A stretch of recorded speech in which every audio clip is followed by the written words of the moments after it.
Logitech G. Hey Safeguard. The Score Esports. Mountain Dew. And ESEA.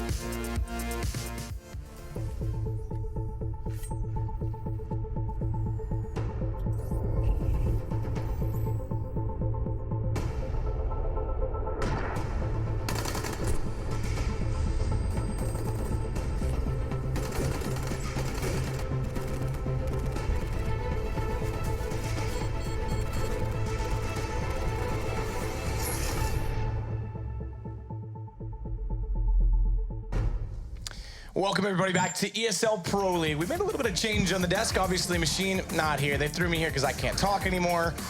And therefore, because I can't talk, I can't really cast. So I got the dirty job that Alex normally fills into. You know, I can see why they put him here. It doesn't take much skill, but I'm joined by none other than Yanko Paunovic and Spun J. How are you, sir? Oh, I love you so much. Thank you for that. Just for those playing at home, it's Sponge, S-P-U-N-J. So the Sponge, I know it's spelled incorrectly, but Spun J. Cool. No one cares. So we are going to have an awesome night. Look, guys, in front of us tonight, we've got obviously 4 best-of-1s, 2 series, so it's a bit of a doubleheader as always, and between 2 teams that I think are going to be interesting to watch. The first one goes Mouz and Na'Vi. We'll get to that in a second, and of course, then we follow it up with G2 Nip, but we've got to look back before we can look forward. That's what I always say, gentlemen. It's always nice to glance in the rearview mirror every now and then. And last Thursday was the last time we had live action with Pro League. Obviously, over the weekend, we had DreamHack Bucharest, where all 3 of us fine gentlemen were. Well, I say fine gentlemen, but we do have Spun J here. So, but yeah, we had, again, a bunch of games that evening. Some on stream, some off. The ones that we highlighted are the ones that were on stream. The others were in the background going on, but all the way through. NIP, this is the interesting one for me, guys, because Na'Vi has looked untouchable this season, but NIP managed to steal a map off them, which could pay rewards for them down the line, I think. The top 6 make it to the final now, so you know any loss is not great. But Nip being able to take a map off Na'Vi is pretty good, especially with Makaleli still standing in. Pit, sorry, is still out. So they did pretty well there. The Fnatic Astralis games was another one that was pretty close, surprising. Fnatic are doing well with their new roster. Yeah, and on top of that, Astralis, you can see their logo there 4 times. That's a big night for them. They have to have a very good night. And they did, like you say, they took Fnatic quite far, 16-13, and then actually managed to steal a map on them in overtime. They went 3-1 in the evening, which, as you say, top 6 moving through. Also looks pretty good for them. So that was last Thursday. Penta was in there as well. Still struggling a little bit, but they are in the league with a shout. Obviously 16-14 against G2, not a bad result at all for them as well. And G2 continuing to build back into their season, I think. Any surprises aside from perhaps the NIP beating Na'Vi, or is that even a surprise, I guess, the way Nip's been playing? I don't think it's a surprise. Na'Vi does have a good run in Pro League, but they're amongst the 3 teams that played the least games. Only played 8 games. Yes, they only have 1 loss, but most of the teams played already 14 games around this point. So still a lot of games to be played for them, but they're looking really strong. Even though they didn't have a good result at Star Ladder on LAN, I think they're looking solid as a team.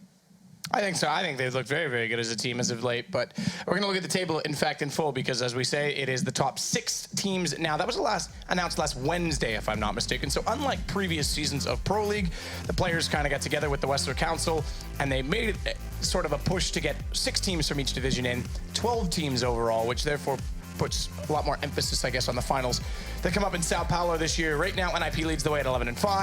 Dignitas in there at 9-5, tied up with Mouse Sports, who are also having a good season. So with the 6, you can kind of see it, though. 8-6 for Fnatic, 8-8 for Astralis. Na'Vi's obviously outside of that top 6, but like you said, 7-1. They've played the least games, but look at how many games are in the middle of that. The 9-5 from 2nd place, excluding Na'Vi, down to even 5-5 with Envious. Those teams could all make it through, including Virtus Pro, who's with a losing score right now. Yeah, I think around 8 losses or so, or 9 perhaps, will be the limit where the last team breaks through, because when we had last teams in the league, it was around 6 losses, 7, that was the point where teams couldn't make it to the LAN finals. So definitely still a lot of games to be played, you know. I think this is where you will see some teams maybe not making it because of a slow start. I mean, that's entirely possible. And the slow start as well, looking at it in reverse, FaZe is still in there with a very good start, but as of what we've seen from the last 2 weekends, their LAN, you know, does that indicate any of the sort of honeymoon period wearing off? They're slowing down, definitely. They're not looking as good as they did when Alo first joined, and that could really hurt them.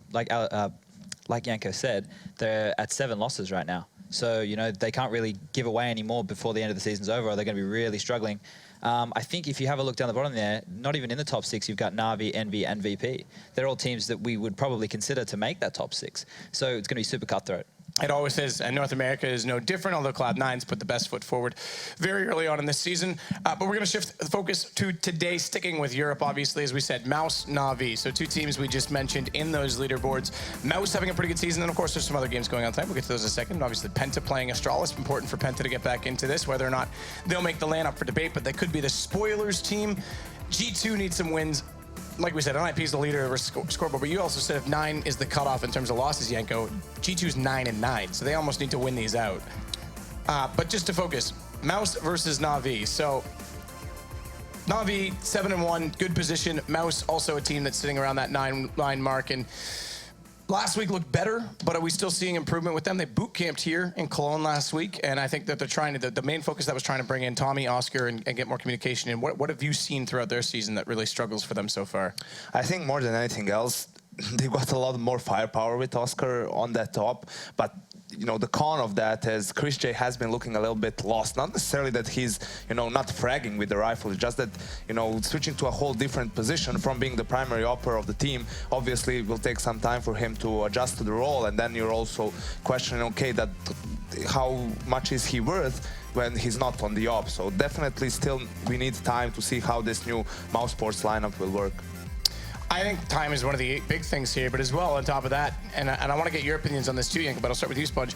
Obviously, your opinions, because you knew the man. Kassad's gone. They bring in Lampert or LMBT, depending on, you know, the alias goes, to coach them now as we looked at both those rosters. This could be a change for them, and I know I had some insight talking to myself, but your initial thoughts. I mean, Kassad complemented Nico well, but where does LMBT fit into this? I think it's a good change. I like the stuff he did in Hellraisers. Like, I thought they had good strategies and stuff off the back of him.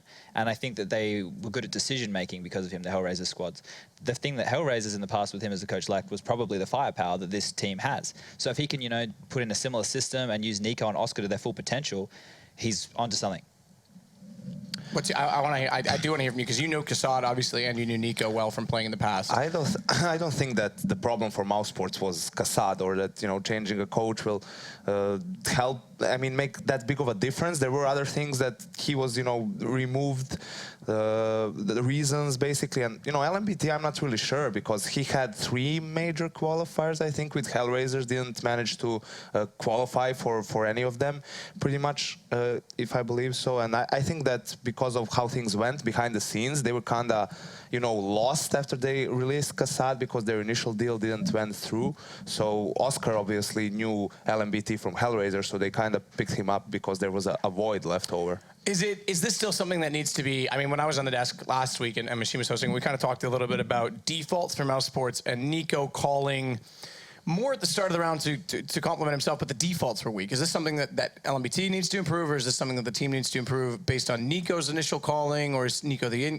mid-round? Again, you've played with him, so how does that normally complement his style? I mean, he's really in defaults, you know, you give him the position that he wants pretty much, where he's the most comfortable at, because he can create openings for you, right? He can get entry kills on a map like Mirage, going around mid, going into that connector on the T side. That's where he's really comfortable at. But then it's also having good communication within the team, so that if he creates an opening, maybe not even a kill, but just get some map control, that the other players know how to react to that, right? So they can go into a proper execute. Maybe that's where what you mentioned, the communication issues a little bit, what they were working on in boot camp, because at times they would look disjointed, right? They would have good positioning, and you could see that there's a good chance for them to win the round, but they make some small mistakes, and then the round falls apart for them. And I think that's big things bringing Tommy. You also touched on Chris J as well, transferring over to the rifle. We'll have to see how that pays off.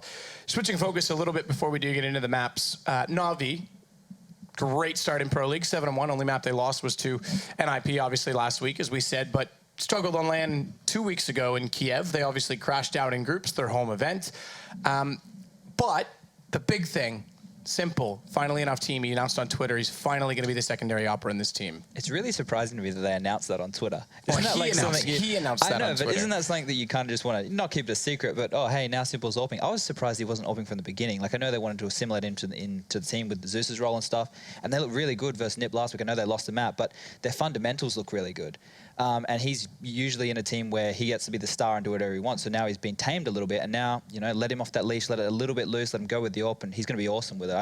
He's been, you know, on the edge of being a star for so long, and he definitely is one of the best players in the world. For me, that means that they also did some switching in positions, right? Because you can't really have, Simple as a secondary op if both him and Guardian are on the A bomb site on Dust 2. You're not going to have two ops, one car, one ramp. So that will probably mean him or Guardian switching towards the B bomb site, switching positions with Seized. That's why Seized was the secondary operator in Navi. He was playing the other side of the map most of the time from Guardian, and that's the only way the double op setup can work, pretty much. And that means the Seized is the one with pressure on him as well. Well, on that, just the double AWP thing, for Overpass, the map we're going to see, he was actually AWPing, Simple was AWPing versus NIP, and they were running a double A AWP setup, and the way it was working was one would play toilets and one would play long. And it was risky because if they didn't hit their shots, they could push up close and take map control, but that never happened because both of them were hitting their shots. They kept them back, and it was great to see. I mean, we saw it in Bucharest in the NVS game on Mirage, 2 ops on B side Mirage. So in certain scenarios, anything can work pretty much. Yeah, but those are not the ideal setups, and obviously they can be countered off with smokes as they learn it. So I think that is a good point, though, because I've kind of always been an advocate saying that every now and then, maybe it's in a lower tier game or in a practice match, they should play the off position so that you learn how to play the other position. That way you're more aware of what your teammate's doing. But now Seized is literally going to have to get into some of those situations in a secondary rifle support. And on top of that, does that put more pressure on guys like Flamey and Edward, who are already rifling, who now, because they were playing those sites oftentimes together, they've got someone new to play off of? I think it depends. We have to see what changes they will bring to the team. Not all maps are also, you don't need a double op setup on every map, and mostly it's on the CT side as well.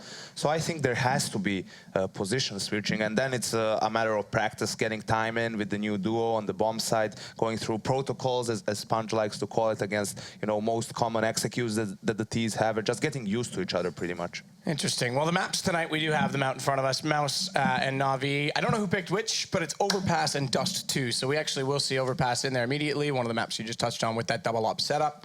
And then Dust 2, which is a little bit looser, but also you touched on for the rotation of Simple. I think Dust 2 for Mouz might be a decent shout, but what are your thoughts first and foremost on Overpass and aggressive Navi style? Is this where Simple, if they run a double op, goes nuts? I think that Overpass should be a pretty clear map for Navi because they've, in the old lineup, it was one of their favorite maps. They had a high win rate on it as well. While Mouz Sports, it was maybe their second ban, third ban. They would most of the time avoid playing it if possible. So yes, they have been boot camping and they have a lot of firepower on that team. I mean, between Nico and Oscar, they can have some crazy games by themselves. But I think that Navi is just has a better understanding of the map and is a favorite on it. I saw you avidly writing notes. Yeah, the way that Navi plays the T side of Overpass is very structured. They like to bleed out utility, they like to wait out the clock, and then they like to execute onto the site. The best way to counter that is with the late/mid-round aggression. While they're getting complacent, while they're starting to pull smoke grenades out, while they're talking about the execute that they're going to do, if you push and you get a good timing, you're going to completely mess up their strat. And if you even just get one kill and they are doing a full execute, they can't do it anymore because they don't have the smokes required. And if Mouz play with a little bit of, untethered aggression, Nico occasionally going for a cheeky push or Oscar going for like that second peek with the AWP, it's going to mess up the executes for Navi. So then they might have to start, relying on Simple to go nuts aggressively. So this is the thing, though. If Mouz play into their hands and they let them take the sites and take the territory to execute, Mouz are going to have a rough time. The interesting thing that kind of, it's for some reason, it's a thought that I have on how this Simple thing could go down. I always said that it was a respect thing, like you're saying they were taming him on this team. I think he was willing to agree because this is his dream team.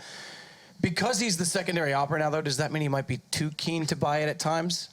I don't think so. I think Simple has matured as a player, not only in-game, but out of the game as well. I don't think that they switched to him opping because he was like, you guys suck. I need to op again. I agree with that. Because we're not going to win. I think they maybe talked about it as a team and figured, okay, let's try it this way. Maybe it's not just about the op. Maybe they actually wanted to switch positions. And from that, naturally, it makes more sense for Simple to op than Seized. So I don't think...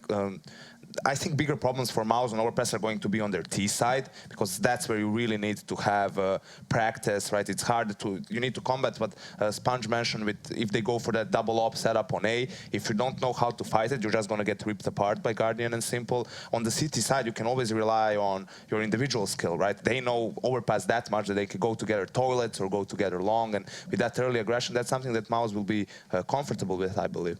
I think you're right. I mean, Nico does combat that, but it was just a thought. For some reason, in the other teams, like we say, again, respect factor, Simple would overstep the mark a lot of times. Kusta incident comes to mind versus Tyloo. Get wrecked Liquid in that game because of it. So, I mean, there's some issues there.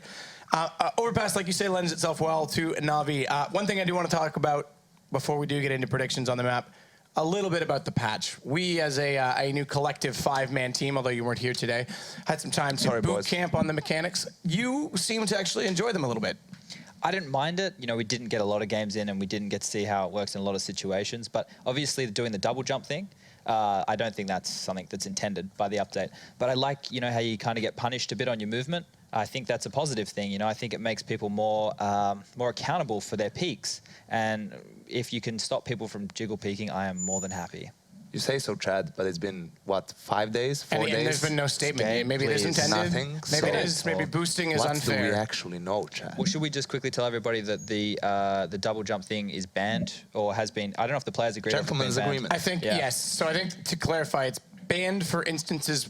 There's no way to stop it entirely, but you cannot boost yourself into a position which would not have been possible otherwise. Yes. So, like, for example, the boost in middle of cache, the boost in vents in cat, those two come to mind, all kinds of stuff like that. Those are all banned. The double doors at long, for example. Look, we are about to get into it very quickly. You think that Overpass is going to go to Na'Vi? Do you agree? Yeah, I agree. All right, well, that makes predictions very quick. And as I'm sitting here, something's obviously changed. So, over there, it's the duo that won't stop blowing your mind. It's Henry G and some guy named Machine. Not just your mind will be blowing, Matt, but thank you very much. I am Machine. I'm, of course, joined by Henry G. Hey, darling. When was the last time we did this? Katowice. It was a while ago. There's a long time coming back, but we have some Matt. I've got you Matt already. Oh my God! That's like the amateur era. You never call your ex-lover's name. Okay, Alex. This shirt is so tight. Can we just? I just need to address. This is Mitch's shirt. This is Mitch. You know, like the bodybuilding Australian. Yep. I'm fatter than him. Yes. And as we can see, it does look rather. It looks like I could rip it. Okay. Well then, It's the DDK look. Yeah, sure. DE Overpass is our map, and we have an opportunity to see what Mouz can do versus Na'Vi. Now, I actually saw this on paper, Henry, and got a little excited to see what Mouz could actually do to Na'Vi. Given the recent results, they found some success. Yeah, well, they've done the boot camp recently as well. They've been working on the team. Obviously, Oscar's just been brought in, and he's obviously world-class AWP going up against the likes of Guardian. Obviously, the newly announced secondary AWP in the form of Simple as well. That's exciting. I think that's going to be the first showing of it, but it looks like the pistol is about to begin, Alex. So, Mouse Sports starting on the CT side, Na'Vi on the T. We're going to have 3 sets of armor, and I believe we have a pause. So I've got time to really break this down. So 2 smokes for Na'Vi. Well. 2 smokes for Na'Vi. They've got a flashbang, a little decoy chucked in there as well. What are you thinking? Let's What I'm brainstorm. thinking is, right, so you've got options here.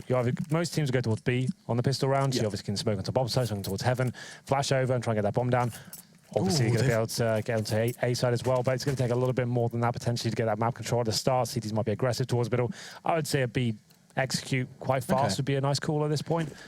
We'll see what they decide to do. All right, they've got a Tech 9 as well with We are rocking and rolling. Our first game of the ESL Pro League kicks off today. We've got 4 to look forward to, but it does start here on Overpass. And Speedy's been given the responsibility to go ahead and hunt for some information. I don't think he's garnered anything there. He was a little late to the party, quite literally. And on the other side of things, it looks like Chris J will be getting, I would assume, a shot in the face. No, Guardian does miss his. That's going to be warning shots, and he's now allowed to retreat. Yeah, so he's just trying to hunt for any information towards the top of middle there. But Oscar, be very careful here, my friend. Flamey is waiting for you, along with Simple as well. This could be a horrible battle, but Oscar comes out on top. Isn't predicting for the second one, though, so he's going to be taken down.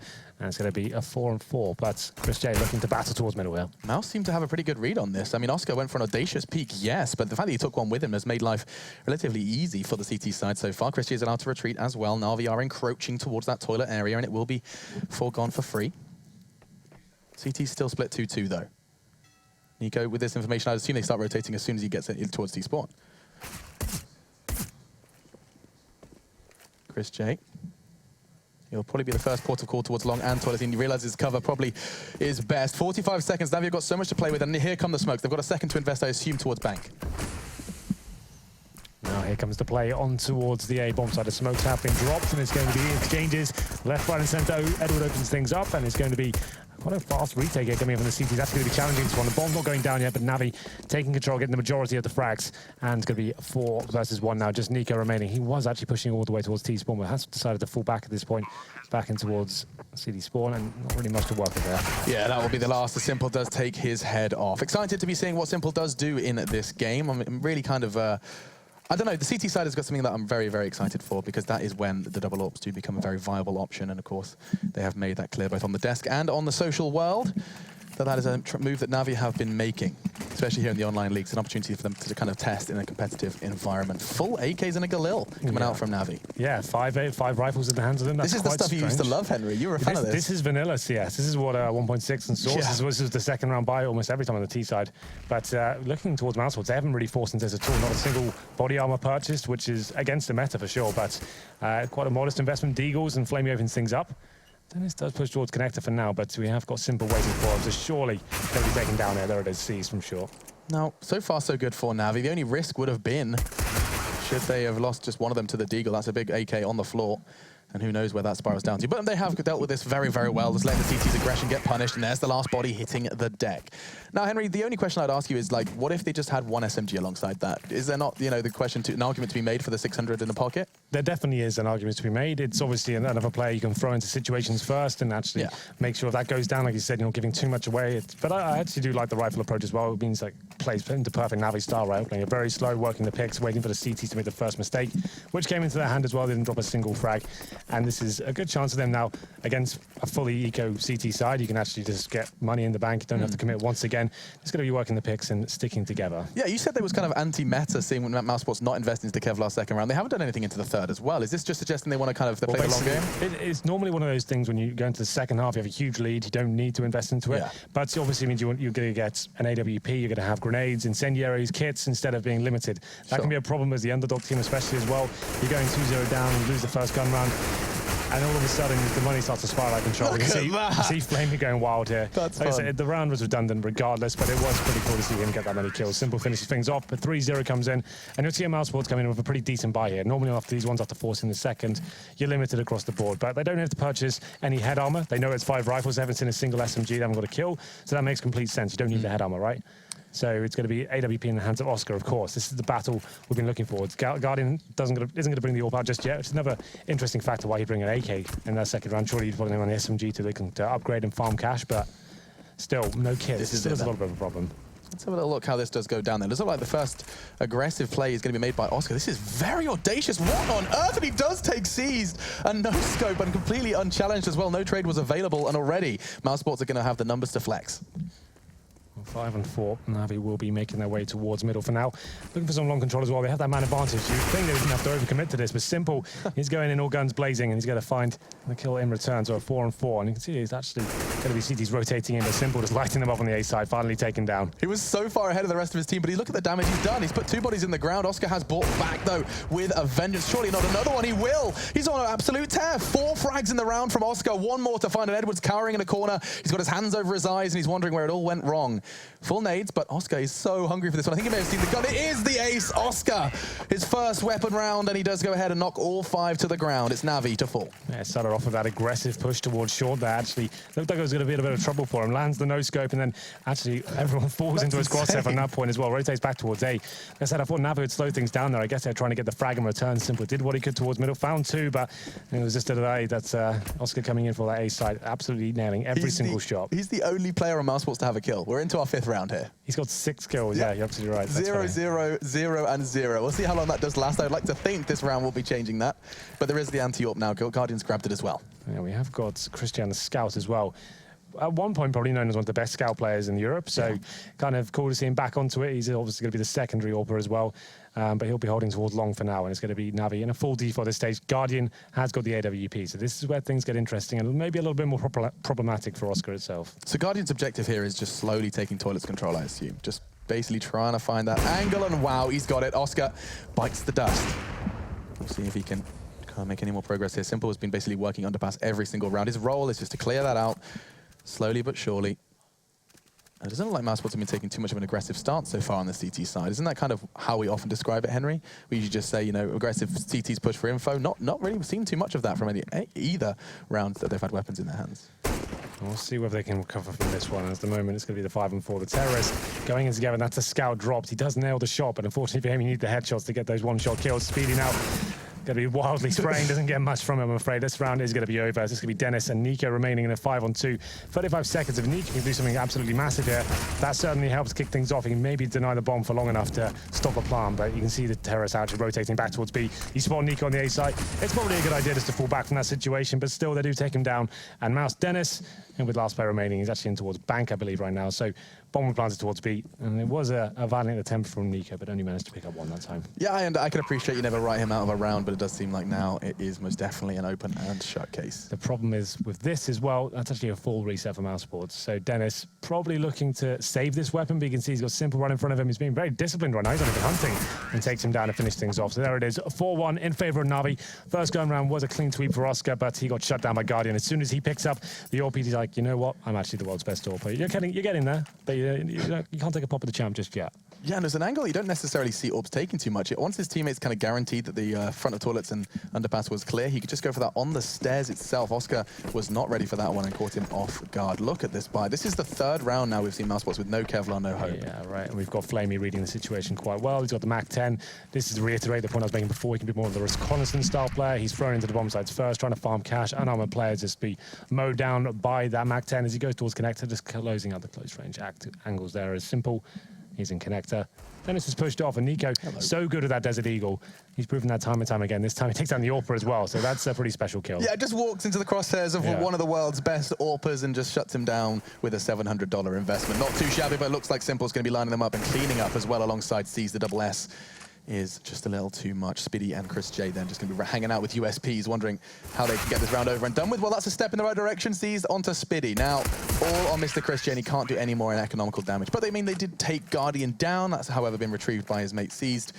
And Navi's money is very quickly. I mean, we're into round 7 already, starting to look comfortable. Yeah, it's another eco for Mouz Sports Oh as my well. lord, what on earth? Henry, can we just kind of walk through why Mouz Sports have had, this is their 4th no Kevlar buy? Well, obviously, they didn't invest in the second round. They wanted to have the extra utility and have the AWP.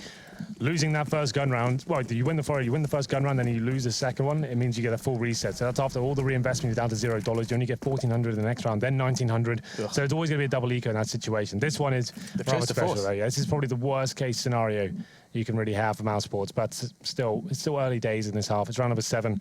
But yeah, it definitely needs to start waking up going forward. It's going to be 5-1 here, pushing off towards short once again. You can see Navi not giving anything away here, just holding really far back, waiting for that first mistake to be made by the CTs. Dennis was so close to death. Didn't quite see him, nor did Seized, who pushed up way up in water. It was seconds away, fraction of a second longer from that push from Dennis, and that would have been a kill. But instead, everyone's heart is still beating. Guardian just took a light tickling. Simple's just hanging out in spawn. Yeah, this is probably why they're not doing anything. Yeah, I've decided. Maybe he ran to the toilet. Maybe he's just answering the front door. Oh, okay. Maybe he's just timed out. Maybe. That makes more sense. Not ideal, so we will be seeing a timeout. And Chris J gets an extra $300 from that as well, so he's laughing. He's having a great time. No complaints. That's a weird update they brought into the game. Like, is anyone suicides, it gets randomly distributed to one of the players relative to what weapon they had. So if you had a shotgun in your hand, it's randomly coming towards you. You actually get $900 for free. Jeez. It's good, isn't it? Cool little rule. Oh. And see, I guess they must be on boot camp or something. Everyone's timed out because this is weird. Oh, no, he's back. What is this? What on earth is going on? They're going to restore. Okay. Right, okay. Well, so it's going to give you a reset when we have playing this round again. The problem, I guess, is that Navi are now well aware of not only the setup, but also what the equipment that they brought into this round. So Mouz Sports will have to make this decision again. Nico's just having a little dance. And, well, talking to someone that had a little dance, actually, Henry, you had one earlier today. I did. I've seen it on the internet. Yeah, it was on Reddit at one point, but I think we ruined it. Were you doing the Dan? Is that what that was? I was doing a range of dances. The first set of dance moves, actually the standard, like, Saturday night moves. Oh, is that what you crack out on the dance floor? Yeah. That's how my dad taught me how to dance, and I stick by it. The dad dancing. Yeah, they're moving on to that. It was a bit of a DDK. Chad's actually doing it right now in front of us. Like, he's trying to get himself a Reddit clip as well for dancing, but you have to work a lot harder than that, my friend. And yeah, so I basically said to Sponge, like, every time he gets a subscriber, I will help him out by giving them a reward program. That's some promo, bro. Like a specialist dance. So I'm just trying to help out a friend, you know, and allow him to be successful. And you know what? That's why we love you. Yeah, that is. And I mean, your moves, it's not like they're a joke. These are seriously good moves. Absolutely. These are exhilarating. I actually felt my blood pumping a little further. Getting a bit hot on the colorway. Well, I mean, this is a very tight collar of this very tight shirt. Yeah, it's true. It's probably quite hot under there already. No, it says freeze time cancelled. I assume that means we're a step closer to seeing this one resolved. We'll be seeing how this one works out. Well, I think it's actually going to take a little bit longer than is you it one may of have those? specified. Yeah, so it's actually going to be a case of we might have to go to a break. I think the analysts have got a lot to say about the opening 7 rounds, so they're going to talk about it eventually. So they're just setting up right now. But so far, so good for Navi. It was 5-1 after was brutal, wasn't Mouz it? Sports picked up the first gun round with the ace from Oscar, no less, to kick things off. I thought, okay, well, he's coming to life. The Guardian picks up the orb, instantly shut down, full reset, and it's going to be 5-1. So on your screen right now, this is just... the 2 doesn't count. That's gone. Don't worry about that. Pretty clean rounds for Navi overall. Have they only lost? Wait, can you go through that again, Mr. Observer? So look, just to clarify, just lost 1 in the first, none in the second, none in the third. Then of course they lost all 5. And following that, they only lost 1. God, in their victories, Their they money's have. pretty strong. It's been very convincing. Absolute madness. I mean, you can see it as well. 3 members of Mouz haven't got a single kill yet, and we're heading into the, what is it now, the 8th round? Yeah. Well, Obscene. I thought about it, and I think we're gonna have a chat with the analysts. We're not gonna just go further to the desk. let's We're summon gonna have a little talk to them. Let's see what they can Okay. bring to the table. Through the Gentlemen, power. Guys, as How you doing? always, you know, us 3 out of this 5-man team had to come in and carry you. I'm not surprised. That's going to be the way it is over boot camp, I feel like. we can talk to you, by the way. I'm aware you can. Can we make sure that we keep the camera on them? Because those 2 will be holding hands. They will, don't- they'll be what are you holding talking something else about? under the desk, if I'm not mistaken. Everyone puts cap of pride for me and Henry. Little do they know about that bromance that's been going on. I think Matt's a bit salty about the whole and thing. he He brings seems it up quite angry all often. the time, doesn't Yeah, he? both British. All right, so it's a technical pause. Yes. So what Okay. did you guys think about the first 6 rounds? I like the 5. I was filling up the coffee machine with water. I think Assad was the problem. Okay. Hey, I okay. saw 5 Galils and AKs on the first anti-econ. Yeah, what was I that loved about? it. I frothed it. That's normal. That's 1.6 kind of source terrorist Yeah. style, right? But why do you think they're bringing that to the I table, think Chad? because Nico and Oscar are fantastic with the deagles that they want to take on the long range with the AKs. And it makes sense. You don't want to get the 1 digs when you can 1-tap the AK and be Scream. And it's a more open map in general, Overpass, right? SMGs are powerful if you go close range and you're sure that they don't have armor either.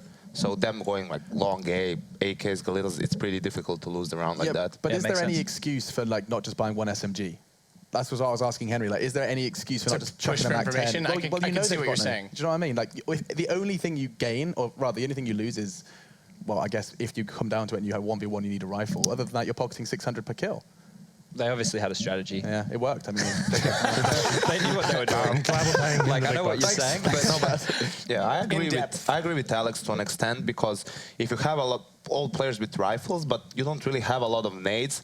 Okay, Overpass again is a specific map, but you end up on a map like maybe Mirage and you decide to go for a default, spread around, then you need to get into connector and you don't have maybe a smoke or a molly, and there's a CZ close range, and AK is not going to help you much there, right? Maybe it's better to have a guy with a UMP who would have had all the nades to throw around and then be the first one jumping in, getting info, or maybe even getting a kill jumping, because that's also a thing in this game.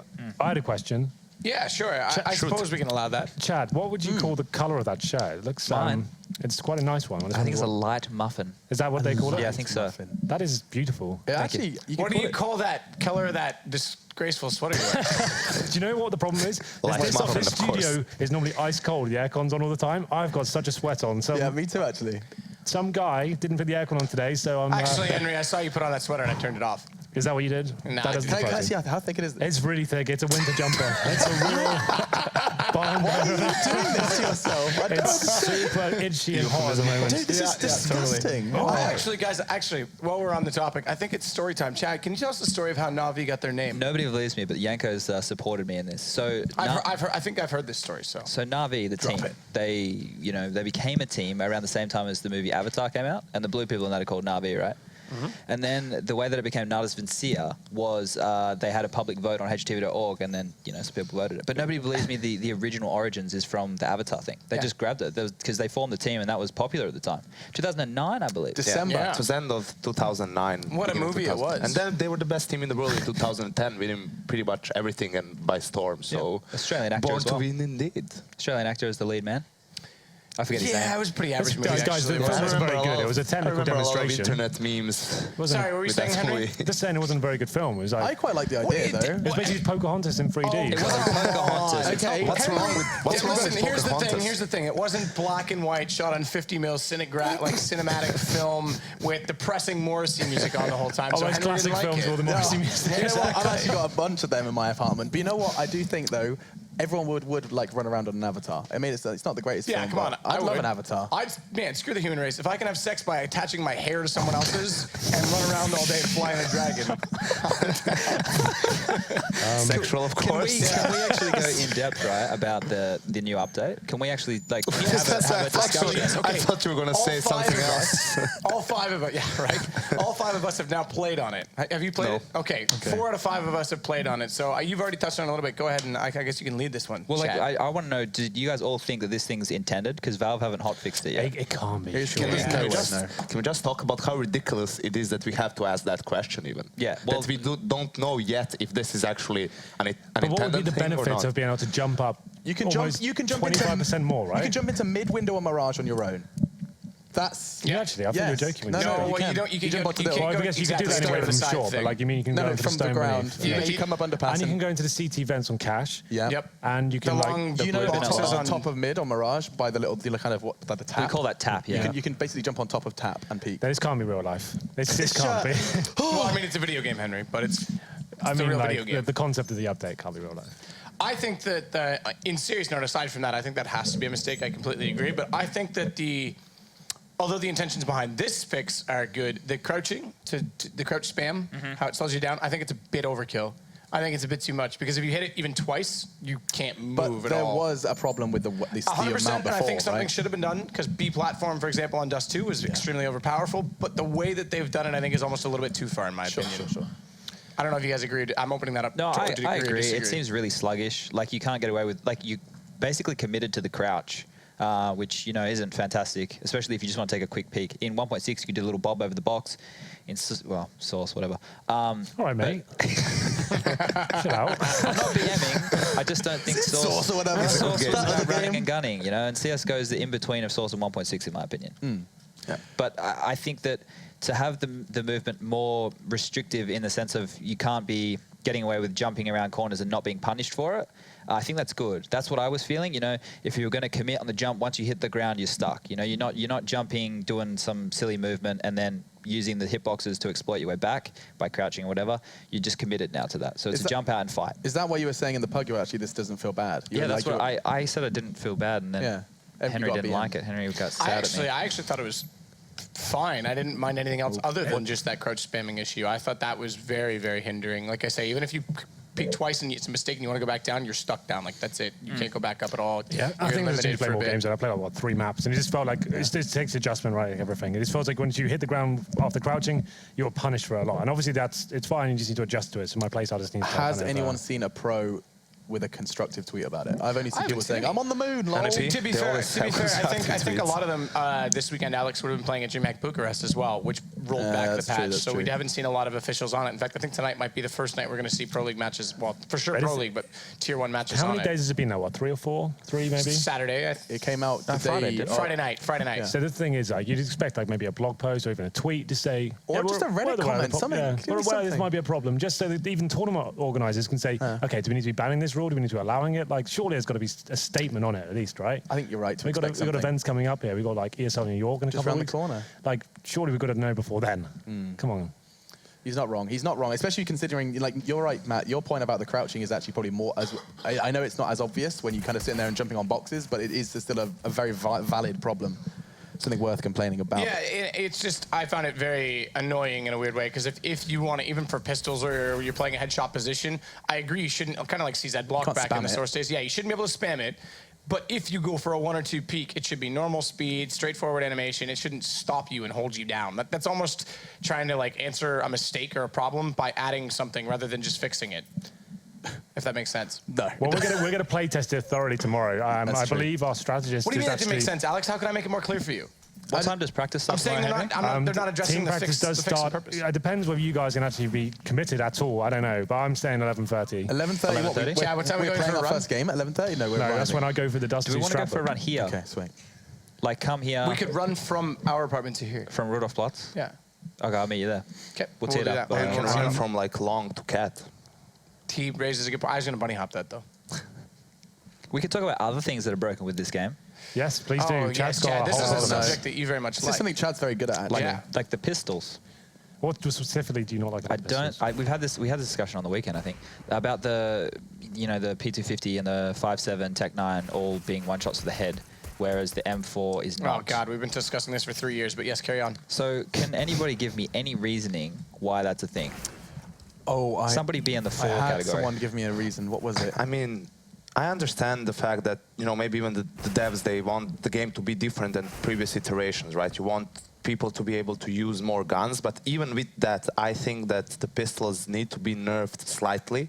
I don't have a problem with pistols one-shotting you close range, right? Because you can always try to an extent at least negate those positions with the usage of nades, or just have someone running in first to get the info, or, so that the player can't get multi-kills. But the problem is that you have, people running around with a 5.7 and having an advantage on you while you have to stand still with a rifle and aim and shoot, right? I don't think that should be a thing. I think that movement inaccuracy on pistols needs to be increased, armor penetration lowered slightly, so that they, maybe still can get really close range, they can get a one-shot kill, but they need more bullets to kill you, essentially. I think those are the two biggest problems with pistols. What about going the other way? What about the M4 not being able to kill with a single headshot? No, you mean so it can? So that it can, yeah.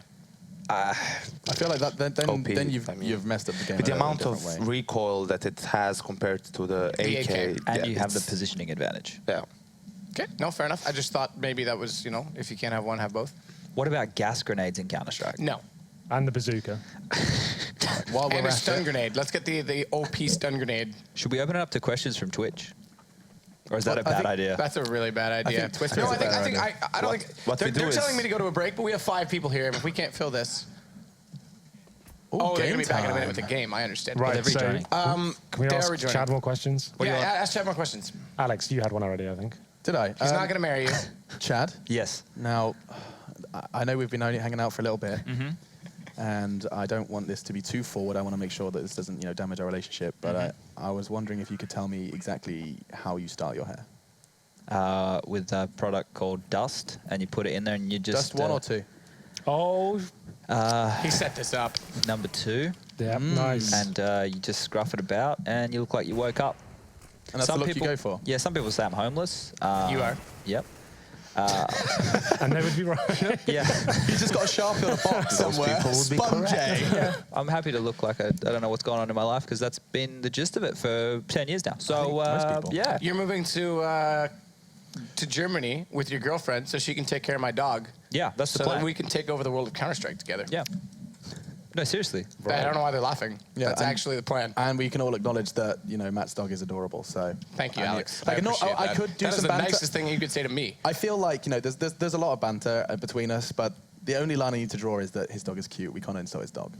And on that note, It's game time. it's game time. So All right. goodbye, desk. See you, boys. Be nice. Much love. See ya, boy. And if anyone has just joined us and is sitting there wondering, what on earth was that podcast? I'm here for the ESL Pro League.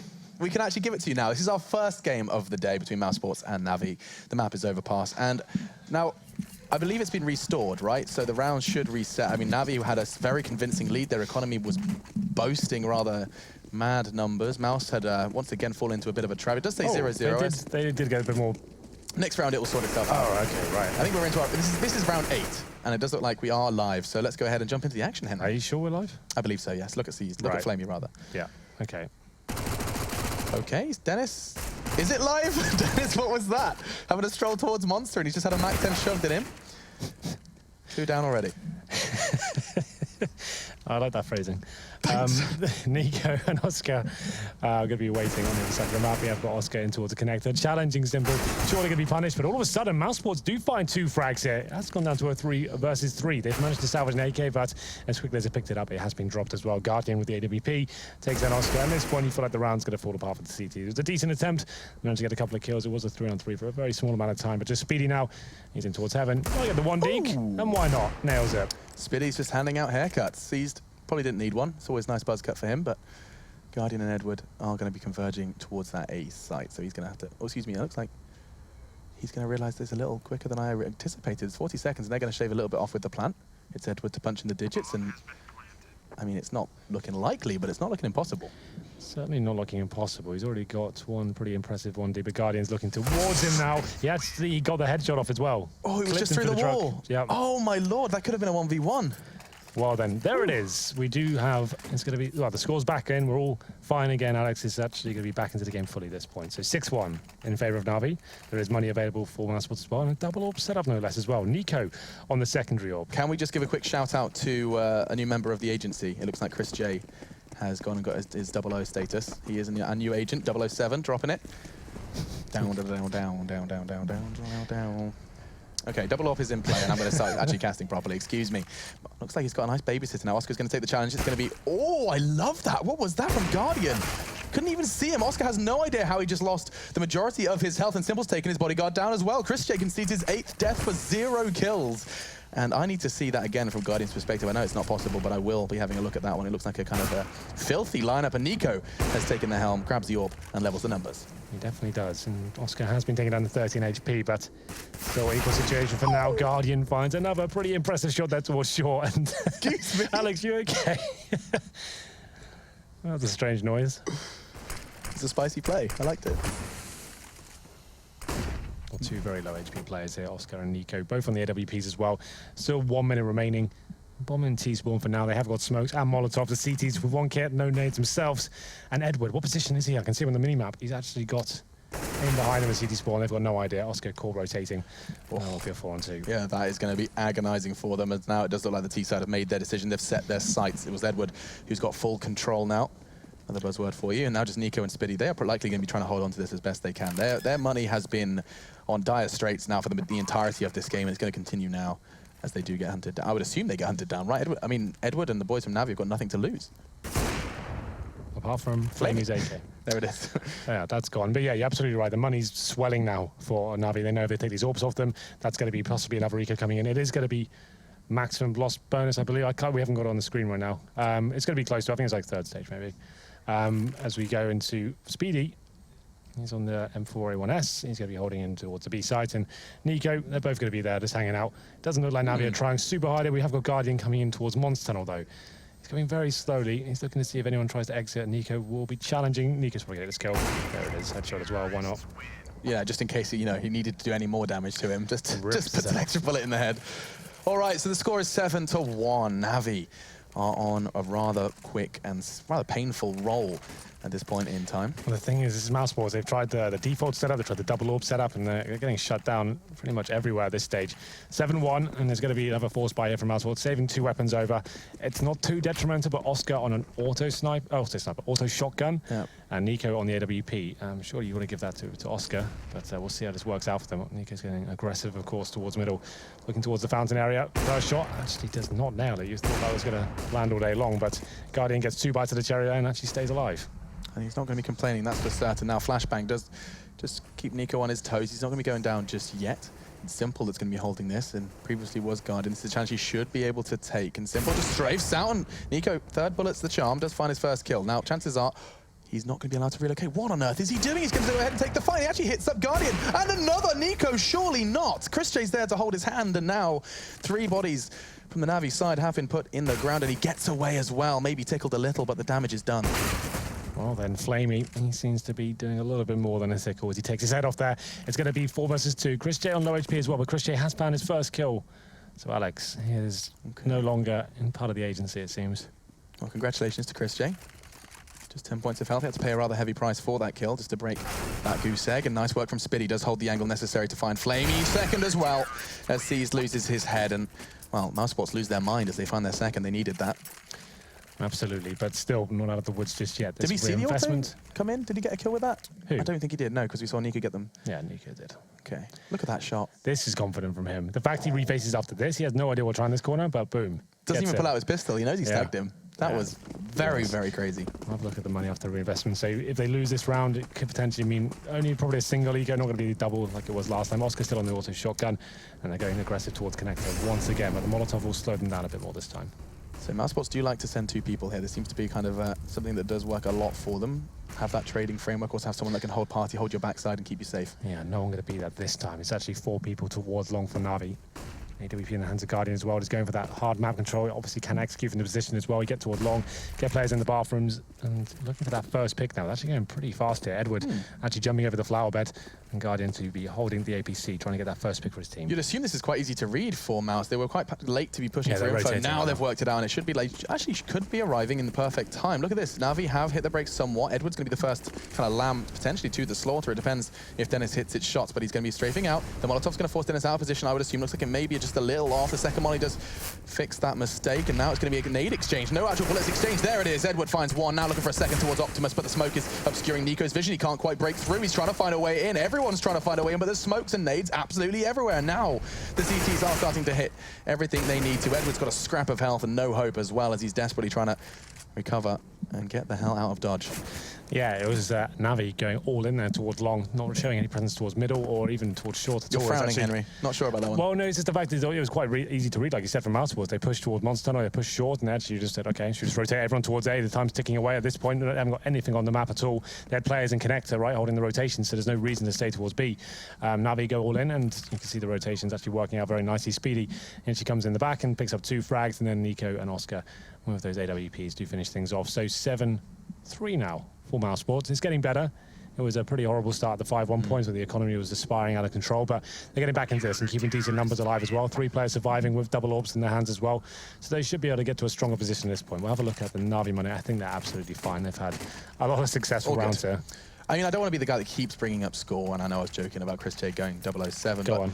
But just the fact that, you know, Mouse Sports have now got themselves 3 rounds, and still 2 members of their team have 1 kill between them. I mean, that's something that does need to be fixed relatively soon, I believe. You know, that as we're into what is now essentially our 11th round of play, it's time to start picking up a the thing is with Dennis, he's the B player, right? So, like, there hasn't been huge amounts of confrontation towards that side of the map, but Oscar, he seems to be finding frags now, and that's a really questionable face from Dennis. Okay, you've got the first pick, your teammates worked really hard for that. It's 5-4. He literally just ran out towards Monster Tunnel then on the CT side and face and died. There was literally no objective there. No smoke, no hope. Like, he might actually be told. I wanted to defend him in that first comment after you made that. I was like, no, it might be okay. He might just be doing the B-roll, but that was silly. That was absolutely unnecessary. Unforgivable. And we'll run with that for now. Well, I could forgive him. Oh. I could probably find that in my heart, you know? I'm not going to be that harsh. The action, however, was unforgivable. I'm not saying you can't forgive him.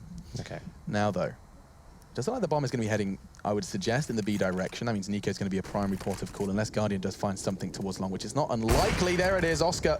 He was boosted up, and the Guardian knows that. He's already got some information gathered, and Flamey's caught Nico on that peak as well. He said he was going to be the kind of sentinel of the site, but no need. It's instead going to fall to Spiddy.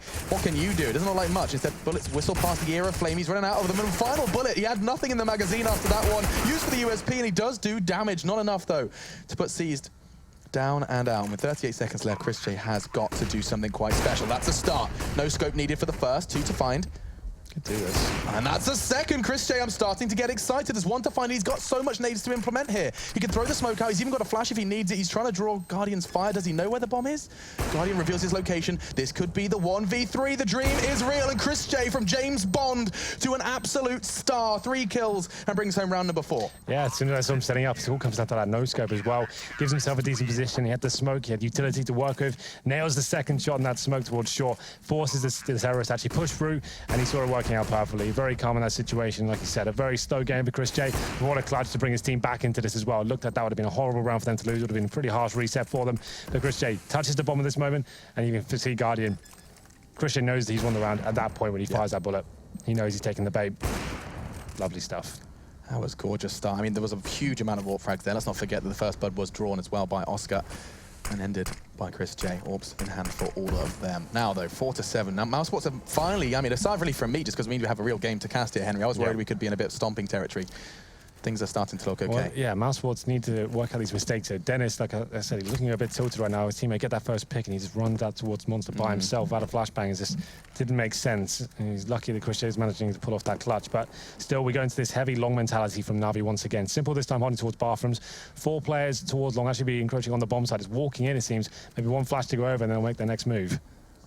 This looks good. Nico gets one. I think he just saw the head as well. He's got so much info, and another takes them down. Guardian surely not next on the chopping block.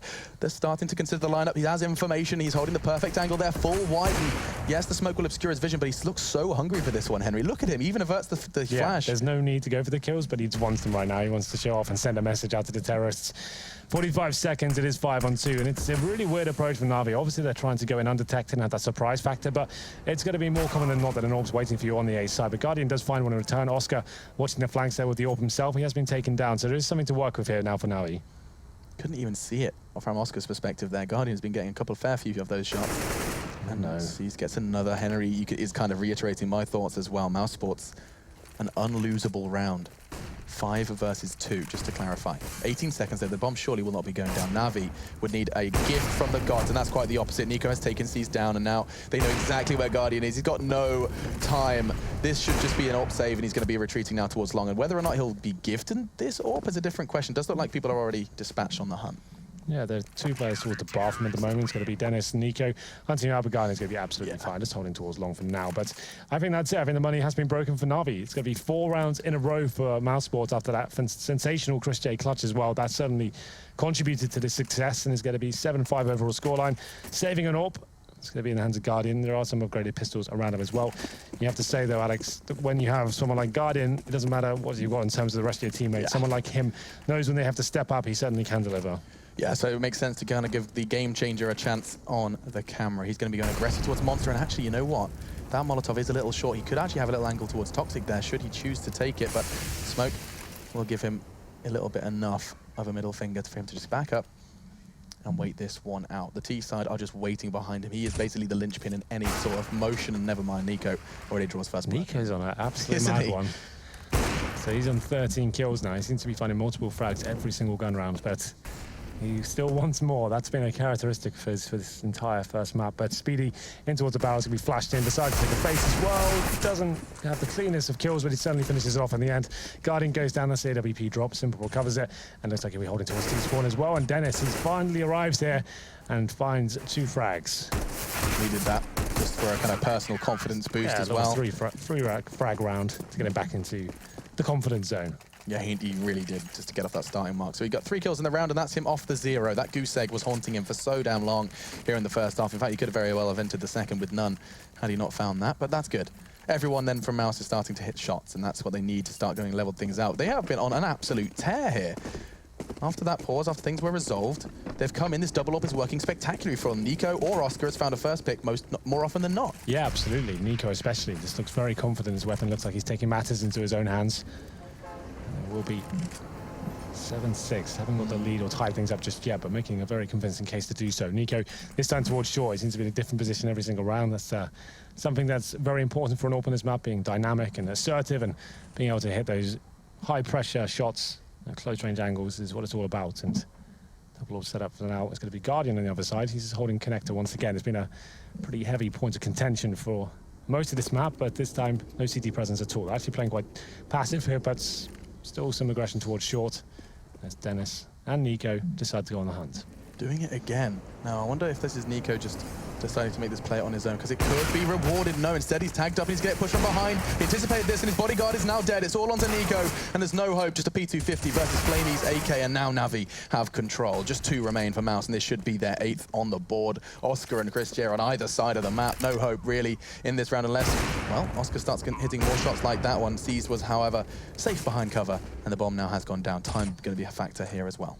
Absolutely. Definitely have a chance within this one, but I think they've got to play a flanking in.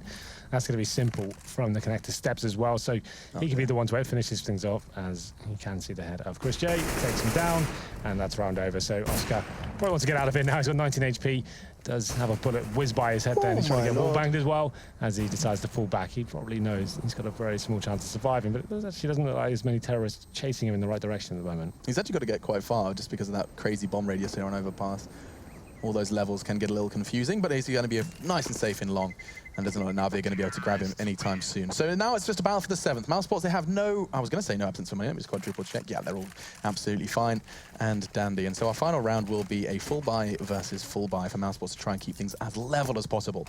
But, I mean, 8 rounds T-side Overpass, Na'Vi already, I mean, given the first 7 rounds of play, they were pretty laughing.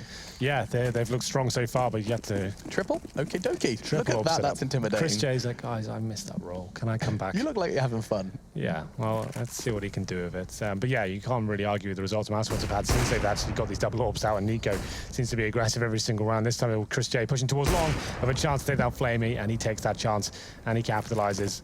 Last round here, and it's going to be the man advantage. This is where Mousesports have made a few mistakes after getting its advantage, making some questionable pushes, but this time it looks like they're pretty disciplined, holding back. I think we've got Nico towards a monster tunnel right now. He's actually looking for any sort of presence from T-Spawn. Not going to find anything just yet, as Seized is towards short by himself, while his teammates try to recover long A. So far, so good.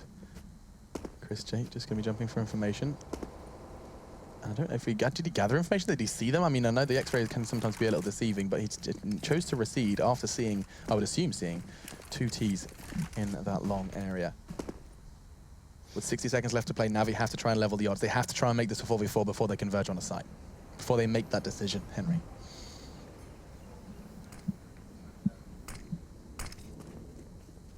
So. It's going to be a 3-2 split. Oscar's been given that responsibility to kind of keep them locked out on Fountain. He's done so. You can see Edward is going to be retreating again. So after the initial push is out, you can see they got as far as Long and Party, and now the call will be made. Cease is the only one to have made progress on B. Well, at this point, yeah, they had nothing else to work with. Time ticking away, 30 seconds. They have got smokes and Molotov to try and force some CTs out. You can see there's still 3 of them waiting for them on the B side. Yeah, 20 seconds. They're still finding something to execute, but it's just going to be so many players to try and find a lockdown. Nico misses the first shot. I thought he was going to nail the second, but Guardian coming to life here. Dennis pretty much secures around at this point with 2 players remaining. They still have so much work to do actually before they can find a bomb. Wow. I mean, that is a stark contrast from the first couple of rounds we saw. You know, Na'Vi previously were gifted many kills from the same positions that they adopted there. The CTs, they go a bit more passive than normal. And yeah, exactly. Mousesports, they jumped into the CT roles and just played it a little bit more passive, and nothing came of it for Na'Vi. That, my friends, is not a too shabby half. No, actually coming back very nicely there after that horrible economic swing they had with their just loads of rounds with just pistols and no armor. They managed to bounce back with the double orbs and actually looked fantastic towards the end. Very aggressive, and Na'Vi looked a bit lost. They did. So, yeah, it was a half of 2 halves. That does make sense, I promise. Either way, after the break, we'll be coming back with more. We get to see if Mousesports really can fully stabilize after what was a terrifically awful first half.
Well, Alex described it as a half of two halves, and I think although it doesn't sound right, it actually makes a lot of sense when you think about it, right? It was one half of Counter-Strike split into two different segments. One was where Navi were running away with it, then Mousesports stepped up and their economy stabilized, actually looked very strong towards the end. Yeah, that's what was so crazy, is that you can see a team looking like they have no answers to anything. Then you take a 2-minute hiatus, you have a little chat about Chad's hair and avatar, as we did here at ESL Pro League, and then following that, Mousesports just came back with a vengeance. It was insane to see just how quickly they shifted, and I think you pointed it out on broadcast, just saying once the AWPs got rolling, that was when Mousesports got rolling. It's weird to see Nico picking up that sort of AWP sort of role. Actually, very aggressive. Sounded like he was almost the primary AWP there. He's like, you know what, guys, I'm in the zone right now. Why not? When you've got Oscar, Chris J, and Nico's your primary AWPer, that's what's so confusing. And that was what did go down. Talking of primary AWPers, so that will be a big point of discussion as we do dive into the CT half, seeing Simple and Guardian forging a duo, hopefully, assuming their money does allow it. Look at this play from Navi. 4 players towards middle, in fact. Just Edward, poor old Edward, towards B by himself. It looks like it's 5 terrorists coming straight towards him as well. Spots him, has to fall back at this point, has no justification to start facing. And he's actually going to be given just a little bit of a moment to breathe, because Seas swings open that door, and that sound cue alone does make them hit the brakes. And, well, they've hit the headshot as well. He's dinked down. It's going to be Dennis flying around the corner to hit the body shot, the only tiny fraction of bullet damage necessary to finish the job. And now Mousesports are hindered. They are hamstrung, and Seas continues to do damage. Look at them go. The bodies keep piling up, and now Dennis is genuinely stuck in a corner. That's one. If he gets the second, the dream could be real, but no, Flamey finds his head, and we will be seeing this pistol round go the way of Navi. Very aggressive stuff there from Navi at the beginning of the round. Obviously, Overpass being the map it is, there is options to actually have those very fast rotations towards B. So Edward pushes off towards short. Did well not to die straight away. Spots 2 or 3 players, calls the rotations. He's trying to delay them at that point. Like I said, can't really justify going for the face. If he dies straight away, that's pretty much bomb going down. He falls back, actually managed to do a bit of damage, slowed him down a little bit more, and his teammates come flying through that connected door, landing the first 5-7 kill as well. And actually Dennis didn't anticipate, I guess, so many players coming out there. He's actually caught with a flashbang in his hand, and the round did fall apart for them at that stage. So that's both pistols going in favor of Navi. We don't have a force buy once again for Mousesports. They did get the bomb down, of course, so they'll be getting AKs in the third. So just a few more upgraded pistols. And it's going to be a full-on B rush. They are all lined up, and the UMP didn't do enough damage as it really should. If they get this M4 out of Flamey's hands, we could have another plan here. But no, Edward's pushed onto the side. The likelihood of this bomb going down has just been removed, unless they can take it and take it quickly. No, it's just one man to find, and it will be a USP headshot from Mr. Edward. Of course, very proficient with that pistol. We know all too well. So the second round does come in, and they will still go for the buy, albeit not with that ideal money. But they'll be able to get themselves all their nades and their Kevlar, and so everyone will be happy. Yeah, well, they get 5 AK-47s and a few smoke grenades to work with. It's certainly not maximum, but it's enough to work with, obviously, when you know you get a few kills against the CTs as well. They're coming in with FAMAS 4 M4s and reasonable utility. You can see Guardian's only got an HE grenade. We'll see what kind of setup they go for here. Chris J's going to be going towards the connector straight away. Nothing to telegraph at the moment. Looks like a full default for the terrorists, and the CT's actually of heavy aggression towards the connector. Simple watching that area with Guardian. Guardian rips off the head of Chris J. Look at this. This is Mousesports' aggression just being absolutely shut down. Very solid start from Navi into the first real buy of the second half of our first map here, and already Mousesports are forced to kind of fight back from a deficit. Looking to change that. Who was that on long? Oscar couldn't quite hit the shot towards APC, and now Edward has got support from his teammates. Nades raining in. Everything's going to be delaying and waylaying this attack now, and it's another 3-1v1. This time Edward wins it with a FAMAS versus the rifle of Oscar. No need for the CTs to overcommit to the situation this stage. They've pretty much guaranteed themselves the round win, but Simple, he keeps facing. He's going to keep shutting them down with that AK-47. Just Speedy remaining. Does find 1 kill, but that's all he's going to find here. So Mousesports on their third round force buy aren't going to get too much out of it. Just 1 kill. It's Navi actually taking the offense to the terrorists at that stage. 2 players in towards connector. Guardian hitting that first shot with the M4, and it all falls apart from Mousesports. Kill by kill at that stage. So we're going to round number 4. Surely it will be an eco from Mousesports here. So you can see Navi adjusting slightly. Guardian actually throws his weapon over to Simple, I believe. In that stage, he actually picks up an MP9. Like we said before, the AWPers want to be ones farming cash and actually getting $600 per kill. So he might go a little bit more aggressive here, try and find that first pick. He's in towards connector once again. But Nico at Deagle, the gift that keeps on giving, apparently. Yeah, it's just kind of obscene how much a man can do with a $700 investment. And this time Chris J catches Guardian. This is a full buy from Navi, and now Mouz have the edge. They've actually managed to... I was going to say they've managed to pick up these weapons, but they have been unwilling to push down Underpass to retrieve them just yet. Instead, they stand vigilant with just their pistols. And Navi are forced to try and kind of maneuver these numbers accordingly. Currently, they're splitting it 2-1. Edward, eyes on Monster. And Nico's so heavily tagged up. Chances of him actually making an impact here are starting to look slimmer and slimmer. Still, I can't help but feel Edward can do a whole lot of damage from this position. Well, I can see they're going to be checking it. They don't have any nades to wear. That's the problem. So Speedy does well to stay alive at this point. So teammates going to be coming in from short. Presumably, Edward does find two looking for the third. He's surely dead now. There it is. Speedy does take it down. But he's made the round winnable for his teammates. It's going to be a tall order for Simple, but if there's ever a man to rise to the occasion, he would be it. As the grenade lands on the bomb side. Does decent damage towards Speedy, but still has a lot of work to do here. And Simple knows exactly where Speedy is. He also knows he's low. Managed to evade the flash and almost caught Speedy on a strafe. Oh, he's read this so well. Simple should surely take it away. Speedy, 2 points of health and 2 kills under his belt, and it was indeed too easy for Mouz to make that round a reality, really. Yeah, well, it was Nico and Chris J to open it up with a couple of 1-deeks there, but Simple in the 2 versus 1, you're absolutely right. He knew exactly where the planter was, and now flashbang telegraphed where the second was as well. I thought he was going to finish it off, but 2 HP does separate, that being a round loss or a round win. This time it goes in favor of Mouz Sports. There is still money available for Navi, of course. It will be Simple on the orb and Guardian, so this is what we've been waiting to see, whether this is actually going to be a duo that could be formidable. On paper, it certainly suggests it can be, but it's a B rush and Mouz Sports to kick things off, and they take down Seized. He does take that from the grave, though. Guardian, aggressive on short, isn't going to have to do too much work because it has been the rifles instead. Edward's caught another, now all on Oscar. Man versus the world. And with so much time to do it, I mean, realistically, he can just take his time, but instead he just walks into a double peek, and it'll be Guardian who rattles off the lightning and thunder shot from the new AWP. What do you think about the new sound? Do you like it? I mean, it sounds awesome. It does, like, I understand when people say it goes on a little too long. It's just like a full 5-second investment it's like a of proper time. thunder crack, isn't it? That goes off into the distance. I like it, but I'm It not does sure. make it feel powerful. I'm It not makes sure it it's feel an like improvement. It's just different, right? Yeah, it does make it feel like the big gun, you know, Yeah. like the big True. zoom banger. The zoom banger. I like that. Well, Navi, after losing to those Deagles, actually managed to come back in with a round win themselves and actually reset Mouz Sports. So it's going to be Desert Eagles and P250s. Looking at the money right now, it could be for 2 rounds. You know, there's actually a couple of players after this round going to be on the $1,800 mark, then you get $1,900 the next round. This could well be 14-8 territory, depending on how well this round goes. If they manage to pick up a couple of AKs and save them, maybe.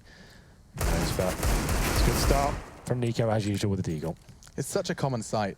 Both Nico's name in the kill feed with a Deagle, but also the fact that this team has just gone and invested into 4 Desert Eagles. It's not something you would have seen so much 6 months ago, but looks like Oscar wasn't quite able to hit the necessary shots. Normally, the go-to weapon was obviously the Tech 9 in all these situations, but the Deagle definitely has been coming more and more into the game. It's nice to see it's such a historic weapon of the Counter-Strike as a whole. It wasn't really used that much in CSGO. It was considered to be underwhelming compared to the 5.7 and the Tech 9, but people have worked out to use it effectively now. You're seeing it come into the fray a lot more, and it's actually really exciting to see that kind of weapon doing very well. Well, I mean, it does look great when you hit the shots, right? I mean, I know it's not all about just kind of looking good. Yeah. Despite what Sadicus may tell you. The thing is as well, we're actually seeing it in pistol rounds. A lot of terrorist teams are actually buying it in the T-pistol with no armor. It's not even that raid boss sort of thing with the Tech 9. They're more than happy just to take that weapon, to have the long-range pick mentality, so you can, like we've seen G2 use it. They go to B tunnels and pick the back of B platform. And actually is really successful most of the time. Scream's one of those players that use it all the time. But here we go. This is the double eco, as I speculated before, Alex.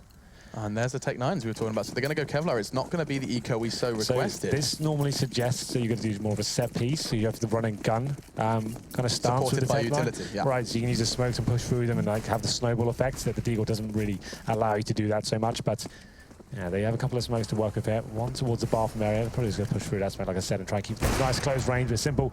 He's ready for it. Gets the first kill. You can see he wanted to go a little bit further with that one, but thinks, okay, I got away with that. I'm going to just fall back at this stage. Guardian's having similar thoughts as well. Fires off the first shot, but knows Gedwood can kind of cover them on the cross, but Tech 9 has closed in on him.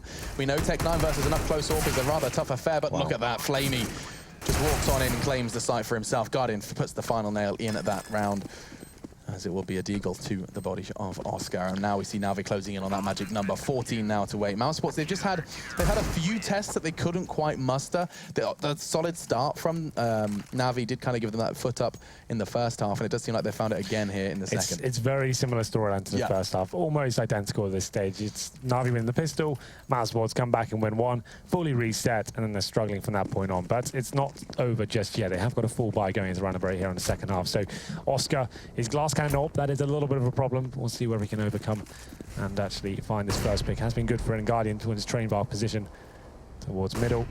Can we have a quick look at Oscar's angle? Go on. Because this is what Guardian was holding. Look at this. this is the, you can't actually see them from the other perspective. So he's on the pallet by the ladder, and I don't think the CTs can actually see you from there, or at least it was clear that Guardian was almost invisible when Oscar was taking that challenge. Interesting to see that little slight adaptation.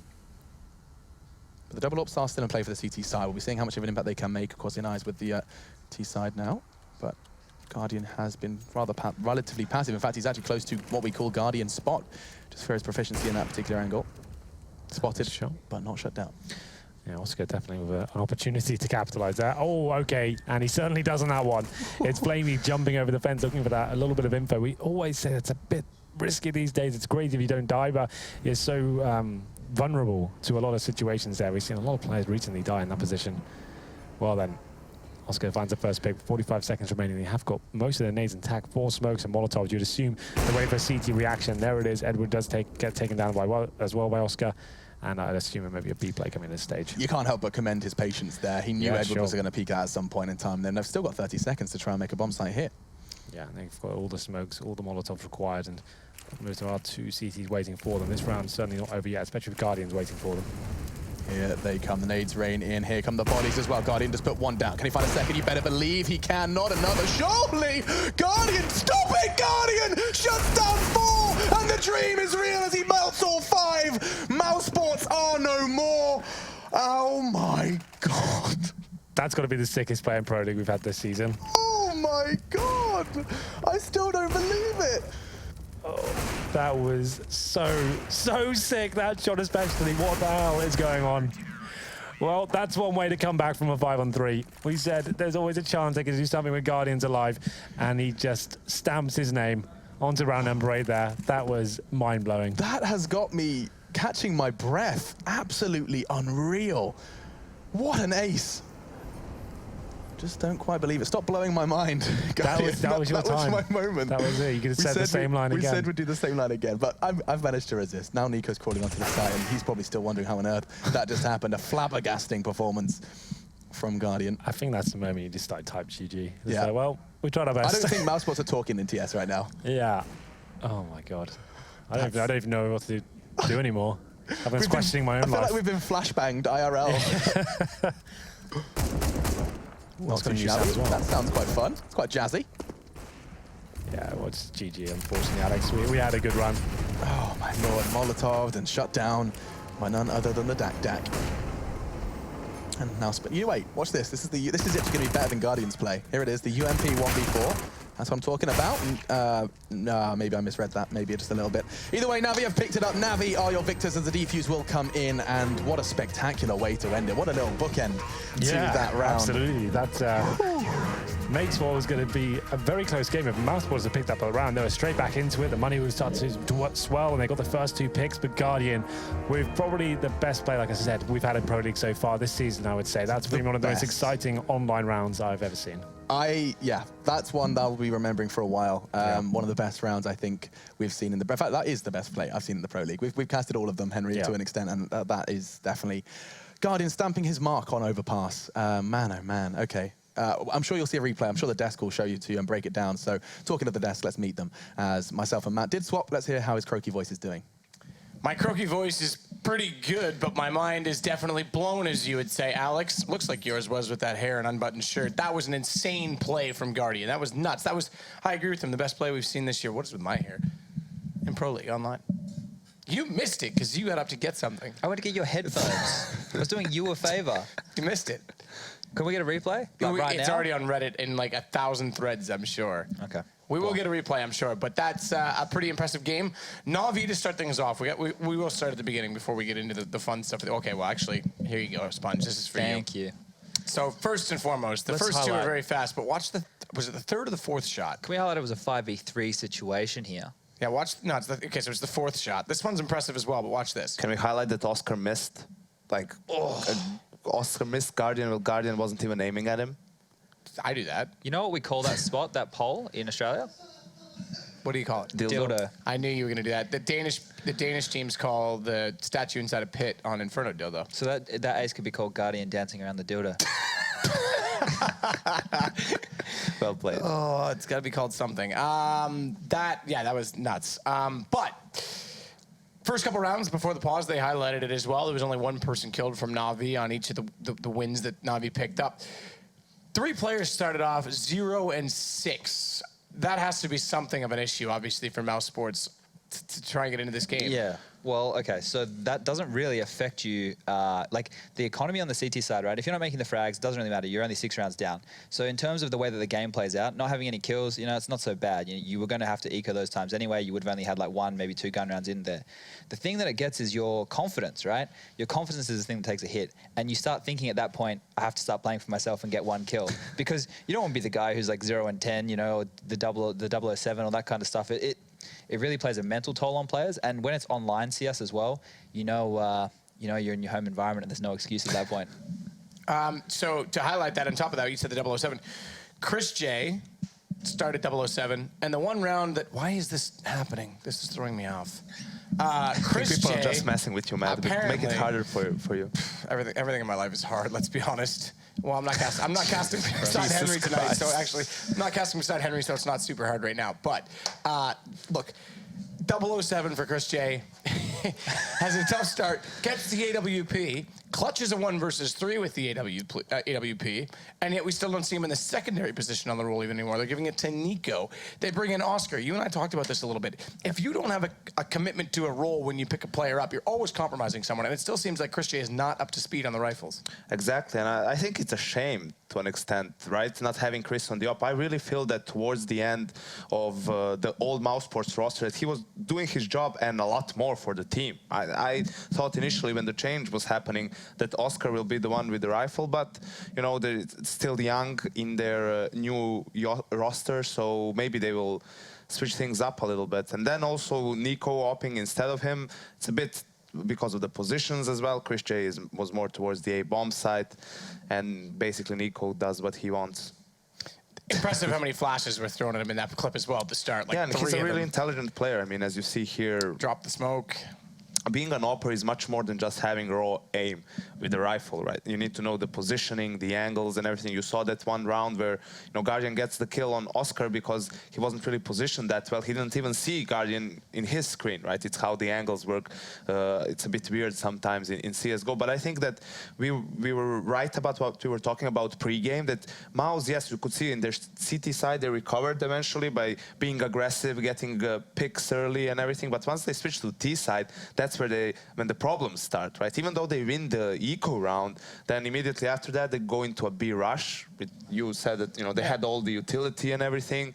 Which, okay, you want to surprise your opponent. That's something they wouldn't expect, but maybe that just says that they're not really confident in their comfortable with their T side, and they feel the need to go for a tricky play like that. You might know this better than I did. Was Kassad calling for the team, or was Nico still calling? Kassad was just helping. Well, Kassad was supposed to call, then the coaching change happened, so he was kind of, you know, teaching him, like trying to groom him into the role. Well, this is one of the things, and this is why I asked about defaults, because I actually was at the Mouse Sports Bootcamp here last week. I kind of went over, they offered me cake, of which I was given 6 pieces. I only wanted like 2, but they made me eat all 6. And talked to them a little bit about Kassad, and they were saying that he was kind of basically doing the same thing that Nico already was. So Nico would call the defaults at the start of the round, but he was also doing the mid-round calling, and Kassad was also doing the same thing, but now Lambert's going to try and do more of the defaults. So we'll see if that changes. Maybe it'll bring more people into this. It's Lamabot. Oh, not well, Lambert. Lambert sounds like the singer. There can be only one. Yeah, well, I don't know. Listen, it is what it is. What I know is that made no sense, is that you can download the Score Esports before we go to a break. And you should do it while we're on the break. Come back with us. Have it on your phone. You can get it on Google Play or iOS App Store if you use an Apple phone. I know Chad does, but someday he'll switch to the good side. I need a new one. We'll be back. You will need... we'll figure that out. We'll see what Drop the Bomb can hook you up with. We'll be back in a minute. Sell out.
Obviously, the numbers have grown in the past few years with Counter-Strike's rise to prominence, but the real way the community has grown is just with all the companies, all the sponsors coming in. There really is that level of professionalism for players who are trying to aspire to be in the top levels. The Season Mountain Dew League is doing a qualifier, and it's basically a quick path to the top. If you win this Mountain Dew League, then you get into the professional division, you become a professional player. And I'm looking forward to watching and spectating and seeing who actually makes it.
Get your team apparel now at shop.eslgaming.com.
ESL Pro League is brought to you in part by Logitech G, Hey Safeguard, The Score Esports, Mountain Dew, and ESEA.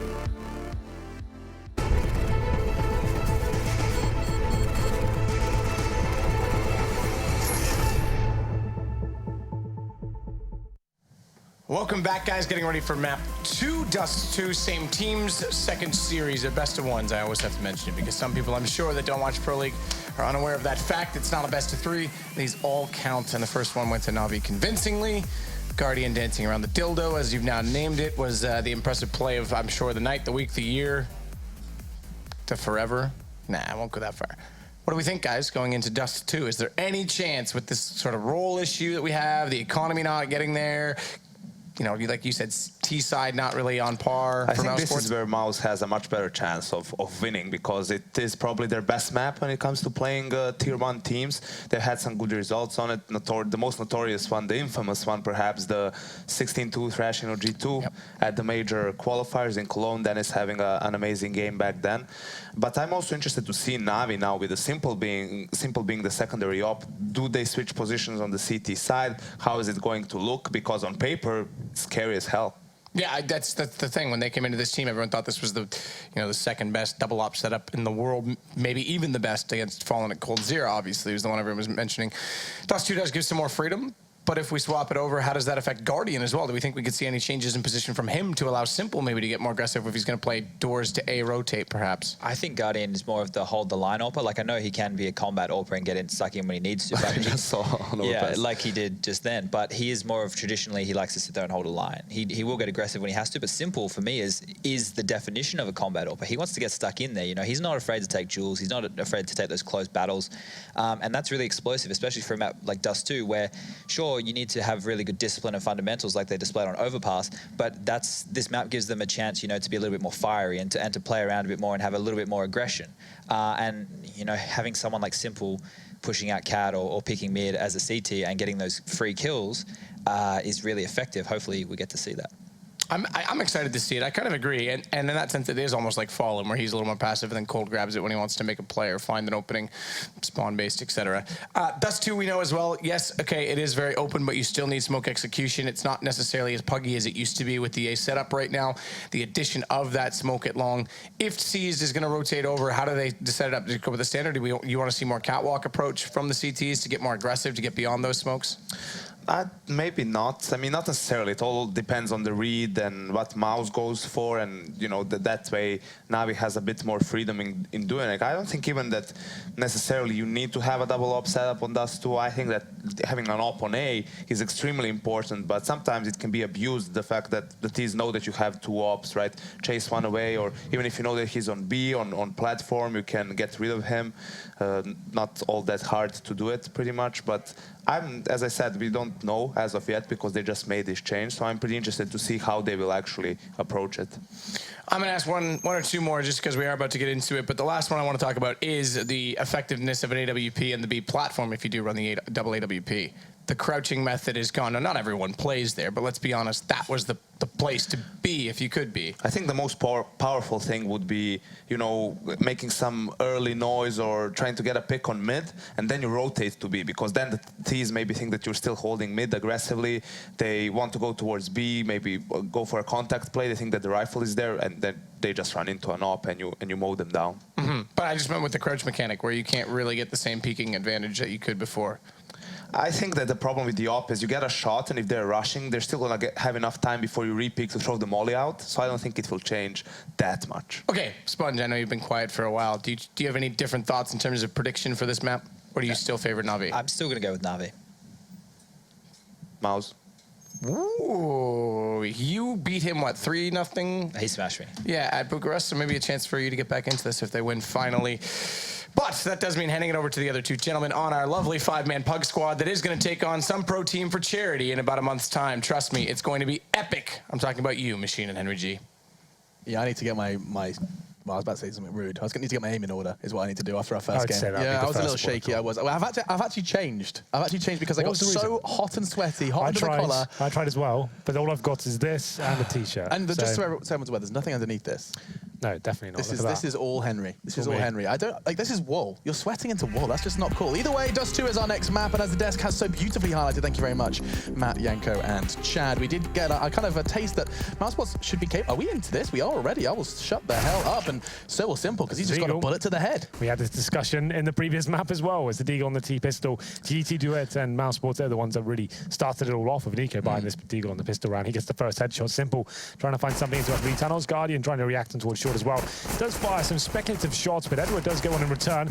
There'll be a 4-on-4 for now, but Edward, he's pushed that towards long, so that was the reaction, and now they actually got them pincered in towards the B tunnels and actually finding all the kills as well. The bomb has been dropped. You know all about that, don't you, Henry? But Nico takes one on short, trying to keep things level, and they have done so. Surely not another one. They start pushing in. It's going to be a 2v2 brawl in lowers. Surely no hope, no prayer. One more bullet will take Edward down. He's got nothing left, but neither have Mouz. It's Nico alone. 1v2, they're tagged up, though. Could this really be another spectacular Nico Deagle round? This is actually kind of sick from him. They're just going to assume he's definitely gone to B, but Edward, actually, he's being a little bit more intelligent about this. I thought they'd be sticking together, using that buddy system you always mention. Do you mention that? I do like to talk about the buddy system. That's because I believe we at the desk have a buddy system too. I like to do that joke when I say things randomly and say, as you would say, Matt. As you would say. So, like, I'm trying to do it with you. I'm not sure if you're on board with the joke, so... Well, I mean, I genuinely do like to consider that the kind of partner in crime mechanic, you know, the buddy, the holding hand system. Well, right now, they've actually got no information as to where Nico is. He's played this very nice indeed. Obviously, if he gets a plant down, it's a success in itself, but he still has some grounds to win this round. I think he's going a little too slowly, though. Yep. Yeah, Edward's going to creep him. Oh, Edward! He was low before, but he's lower now. 6 feet under. Now 5 seconds. He's got just enough time to throw that bomb down. This would be spectacular, and he's got a good idea of where Guardian's coming from. He knew he was on B, and one bullet will do it, Nico! What on earth? This game keeps on giving. Lines up 4. Of course it's Nico. Of course it's the Deagle. And Mousesports hit the ground running here on Dust 2. He didn't think he had any grounds to win that round whatsoever. He didn't. He didn't. Definitely not. I thought, okay, he's done this pretty nicely. He's actually going to get a plan out of this. He's going to be pretty spectacular. And that man, he actually wins the round. Going in there with like 10 seconds, he's going out towards short, hits that one body shot, and Mousesports do arrive on Dust 2. All down to Nico, you have to say. He was the one that got that first Deagle headshot. There was a complete brawl. Somehow he stays alive, picks up the bomb, and there it is. Dude, casting, like, plays like that put a smile on my face. That is a statement just to how amazing these games and these rounds have been. Wow, I'm still in recovery from Guardian, and Nico just knocks me for 6. When you've got players like Simple, Guardian, Nico on the server, these are some of the world's best and most exciting players to watch in Counter-Strike. So this is going to be a very special game going forward. Everyone seems to be stepping up time and time again. Previous round was Nico, but we have got that first kill coming in. It was Guardian. They are on the force bar on the CT side. He gets the first headshot on towards Oscar. Yeah, I mean, you talk about Simple as being one of the best, and the way he just got the entry there with the scout was phenomenal. This is the power. I mean, they have a double up. Now they've got a double scout here on the second round. Why not? Seized. Not going to be defensive. He's actually getting towards lower B as well, and there is going to be a player waiting in the form of Nico. But he's checking every single angle here. The time he's not going to work in his favour, though. And all of a sudden, once again, it's going to be a 5 versus 3. Edward at the top and middle as well. Mousesports finally win a pistol in this series, and it's going to be thrown back in their face. Surely not another one for Edward. He's already done the damage. He's done the hard work, and he will finish off as well with a dirty work. A bullet to the groin to Chris J, as he is out of luck. So is Matt Dennis. That's going to be the bite back from Navi, 1-1, and they didn't lose a single player. That they had, you said Nico had no right to win that. Well, Navi, they had a little more so, but they managed to make it look so damn easy. Not losing a single player versus a bought-up Mouse, that's kind of embarrassing. A little bit, for sure. Definitely shouldn't be going down like that, but the first scout headshot discombobulated the terrorists slightly, I guess, and at that point, Navi had a lot more freedom to push. CZ gets in lower B, and after that kill comes in, it was very difficult to recover. This time, Dennis, he tries his hand at the Desert Eagle towards long. He's in that spawn to try and get the first shot off. Doesn't get it, but it's going to be speedy. I think he took a nade or maybe a scout shot at the start of the round, and Simple nails another headshot there. So it will be a 5-on-4. It's looking like Simple wants to do some more work here. I really, really don't want to doubt him, and surely not. Simply he is making it look easy. He's going to go high into the sky, and Nico shuts him down before the bullet could be released. And so, 3 versus 3.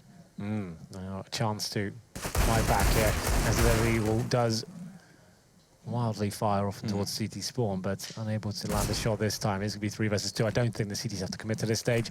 They just can fall back and play together, and Oscar very well versed in this weapon as well. He doesn't manage to pull off the headshot this time. So just be speeding out 17 HP and the bomb down and long. It's going to be surely over. No one else can deliver as another spectacular play. Yeah, we may have seen some kind of against all odds plays already, Henry, in just these 2 maps, but that one was a little out of reach. Spitty unable to do anything to aid his team into the 3rd.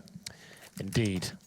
Well, then it is going to be the full eco up from Mouseport to this point. Is this the fullest of ecos we've seen? No, okay, flashbang. Whoa, the big investment from Nico. So, I mean, what is the genuine objective here? You've got a P250 flash. Most teams like to do a run boost from short. You flash them towards the A side, you run boost, and just trying to plant towards short. You could go in towards B, but... B all in? No? Okay, going lowest.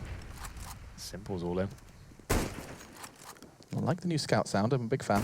They're already up top as well. They're going to be completely defensive. This isn't the first time that we've seen that happen. It's nice aggressive work from Simple. Good presence of mind to start applying pressure early, pushing for info. Another walk at Guardian go. 2 with the P250 in a matter of seconds. Now just onto Nico, who has done damage. He's taken 2 down. And a 3rd. Nico surely is not going to go down without a fight. 3 frags. And again, he had no right. He's just taken them when he shouldn't be even allowed a chance to breathe. Now Navi have 3, but he did manage to keep them honest in that round, and now the buy will be coming in.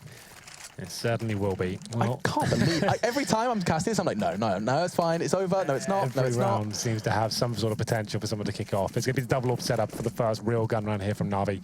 And it looks like they're going to be facing towards mid as well. It looks like Oscar potentially could have been taken down to the top of that smoke, but Guardian's still going to be facing here. It's waiting towards suicide. That will be Oscar indeed. Guardians watching lower B. Normally going to be flashed off at this position. It'd be nuts for Chris just to straight up face this without a teammate helping him out. We'll see if he decides to do it. You can see he's got some sort of knowledge there. This might be a possibility. The flashbang does come in. That scares Guardian off. It's Simple's there. Both warps towards the middle of the stage. They start to go back into more of a default setup on the CT side here. This is the Simple and Guardian setup that we were expecting to see big things from Overpass. Maybe D2 will deliver, and Nico continues to do so as well. Looking at that from Chris J. Aggressive work towards CT. Pre-smoke as well. Just throws it out, and now that smoke will keep them guessing.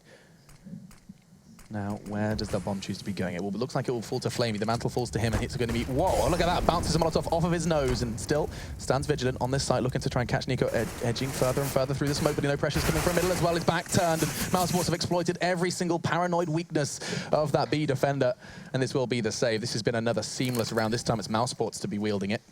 Yeah, there's not so much going down in terms of like tactical prowess for Mousesports here. There's Nico straight up facing towards the B site with not really much rhyme or reason behind it. He just goes in and finds a really nice timing out towards Guardian, towards Simple, sorry. It's happened again. This happened on Overpass. Well, 3 members. Yeah, they're still finding rounds though, so, you know, it was working.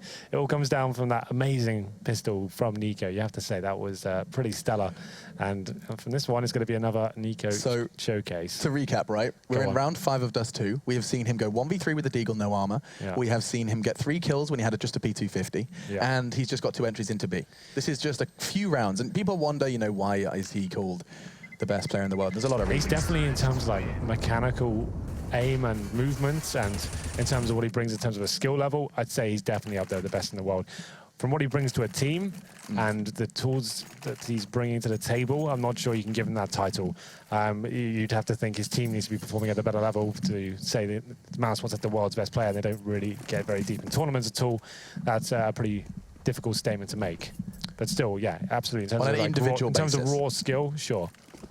Now look at this from Guardian, aggressive peeking straight up middle. In fact, going so wide he could see towards the T ramp. No, nothing found, and he will back up for now. Now keep our eyes on Nico. It kind of makes sense. He's got 10 frags, double digits, just into 5 rounds of play, and he does it again. Simple. Caught with his trousers around his ankles. He goes for what is usually seen as a rather safe peek. You have your legs up. No one's going to be pre-aiming high on that box, but you better believe Nico was.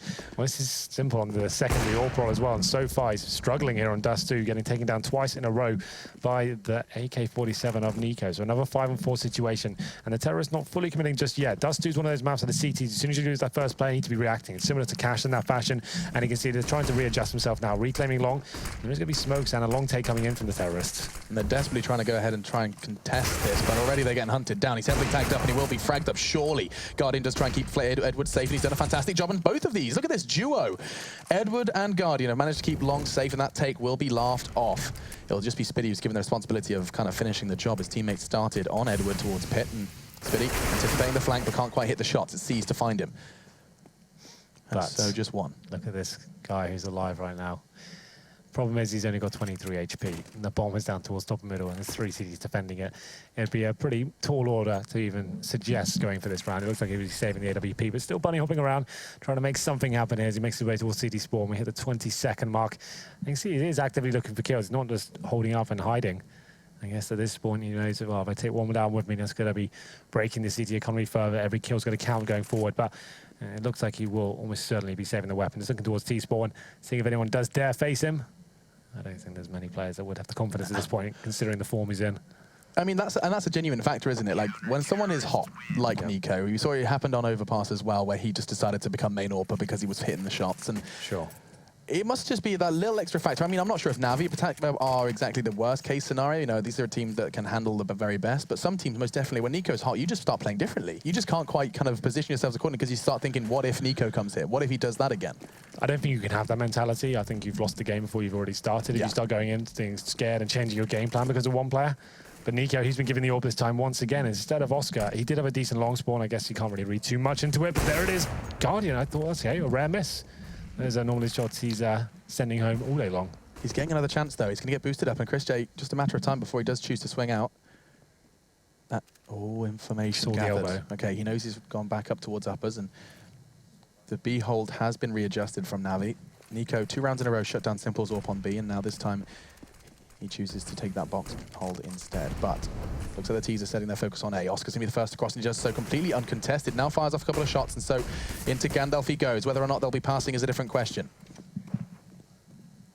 Dennis and boys have been given a pretty firm hold of this site. Now coming in back in his C's, he's going to actually burn to his death. He was in Gandalf, and it did look like the fiery Balrog caught him. Are you doing Lord of the Rings quotes right now? I was trying, yeah. 3v3 though, the bomb has gone down. Now time will be of the essence. Christian's come from being caught simple on the rotate. This is work, fantastic work from Christian. He even does damage to Edward. Now look at the health. 29 points of health between the 2 remaining CTs, and that's right, I did just do maths on air. That was scary.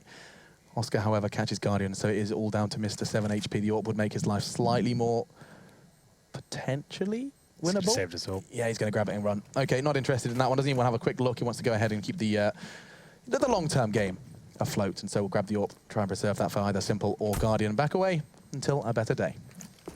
Mouse Sports, and he's keeping things competitive here. He did manage to save the AWP in the previous round, and actually managing to use it effectively. Speedy does find 1 kill and picks up the weapon as well, and it's going to be 2 weapons saved overall for Mouse Sports. It's going to be 4-3. We'll have a look at the money for Navi coming forward. Seems like there's still plenty to work with here. I think I did see a single AWP. Maybe there's a second as well. Let's have a look. I don't think well, I mean, that was the saved AWP, right? I don't think there's I was seeing. I didn't catch that money. Oh, there is, yeah. There's 2. Wow, okay. Right, double AWP, still happening. And you know what? The only real heavy price you're paying is seized on a CZ. He can play a tie angle and still be very instrumental. Yeah, see where first blood comes from. On this stage, it's going to be a full default from Mouse Sports, not really committing to any sort of spawn-based play we've seen in previous rounds. Sees, like you said, getting a close range angle. He's got that CZ in hand. He's playing in front of the smoke, listening out for a footstep. Has the option to be flashed in if he wants to be. He's actually going to be there by himself for now, so he's just going to be in a one-and-done position, trying to do what he can with that CZ. We can see Terrorist starting to position themselves here. Could go for the mid-split here, but it looks like maybe more potentially towards short, considering all 5 players on that side of the map. And they'll be edging up. Potential execute coming in as well. It's 4 smoke still in their hand. So it does look like the main kind of test for Navi will be Guardian on short and Edward on CT, and one of them has already been failed. A solid shot from the words of Henry G from Chris J. And so they choose to back up. And Mouse looked to be pushing off of that one. It looked, they had so many bodies in middle, but now they've changed their plans. And look at this, they're storming up middle. Seized is about to get a big load of terrorists right in front of him, and the CZ can't quite do enough. Damages Oscar down to 4 points of health, and they're just back and forth. They are in limbo, Henry. Is this indecision, or is this just Mouse Sports pushing off the peaks? They're sticking together. It's actually quite nice to watch. They're not being overcommitted. They're actually just sticking together, working the picks. They wanted to go back towards long there, finding the kills. You don't have to keep, well, let's keep going towards long now. Just like, well, they're giving us kills there at this point. We still have 5 alive. It's absolutely fine and simple. He's isolated by himself. Has been struggling with this AWP roll once again. It's not like that was an easy shot, but still can't find anything to get rolling, really, in this second AWP roll. And it's going to be 5 players alive for Mouse Sports there. So just Guardian remains. I don't think we'll be seeing any sort of flamboyant efforts to actually try and win this round, as he is holding towards a crossover. Does hit quite a nice one towards Dennis. Dennis has a kill as of yet. He's not 007, but he's 227. A new breed of agent, perhaps. 027. License to kill and thrill, perhaps later on. Not forgetting that his performance he had versus G2 was brought up on the desk, of course, at the major qualifier. Incredible stuff from Dennis. I think it was 16-2 and he dropped over 30. Very, very solid stuff for him, but it was a bit of a flash in the pan. You don't see too many of them from Dennis, and currently not yet found a kill. Into round 9 we dive, and look at Oscar, takes the head off Flamey. That's going to be one member of the B defense already shut down. Trust me, daddy. That's a Skepta joke. Is it a joke or it's a thing he says? I'm not really sure what I'm doing anymore. Either way, they're sitting in the smoke. They only have P250s, and we know Sponge is going to be upset if they get any one-bullet headshots, but no, it won't be happening. Instead, they'll be mowing them down, and this is probably going to be the freest round you'll see in a very long time. I think you're absolutely right there. They get the first pick mid towards long at this stage, and everyone's finding frags, and even our friend Dennis has chimed in as well, so he's broken the duck once again. He actually has a few decent rounds after finding that initial kill, so maybe we can see more from him going forward. Simple, going to be the last player remaining, and he has a deagle. And yeah, it's been a very back and forth game so far, but in the last 4 rounds, it has been Mousesports taking the lion's share. Yeah, this is going to be gifting them the lead as well, 5-4. And they did win that pistol, remember. It was Navi that came in with that hard reset of the scout play. Just casting my mind back to the previous round, you know how they're kind of fighting like a bit of a pack? I mean, like not a wolf pack, a mouse pack. There you go. A mouse pack? Yeah, they were kind of... Is that a thing? They weren't. No, I don't think that's a thing. Rat pack is There is a thing called a rat king. And that's where there's a big group of rats in one place, and their tails get all tangled up. Was that what that was like? And they get really angry, and they kill everything. They're like, yeah, all the tails are tied up, and they're running around like a little monster. And they're just, because they're all, you know, pissed off, they just start kind of biting things, and it's called a Rat King. It's a pretty cool name. Maybe I'm going to change my name to Rat King. Alex Rat King Richardson. Yeah, well, I think that's something got legs to it. All right, there you go. It's official. I'll change my Twitter in a second. So what will it be? At Rat King. Yeah, that's right. Yeah, perfect. Here we go. Let's get into it before we say something silly. It will just be the CTs again. This is 2 rounds in a row that Navi have got very little into the fray. I mean, what is that? A HE and a flash. And this looks like it could be just a dry walk. Just 3 of them strolling in. It's definitely a little bit high risk, but at this moment, Oscar's gathered that these close corners are clear. Double smoke towards the door, just to be sure it's definitely smoked. You should never do double protection. It's actually worse. But nice work from Oscar. Takes Simple down. Is that actually a fact? It is actually, yeah. Just in case anyone listens to that. A little bit of education for everyone. Right, okay. But look at that, the bomb is already down, and there's 4 members of Navi still yet to fire a bullet. That is... I mean, Mousesports, you can't always credit them for being kind of restrained and kind of locked in, very clinical. These few rounds, though, these successes they've been finding on Dust 2 have been just that. Yeah, it's been... In terms of, once again, in terms of like the tactical game, they haven't really been employing a huge amount of executes or kind of fakes or even mid-splits coming in here. This has been sticking his unit, trying to find that first frag, which they've been very good at getting. This time, though, Steez does manage to pick one up with the P250. It's going to be the round still guaranteed for Mousesports, but he's trying to do something to farm some cash, pay for his debts for the P250 at least for $300 kill. Just Edward remains, and yeah, Mousesports has been playing an effective game of let's try and work a pick. Nico, do you want to walk in the bin, see if he can kill Simple twice with an AK-47? Yeah, of course he can. I can probably do that. And he just doesn't have to throw any nades, just walks into the site and just catches the right timing. And it seems time and time again. But still, round number 11. This has been quite a quick half. It's 6-4 in favour of Mousesports. If you're just joining us, I wouldn't say they got battered on Overpass, but it was a very convincing win from Navi, you have to say. Yeah, I mean, they started to claw things back on the first half of Overpass, but that was about it. Yeah. But still, into the action, we do have the double AWP once again back. That's off the back of a double eco brought to you by Navi. They invested 2 free rounds. Message there. 2 free rounds given to Mousesports, and the reason for that was because they wanted this equipment. They wanted this round, and they've invested heavily into it. Let's see exactly how that structure does, whether or not it does reward them. Huge investment from the CTs already. We've seen them use the majority of their smokes. In fact, they haven't got a single smoke left, and there's still 1 minute and 20 in the round. Mousesports are going to have a lot of kind of wide open routes for attack. And it does look like they're going to be setting their sights on middle, at least for the moment. Nico anticipating someone close, trying to bait out the shot, try and go for a bob and a weave. And still nothing to be found. Navi, they are giving them full control of middle. Not a single player in CT or even looking towards middle. I mean, Flamey's in B looking at the door. Yeah, it is quite standard for CTs at this stage. It just means you have got a lot of faith in your open towards the tunnels, and basically his teammates going to be defending him from any sort of mid-splits coming in. The idea is to slow him down as much as possible, with shots given away that Oscar with a real opportunity to find those B doors and find the first kill, but can't land the damage just yet. And that is important. Simple for the first time wins out that. Julie gets a second as well. Simple is going off. He can't find the third just yet. Tries to flick onto his teammate. Calm down, Simple. His vision is based on movement. He's a CS Tyrannosaurus Rex. And it will be another round for Navi. This time it's them that finds the perfect round. I like the things you compare Counter-Strike plays to. Well, I've got Lord of the Rings and Jurassic Park. Lord of the Rings, I felt like you tried to get 2 in there. Do you know what my problem was? Is I couldn't remember what the Balrog was called. Right. I was sitting there like, it's the fiery fellow. He's got the horns. You came back to it though. You recovered. We got there eventually. Well, it's going to be the double orb setup for Navi once again. Simple and Guardian, of course. And we'll see whether Simple can start showing us some of his greatness. As Chad pointed out, he's known to be more of the flashy style orb, getting you entry fragged on the T side.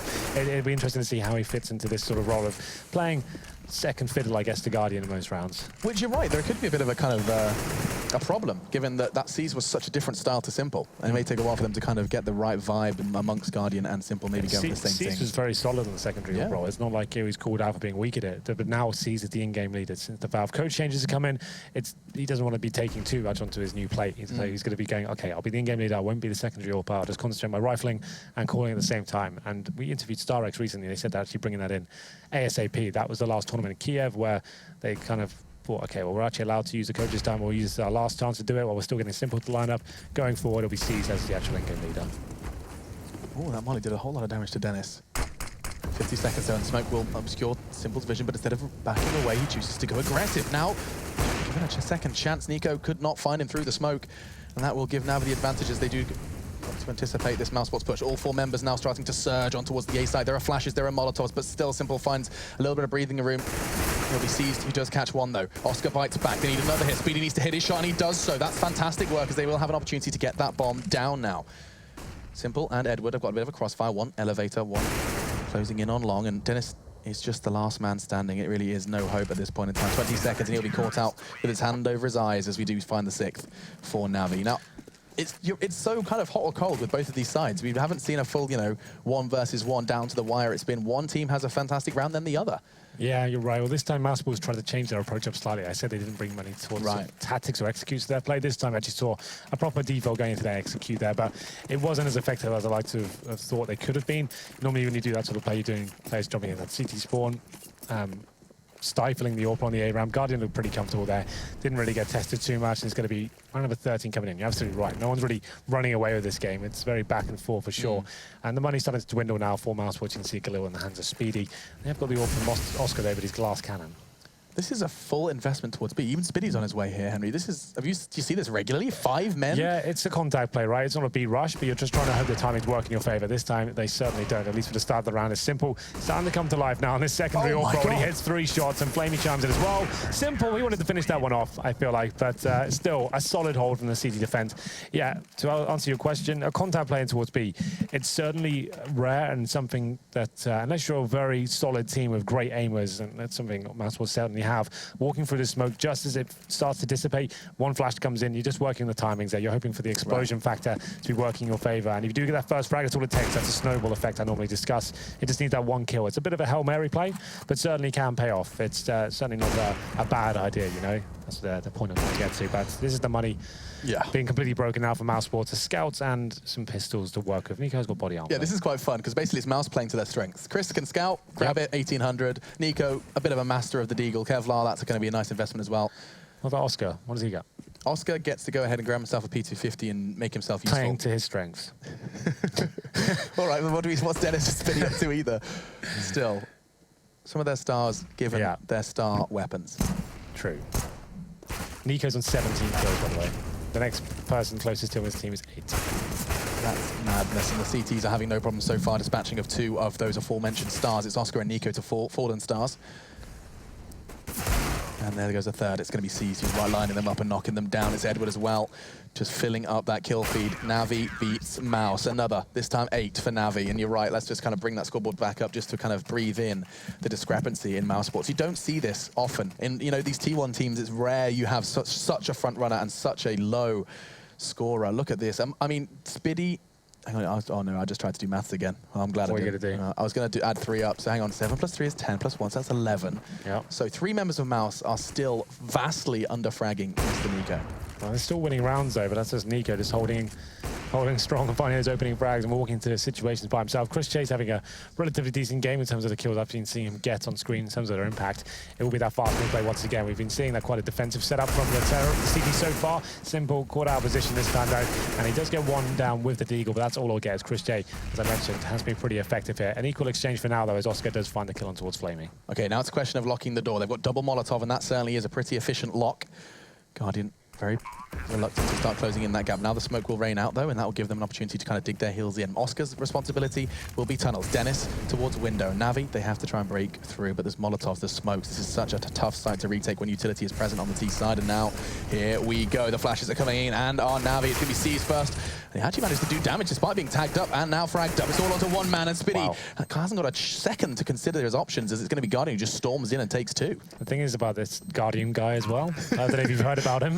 Tell me about him, please. He's actually a very proficient rifler as well. Like, he's not the kind of player who's just like, oh, he's a one-trick pony. He can actually be really, really good at the rifles as well, as he just demonstrated. That was actually kind of sick from him. A solid retake, like he said. It's very difficult for the CT to actually get in those situations when the Molotovs, the smokes are down, but they played it perfectly and get in there and win the half as well. So not bad at all. Not bad at all. Will Mousesports be able to bounce back on a map that the desk said is their best chance of taking the T1 team down on Navi? No doubt in that tier 1, especially when Guardian is on fire like this. We'll be back after our break to bring you the second half of our second map here of the ESL Pro League, so do stay tuned.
It is 6 and 9, off on a comedic combination.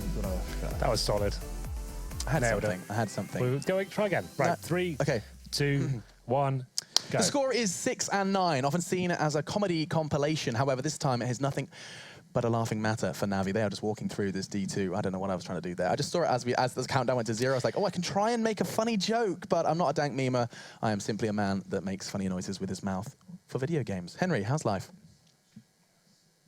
I'm not sure if that's a look of love or disgust. No, life is better now. I'm with you. It feels like this is the way it should be, Alex. We're having fun. We are. We're having a blast. We have a good time. We always do. And if you guys are having a good time as well, because I don't know if Matt's been doing it, hit us up. Hashtag ESL Pro League.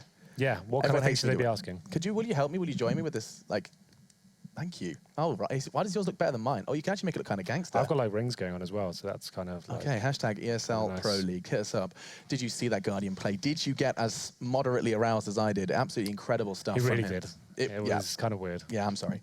It got my heart beating. It got I actually got goosebumps. It's kind of a weird thing that goes on, but really, like, that is sexy CS at its kind of peak. And of course, you'll be finding that, I assume, all over Reddit, social media, and all of the good stuff. But games go on, and Nico had something quite similarly impressive on that pistol round, and I just saw a pretty insane statistic. Can you drop that bomb? Yeah, Yanko actually said, so Nico actually got as many frags in the pistol as Dennis and Speedy did combined after by the point of the 13th round. That's... Because that's kind of nuts, right? Like, obviously, we always like get called out like talent and analysts for analysing the stats too much, but that kind of disparity, if your teammates aren't, you got two players that aren't contributing at all to the terrorist round, you're actually winning rounds as well. That's kind of nuts. There's something certainly not quite right, considering that Dennis went 0-9 on the first map as well. What's so crazy to me is that they are capable players. Oh, definitely. I like, mean, obviously, I know it's bad games, and it's not like the team's getting battered here. They're actually playing competitively, lost a pistol, and I don't think they won the pistol, sorry. They lost the second round, and like I don't know, it's difficult to point too much out. The scoreline's fine. It's not like the game's over. They can still step up. We'll wait to the end of the game before we crucify them. But when we go into the second pistol here, Matthew, I can't keep calling you. Can you stop that? I know you cast with him like every day of your life, so I kind of forgive you for that one. But look at Nico. Don't you dare make another play, young man. Don't you dare. You've I want him done to. I want to see the highlights. Not going to find the shot initially, and so we can sigh relief. It's him. Run. Run. It's Nico. Get the hell out of there. They choose to take the long, and looks like Spiddy's going to be hitting the shot necessary or not. Actually takes his helmet off. He's only got 2% HP left. He's going to be backing away now, and Navi are already undermanned and understaffed now on the long. How on earth has he got away with that one? Edward's just tagged up, not fragged up, and can't say the same about Simple. He's down. And Mousesports do look to be picking up. This will be both pistol rounds here. It will be both pistols indeed, but still, Nico. Hello. He's feeling pretty crispy tonight, it seems. Another 3 kills here. Filming the pistol, we got 4 on the team side. This time it's 3. Wait. So what do you want to point out? So don't be a bully. Don't be a bully. Okay. Nico has got the same amount of frags Spiddy has in Alex the 2 pistols bully. combined. That's not a bully. He's got 6 frags in the 2 pistols. Yes. That's absolutely crazy. And they look so easy. Watching Nico make CS look so easy. He got 7 kills total. He just got 3 then. He got 4 in the pistol. Oh, he got 4 in the pistol. Oh, my lord. Okay. He got 4 deagle kills, didn't he? So he's actually, he's closing in on Oscar as well with just his pistol stats. Still, we're ready to go, and it will be a bit of a deco. Look at that. Even Kevlar involved to remove that eco. It's more of just a deagle. Now, where do they choose to take these? This is always an interesting question, because it's all about picks, right? Long-range picks. So the fights you're going to find are probably long and short. Sure, but you've only got one flashman to play with. Normally, like I said before, I kind of described it. Normally go towards short. A lot of teams are run boosting at the moment to try and get the bomb down and bait out maybe a scout shot or a rifle holding towards the ramp area. There are plenty of options here. There's no set script as you want to do. You're just filling the map at the start, see if you can find a cheeky deagle headshot. Looks like they'll be going for the mid split here. They've got some control out of the long doors, the mid doors here, and players in upper B. So they're hoping they can just walk into B as soon as they get some attention. They'll probably be coming out towards mid, but Nico shutting them down once again. He gets both kills, of course. And he is definitely playing like a little bit of a monster tonight, and it's going to be the round pretty much over this stage. Edward and Simple just with the deagles. Edward no armor as well. The bomb in possession, but no control of the map whatsoever. So Mousesports don't really want to give much away here, but you know, looks like maybe Nico wants to come in for another challenge. It just looks so weird. I'm glad we're not bringing up the scoreboard too often, just because it's a bit of a mind-blowing moment when you look at it. 22 on one side, 1 on the other. Still, let's stop. 30 seconds. Let's see if Navi can muster any magic here. And looks like the answer is a big resounding no. Edward instead is left alone in uppers, and he's just going to have an opportunity to just try and take something. Maybe a UMP, M4 would be the dream scenario out of the hands of Mouse, but there's almost no hope, no chance of that one. Look at that perfect execution. While full blind, it's Dennis chime in. That's even an SMG that picks up the frags. That's a 600 in their pockets for later on. Mousesports, you said already, Henry, that they are by no means out of this one. Definitely not. And picking up the opening 3 off the back of the second pistol round that they've won here on this map is a big step in the correct direction. Absolutely, Alex. A third would be ideal. And I hate that I still, even when there's only a tech line being bought, cannot say for certain that Mousesports will find 3 because of the insanity we've been seeing in CSO recently. I think this one should be a clean cut. Oh, that's a nice shot from Oscar, and he looks like he wants a little bit more here. Gets 2 kills, both headshots as well. One was a jumping scout shot, but Chris J coming in to pick up the pieces there after his fallen comrade did get taken down eventually by the Glock, it seems, of Flamey. And the grenade comes in. That should do some reasonable damage, but that does a little bit more. Speedy towards long doors finds Edward. 4 on 2 now. It doesn't look like the bomb will be planted this time round. But Simple has got a scout, so we know he can be very good with this weapon. What do you think about the new scout sound? I actually like it. I'm trying to work out what it sounds like. It sounds like to me like one of those old Western rifles. Okay. Oh, do you know what I mean? The ones that like have the little thing underneath it. I'm trying to do a symbol. Can't see the camera. Like a carbine. It's like a carbine. Yeah. It sounds like one of those. Ooh, okay, Simple's going to have trouble doing that damage with the scout because, well, he's got the blood in the water, but there's blood on his jersey as well. Down to just 17. And I mean, one would be cool here, and that's not far off. He just whistled one shot past. He won't be able to get the second despite flying into the sky, trying to take a full advantage of the jumping accuracy of his weapon. But we do find ourselves level then, as we do take the first 3 for Mouse Sports' favor.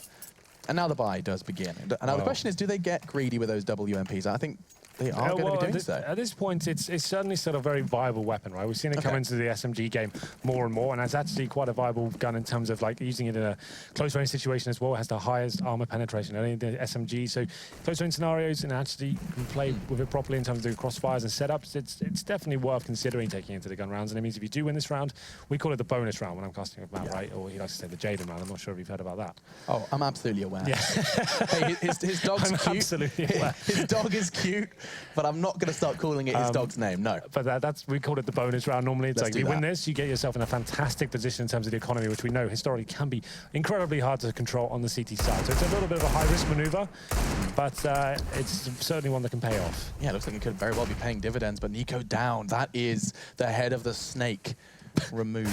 The head of the snake, yeah. And now just the writhing body remains, but Oscar's already managed to find something, a bit of tail whip from the AWP, and he's already tagged up. Spitty, lucky to be getting away with his life. Fortunately, he has Oscar to try and keep things safe and sound. He does manage to evade the shot, if not just for a moment. Guardian catches him, and this is a tough, hard place situation, and it's Mr. Hard Place to find him. Edward with the AK. Well, Chris J and Speedy now. It has been quite a back and forth affair in this round. We hit the 45-second mark, but the CTs are both together, making their way towards shorts. Chris J upgrading from the UMP to the AK-47. The C's, he's going to hit those shots all day long. Really nice controlled spray there. That's how you do it, ladies and gentlemen. Alex, you look like you enjoyed that one. Just, like, he at no point considered stopping that spray. Well, you're fully committed to that, I think, right? If you stop it and go back to tapping, it's going to take a while to reset. Yeah. If you know how to control the spray, which I can speculate, he probably knows what he's doing. Here it comes. Yeah, if you try and stop that, it takes a while to reset, right? But he's just committing to it, and it's absolutely perfect, like pinpoint accuracy there. Very nice. It's to be 10-9, and Navi do pick up that first gun round. And Guardian, he is the master of that shot. It has to be said. You remember in the G2 game, not so long ago. It was Dennis as well, Henry. He's on the tilt train, bro. That's the worst guy if it happened to. 2 for 14. I'm tilted. I'm tilting just watching it. That's so tough. And you know it's just, that's what was happening to me today when they're playing. Like, you have a bad game, and all of a sudden, no shots are happening to you every time. It's like, of course it's me. Yeah, of course. Out of everyone. It's always going to be me. Yeah, of course. Because it is, you know, he's sitting there. It's not like he's done something wrong there. That's not like, that's just a shot that Guardian hit right. A lot of teams are nading these days instead of using the smoke. It's still not 100% perfect. So players like Guardian, they're definitely more than capable of landing those shots. It's not even so much like it's you have to be the best player in the world to do it. It takes a little sliver of luck as well, so that's a payoff. But through the door, the headshots, and it seems to be a shot the Guardian can consistently hit, at least. Online, he's very good at it. I haven't seen it being as powerful on LAN, but we'll see how they handle this situation. 5 and 4.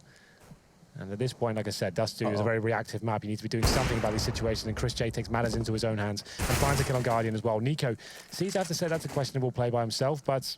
Was there a flash to get him in there? He's just going. It's like a lot of teams will play that passive setup, one towards the B platform, one defending him. So he's just hoping that's working out from this time. And all of a sudden, after getting that first pick, Mouse Sports do find 3 frags in return, and Navi didn't really show up for this round apart from the initial kill. Yeah, I mean, Guardian catches one on the cross. Dennis is sitting there with his face in his hands, and fortunately, everyone else is making things look very, very easy. It all came down to Chris J, though. Like I said, he's reacting there. He knows he has to step up, and it's a bold play to actually push in towards the B tunnels, but he makes it work. And flashes in towards the B tunnels. Chris J on the platform. He knows where one player is on the right-hand side. They haven't got any more, so have to flush it out. But with 10 seconds remaining, with Speedy trying to lock him in as well, he can hear those footsteps of Edward.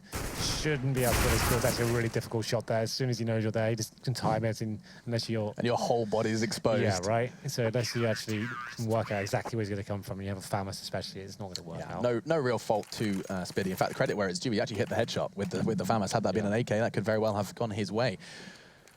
Still, we venture into what will essentially be our, what's now, 21st round. I forgot it was messed up.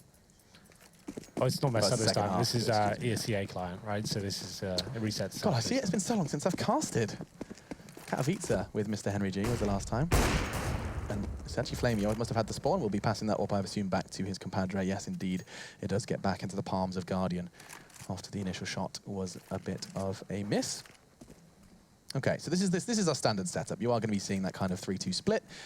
And it's going to be a very audacious angle from Oscar, just trying to catch him on the off angle. Guardian was not anticipating an AWP there. And now already he bites the dust. Now this is kind of the direct opposite of what we saw in the previous round. Conceding the first frag to the AWP. Mousesports clawed it back. Let's see if Navi can. Well, at this point, you can see they're extremely limited, Navi. And they've got one smoke remaining to play with and a couple of Molotovs as well. It's certainly heating up in this round as Alex takes off his jacket. I think I've got fatter. Nothing fits. You were too hot in this shirt, and your solution was to put a big woolen jacket on. All right, Mr. Okay. Woolly Jumper. All right, Henry. You got me there. I got you in a box. Yeah, you do. Well, it's still a 5-on-4, and at this point, Navi are trying to climb their way out of their own box. Proverbial one, perhaps. Ooh. Ooh, I like a that. word. He knows a word. Proverbial. It looks like Navi are going to try and go and make this long and short hit. And just walking through the smoke is Mr. Edward. No. Changes his mind. He's going to try and maneuver his way towards blue. And already, Nico's caught one on the defense. It was caught actually on the cross. And they're coming in one by one. Single file. Not ideal. Noah would not be happy with this.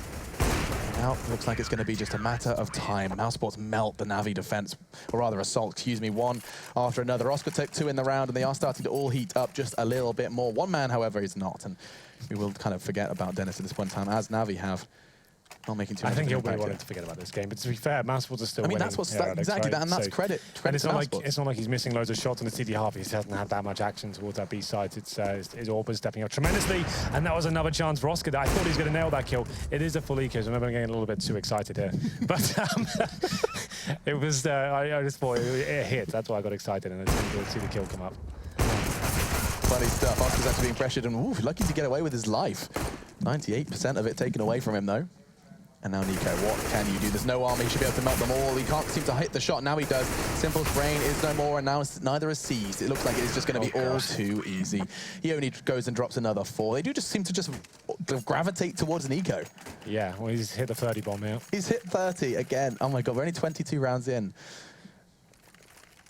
That's insane. I mean, that scoreboard is obscene. 30? Don't do it. Don't. Oh, he's done it. it's BM. We have a BM observer here. Is that Rushley 1, 2, 3, 4, 5, 6 if you want to tell him off? Yeah, guys, please stop. Yeah, so he'll be forgetting about this one, and I'm sure we will too, but not Nico. Nico's performance is something we'll be remembering.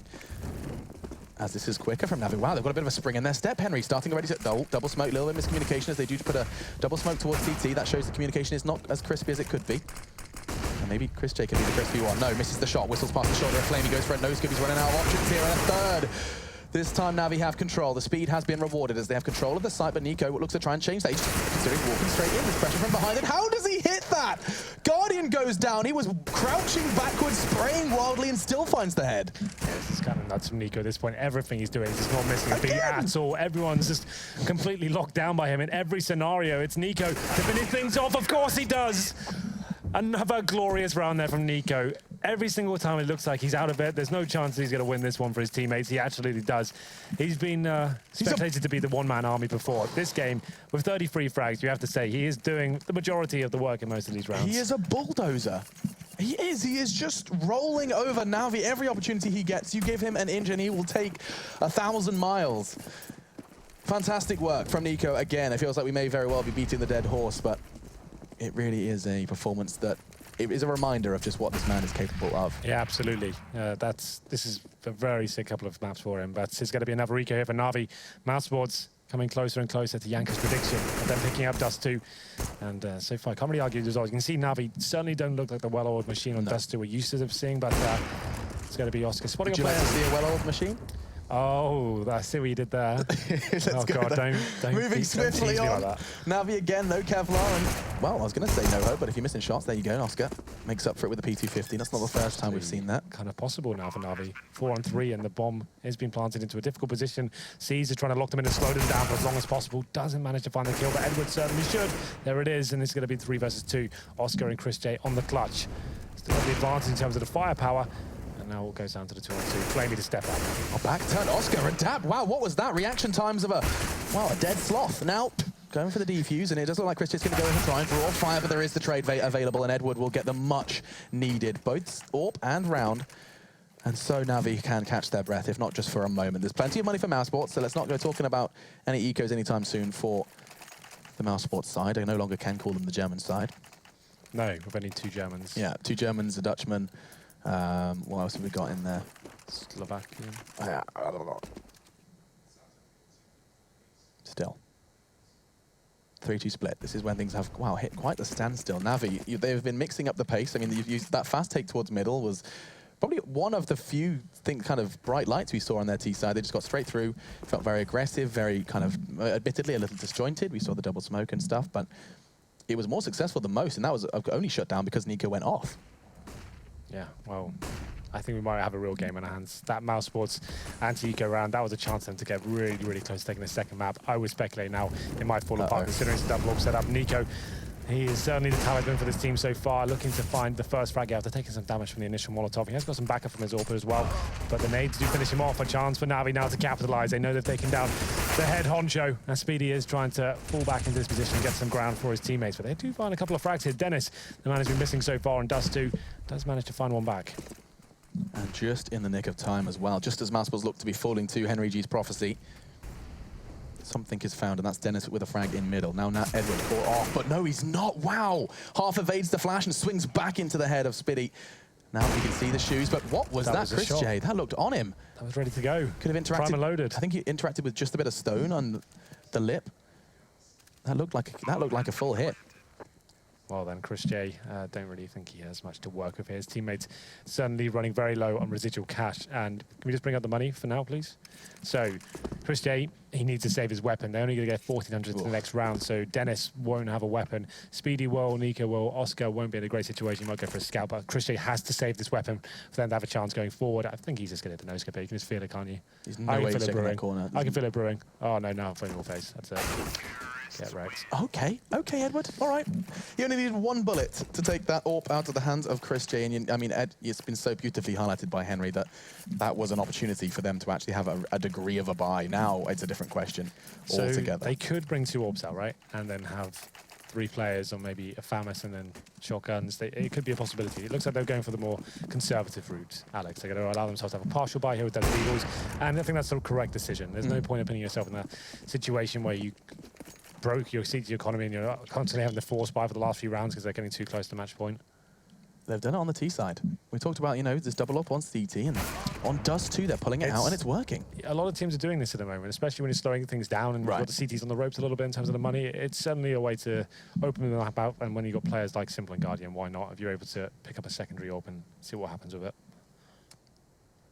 13-2. This will be a much-needed round for Na'Vi. This should be a freebie. They shouldn't lose a single weapon.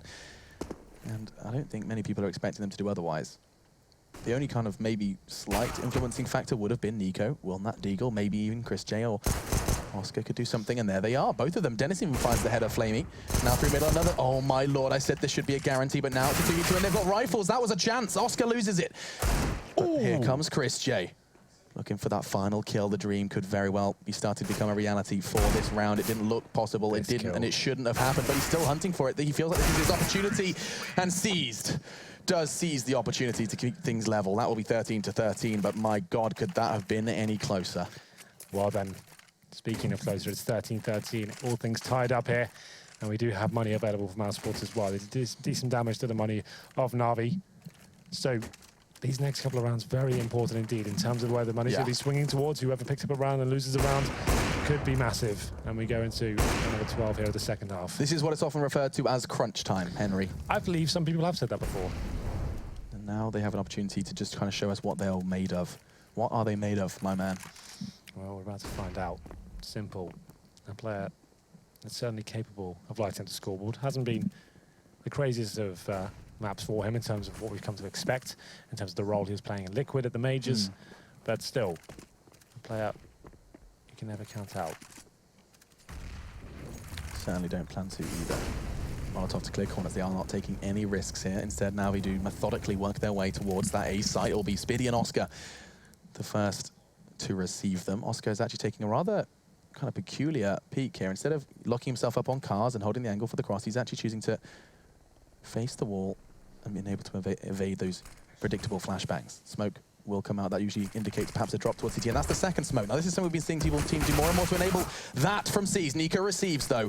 Things are looking bright for Mousesports as they take the first frag, but will they find more? That is the question. Now the flashes come in and they change their plans again. Back and forth they go. And now they're going towards B. They've been absolutely everywhere here, Henry. Well, at this point, they haven't really capitalized on that initial exchange, and Speedy is going to find a kill and return and make it a double as well. This is the problem. Navi were going for the execute, they went with the fake. They weren't really actually going anywhere with it. It's running around. This time, I didn't really like this approach. And it's going to be Flamey, though, trying to do something with it. Does get 2 with the bomb in hand as well. Could actually go toward the A side. That's actually a possibility here, considering his players in City Sport. No one towards A whatsoever. If he gets a plan down and able to find one more kill, we could have a serious round on our hands, and it would be an absolute blunder for Mousesports to drop this. No, let's stop talking that this is even possible. There's no way. Dennis does go ahead and seal the fate of the round. It'll be 14 for Mousesports. Now, they have had the real dominance here on the defensive side of things.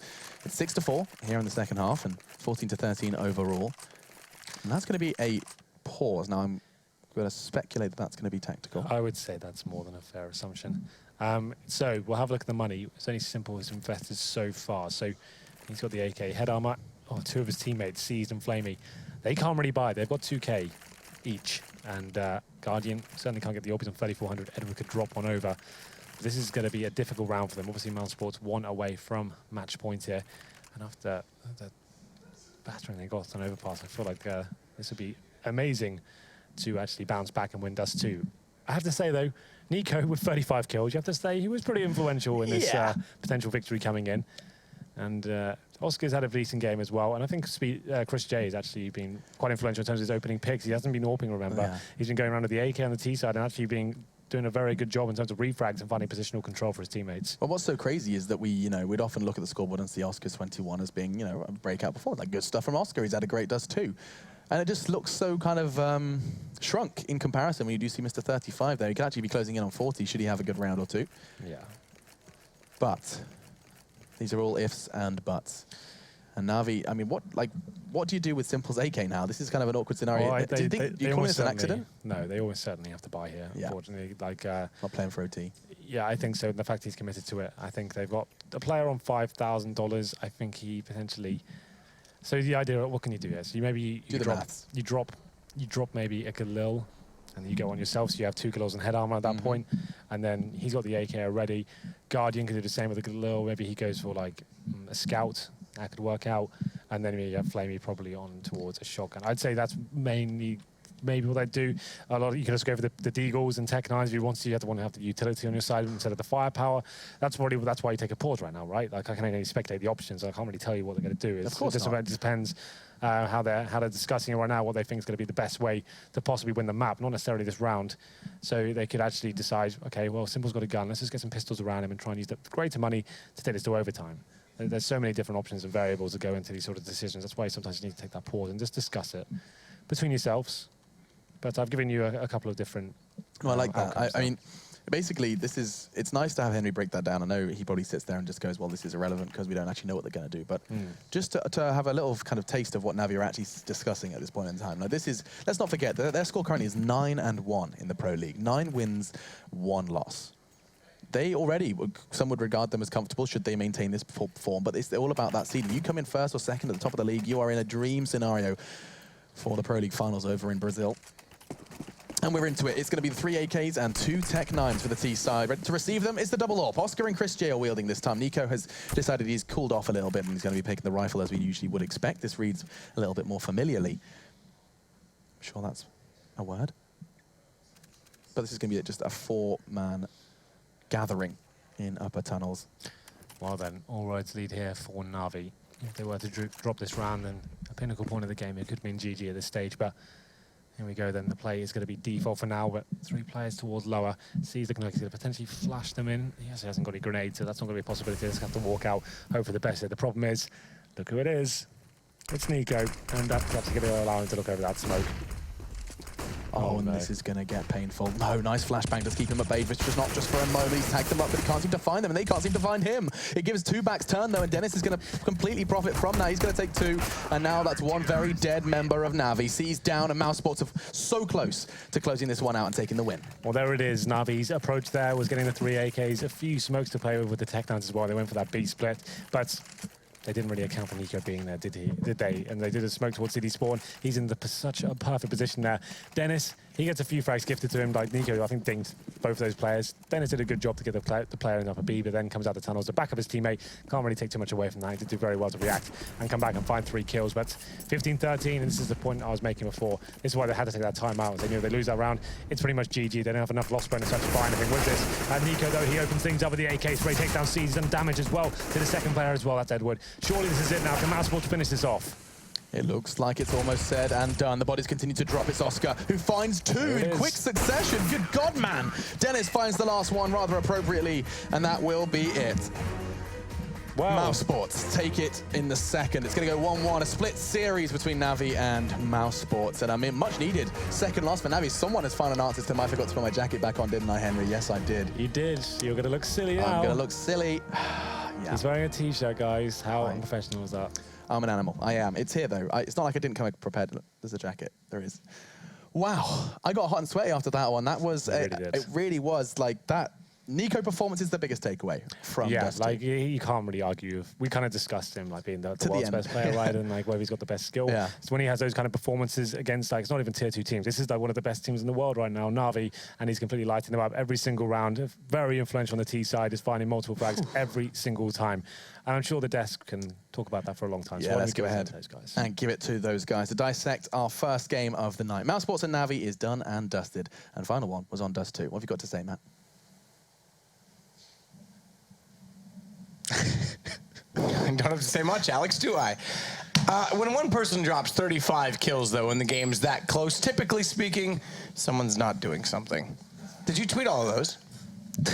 No. Okay, just wondering. You were quietly observing, and you did tweet about it at one point in time, Alfalfa, that you noticed he had more kills, Nico, on the pistol round than 2 players combined in the first 13 rounds on his team. Yeah, I think it's impressive that, you know, with some players underperforming a lot, that Mousesports still managed to come out the victor in this game. And, you know, even though they did win both pistols, but they did lose the anti-force by round. And you think Mousesports is a team that can tilt at that point in time, right? You could see that in the early gun rounds, it came down to them, you know, going for dry picks. Chris J running out mid, killing the guy CT. Nico gets a kill on Simple with the op on B 2 times, where, you know, Simple is a bit overly aggressive in his peak, doesn't even flash before it, and gets punished. So definitely still things to work on for Na'Vi in that B defense. Some look backs at some of the highlights throughout the course of this match. The important thing as well, they go 1-1 against Na'Vi. So even though there was some struggling going on, there was some issues obviously with Dennis, and he did get a nice 3K at the end of it there, as we saw as they ran toward B. They pick up a win off a team that no one else has really managed to do so, aside from NIP. That's almost a victory in 2 ways, because they've gotten a game that other teams haven't, that they're going to be competing against for spots at the LAN, and that has to be somewhat beneficial. I think Na'Vi's issue could be Dust 2. They lost the same map to NIP, so they might have to go back and revisit that. We do know Nip and Mouz are both good teams at Dust 2. However, it still looked like on that City side they didn't have the setups down right. It felt a little bit awkward. I liked how they tried to run the 2 ops middle. They got Guardian and Xbox offing lower and Simple was offing mid. Like, I thought that was creative, a bit like something a bit different, but it wasn't there for them. Do you want me to elaborate? No, it's fine. Okay. I'm just enjoying the silence every now and then. We don't. I feel like we're not have to talk. We're not paid to talk. You're killing me. Okay, I'm sorry. I'm sorry. I think this might be the most kills we've seen in regulation is Apex, 41 in that train game. This might very well be the second one, 37. For this season? Yeah. Yeah, undoubtedly. And Apex on the train. No, that was regulation. Yeah, that didn't go in overtime. Yeah, that's right. 16-14. Yeah, I mean, it's impressive stuff. I mean, we talk about this all the time as well from Nico. He's very explosive. He creates space. And the other guy that we talked about as well was Simple, who seemed to have moments of that in this. Now, you talked a little bit about the setup as well. We did see a full CT half from them because that's where they started out. Did you notice anything that kind of struck you as odd, considering what you expected to see with this double op formation? Not really. We saw also that, you know, he would let himself know mid, then he would switch to B, but I think the problem was early on in the half, right? That's when he got punished for those peaks by Nico, because, you know, he tags Nico through the wall, leaves him on 30 HP, but then wants to repick for the kill. Nico already has positional advantage at that point, and Simple just dies. I mean, and you don't want to be giving kills away for nothing, pretty much. Yeah, well, in that sense, I agree with you. But I'm also going to have to send us off to a break because we've got to get ready for our next matchup. Before I do so, though, don't forget you can download the Score Esports application for your Android or Apple phone. You do so on Google Play or the iOS. I was supposed to say Android iOS App Store. That really doesn't make sense. But if that's all one thing, go there too. The Score Esports, you can keep up to date with all the statistics. We're going to take a short break. When we come back, it's our second matchup of the night. Don't go anywhere.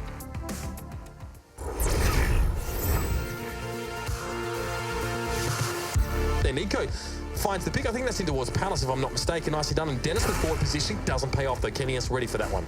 Yeah, Kenny's there waiting for it. Oh, my.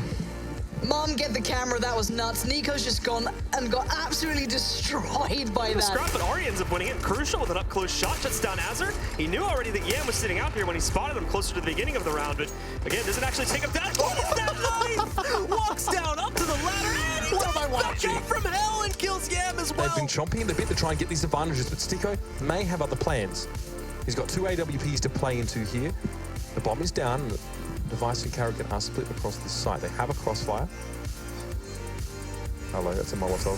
Watch out, Sticko. He knows where Device is. He was already pre-aiming it. Now he can unravel that crossfire. Where's the next place? No. Oh, Sticko! That was sick. He literally took that apart piece by Actually piece. kind of in the middle of the Hornet's Nest. Nobody's expecting him. 1 tap, 2 taps. He's a third bullet, but there we go. And oh my God, Roka. They're eco kills, but that's still impressive. 4 fast kills from Roka. And just JKS left alive now. He's going to go for that one, and he gets the ace. Just enough. Oh, it's actually might be a little bit too deep. It's Guardian as well. Oh, nice bunny hop, I have to say, from Freiburg. He knows the AWP's at least out towards short. He gets the shot unseized. He'll give away their both there. He knows it now, but it's low HP, 8 seconds. He's got to go for the plant. He commits to it rather than facing off against Flamey. And the Molotov will go back out to hold him off. Now it's the low HP, and Freiburg has done it. Ace clutch for the man.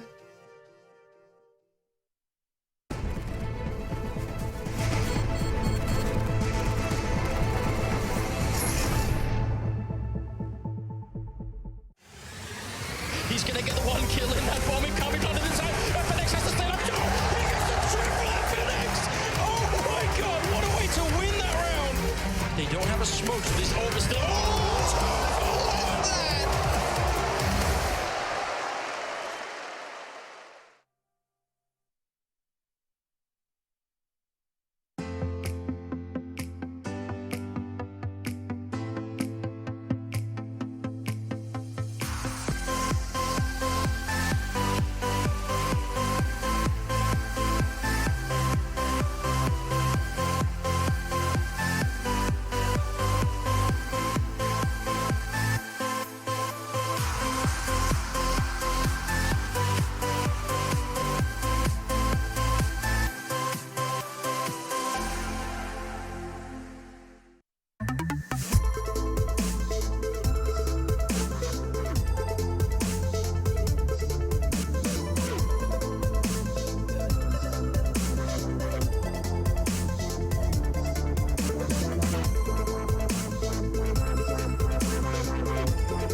Get your team apparel now at shop.eslgaming.com. I'm back!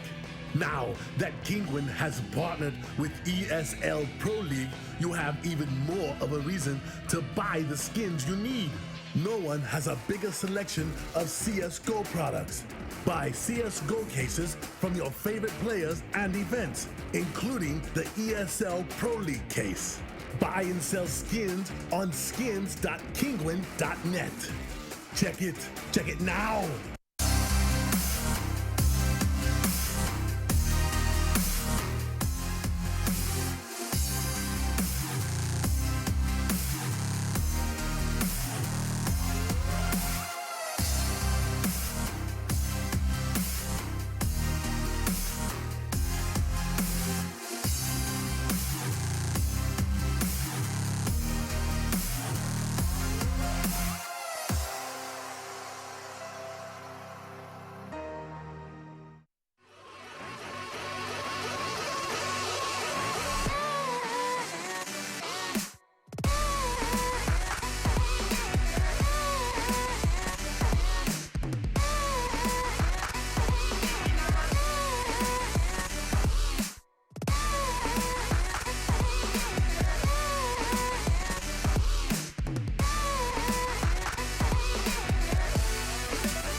ESL Pro League is brought to you in part by Logitech G, Pay Safeguard, The Score Esports, Mountain Dew, and ESEA.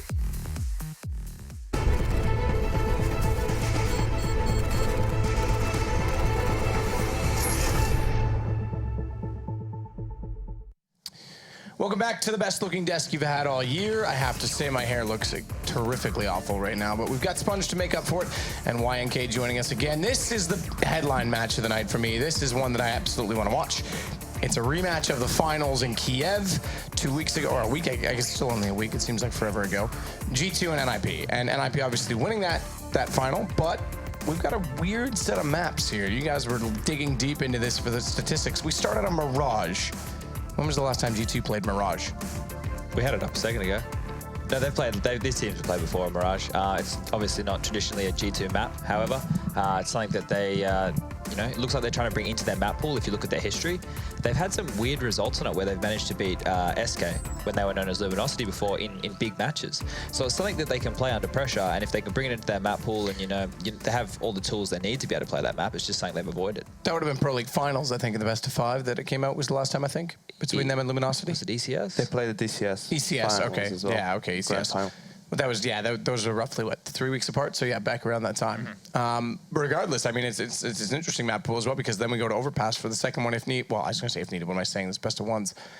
Come on, man. It's definitely needed. There's something about this seat. What's funny here is What's funny here is that G2 doesn't play Mirage. I mean, the last time they played was in January. So if you get 2 vetoes, what did they veto if not Mirage? They vetoed Nuke, okay, let's say that. But what's the other map? I have no idea.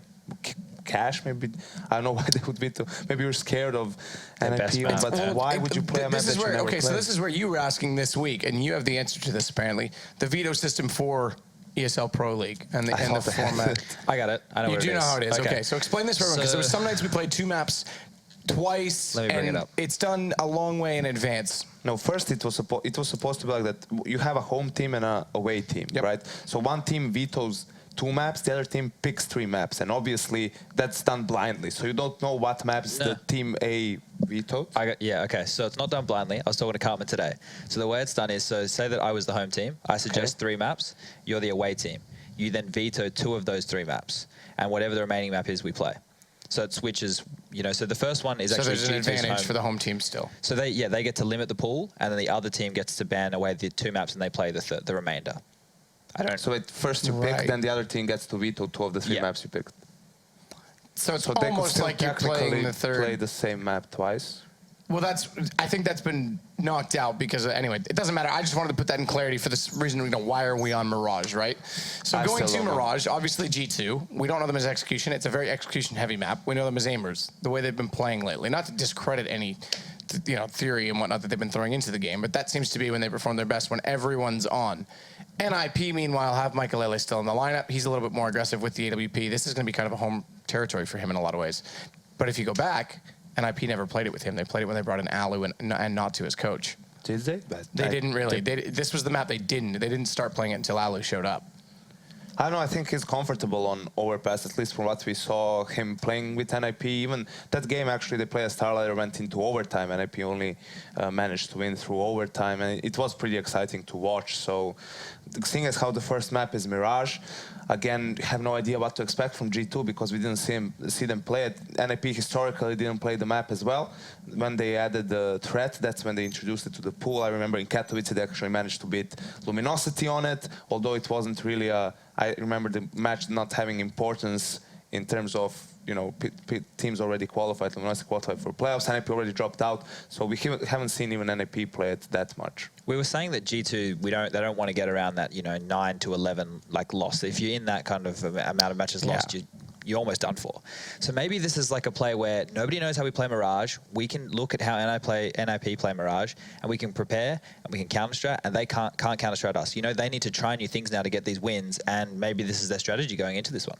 something a bit risky. I mean, it's possible, but to directly counter-strat for an online match when you've got a bunch more this week as well, that's going to be a lot of counter-stratting for the rest of the season. I think the issue with G2, just to mention that, they had a really slow start. You guys mentioned slow starting this year and what it can cost you throughout the course of this season. They were in the finals last year, but they were really, really, really slow starting. So, I mean, you better hope they counter-strat it, or do they actually think, as Yanko said, they've just been trying to pull it back into their pool slowly, and this is sort of them taking a shot that, you know, maybe NIP's not looking good on it?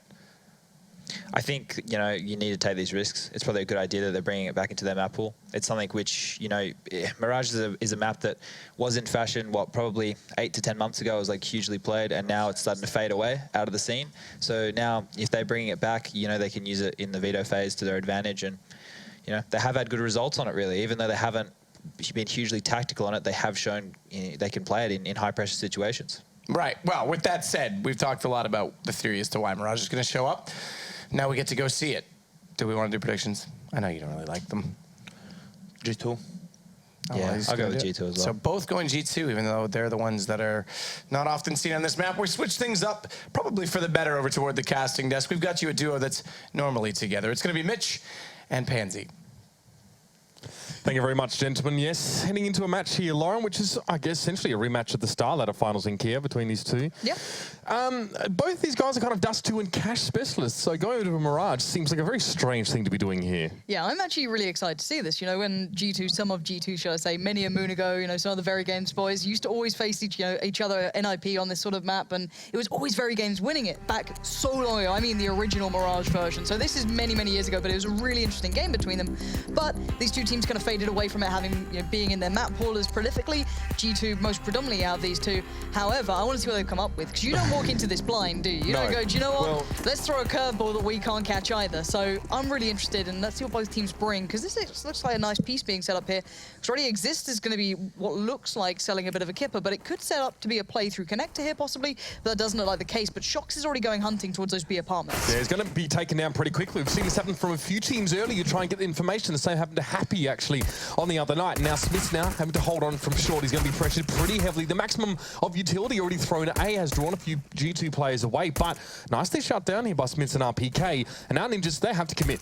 Yeah, they really do, but there's only two players really here. Exist is still so far away. I don't think they can really stay alive to withstand this, and no, they can't. Not with Scream landing shots back to back. Leaving Exist, the man who put the smoke towards A to try and keep players present towards that site, is left just kind of catching up, and he's already been spotted out. The bomb's loose on the site. Things can't get much worse than this. And well, there's a deal kind of signed, sealed, and delivered. It's pretty hard to sell a fake on a pistol in that way when you only got obviously a limited amount of utility. It's pretty hard to give a team any sort of impression. Still, all the utility that NIP had into that round was used on A. They pretty much had to walk clean on towards B. No dice for these two. And like the guys were saying on the desk, G2, they played this map twice this year. This year. So weird. They've lost them both, by the way. They lost once to Flipside, 16-4, I think 8 PM. They lost, I think they beat VG Cybers then. So way back at the start of the year, right? So really, just very, very interesting to see these two on it, but we'll get past it now and see how it actually plays out. Scream getting a bit aggressive here towards T-Ramp, fires one in towards the spawn. That's all the information that G2 have. They don't know about Palace here, and they haven't seen the bomb yet, but a kill to start things off is very handy. Yeah, certainly a nice addition. Freiburg could be given a bit of a chance here. There's two players just in the window, not going to land the shot first and foremostly, so he will be punished. Pretty much simple as that. If you're not going to land it quickly, you're done for. 3 players now remain: Michael Ailey, Forest, and Exist. Now, 3 players facing in mid, make it almost 4. They've got a chance to get some kills, but I kind of like the aggression from G2, not allowing them to get away with much, but Scream's having a bit of a mare there towards mid. Can't decide which weapon he wants, and now gets a little bit punished for this. And there we go, 2 kills picked up. It's not the biggest impact, but it's something for NIP. It's interesting there. You know, G2 taking so much control of the T-spawn area, at least pushing down T-ramp. You think they maybe allow mid to be a little bit more taken over and know that they can just sort of watch connector, and that's sort of the only way NIP can approach A?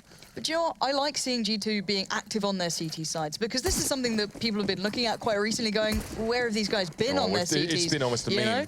It really has been, but I like them being a bit more active. It's something that I always enjoyed watching them classically, but now we're going to see maybe it trickling into this game plan, and Smith is certainly going to have Well, he could have had a much bigger time with Not that. ideal. Couldn't make much more, sadly, and that's a gun recovered. But again, it's only SMGs. But look at the reinvestment here. Scream and Body didn't buy anything other than armor and keeping the USP, so they are so confident in this round. This is quite dangerous. Shock's in a good position here as well. He's wrapped around, but I think it was actually spotted out by Forrest, and now the rest of the cavalry will arrive. Another trade, essentially. Shock gets 2 for that one.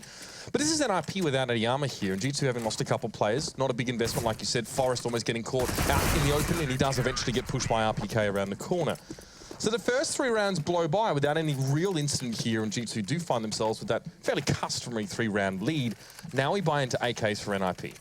I guess the small bonus being NIP getting a couple of kills there means that they can at least get, a couple of mollies, getting that really nice purchase through rather than it being a little bit limited. You look at GetRight, unable to afford too much more than he had as he has right now. So the smoke goes up towards the top of mid, allowing the likes of Freiburg and Michael Ailey to come through and just get safely across if required. No one's actively playing window though. Look at G2's setup here. It's basically a 2-1-2. You've only got Shox holding connector, no on window.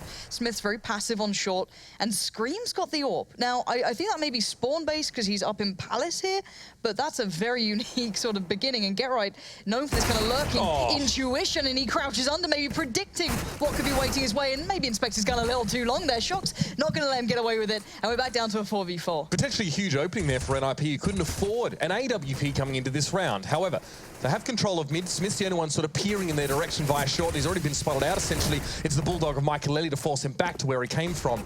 So NIP at least can establish now they have some control. Freiburg wraps back to get the bomb back in towards spawn.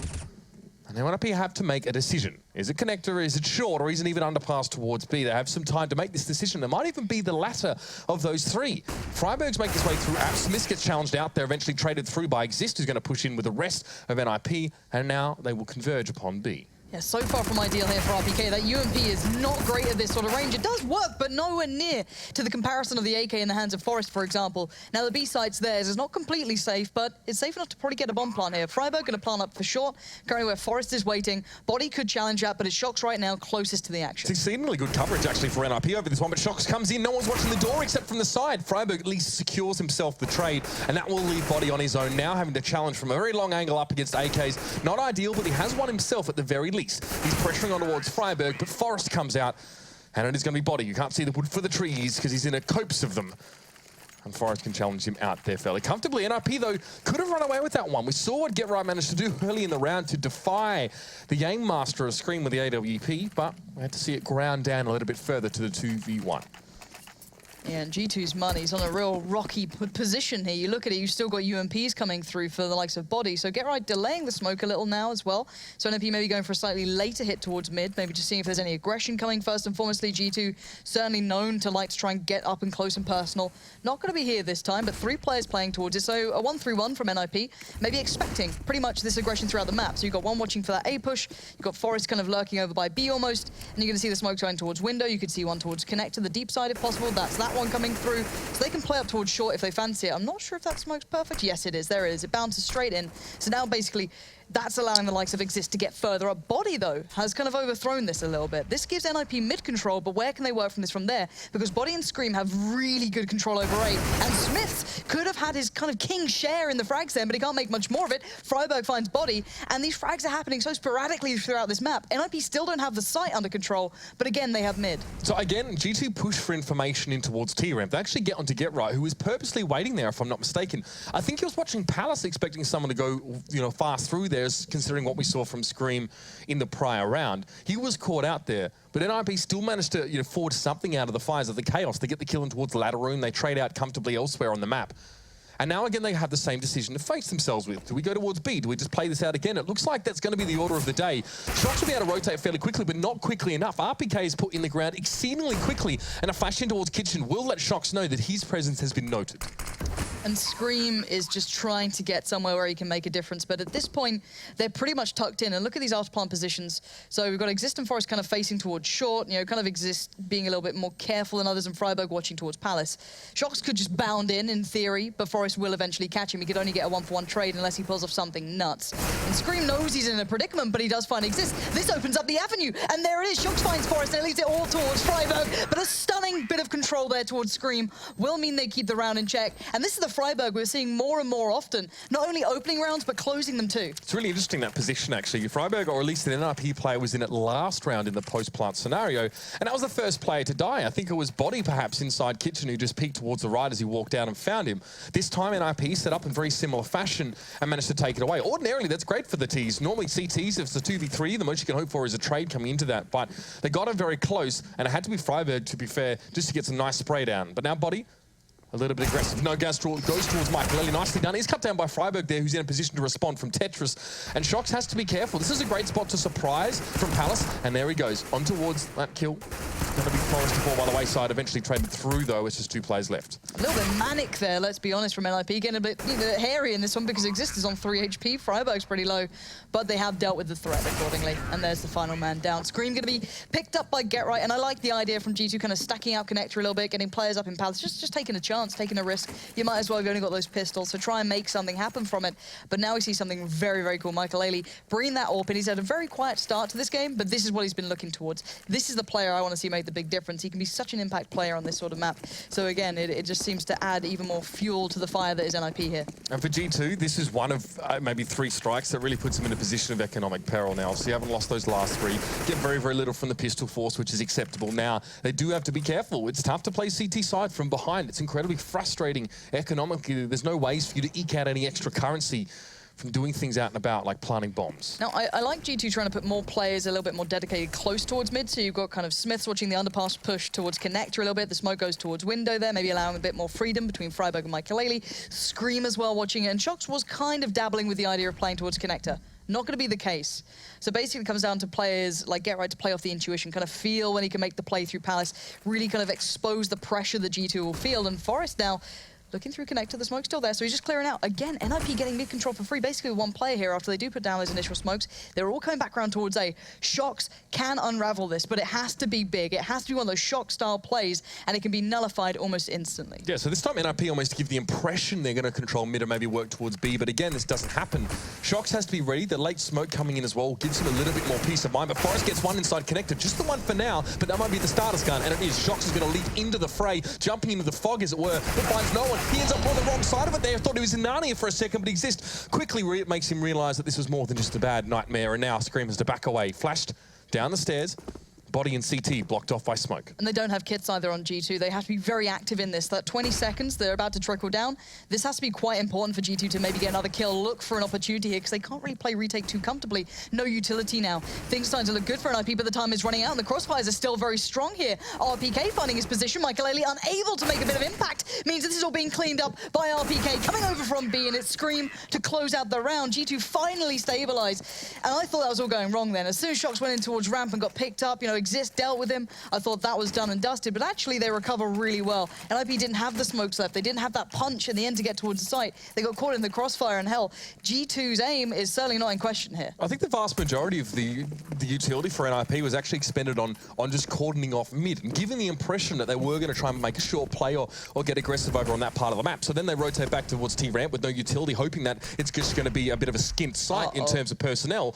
But now Shox will challenge Get Right. UMP going to get the job done this time. The headshot actually off the back of that one doesn't get himself anymore. It's Forest desperately turning in his direction with the Tech 9. Will secure the kill. But elsewhere, Freiburg's gone down because Smith's got aggressive in towards mid. And now NIP, their options are so limited. Forest manages just to sneak by the laser defense array that is Smith. And Exist as well going to head back the same direction, but he has to be careful. He doesn't know if the plucky Frenchman is still waiting for him. And even NIP showing that little bit of presence, while them just spotting out Forest has meant that the likes of Body and Smiths have to back away into more of a quote-unquote default position, but Body's pushing further. He wants to find out if they're actually going A, so they can be quicker on that trigger towards B if required, and keep tabs on what NIP are doing. Even not seeing them is information. Plenty saying to RPK, guys, they're not coming towards A. Care mid, Care underpass, and Exist teams up there with Forest, and they do get the frag. Now they're on even playing field. Now they have an advantage if they hit one of these 2 sites. It's all a guessing game. Where are they going to take it? And again, Scream with the AWP here.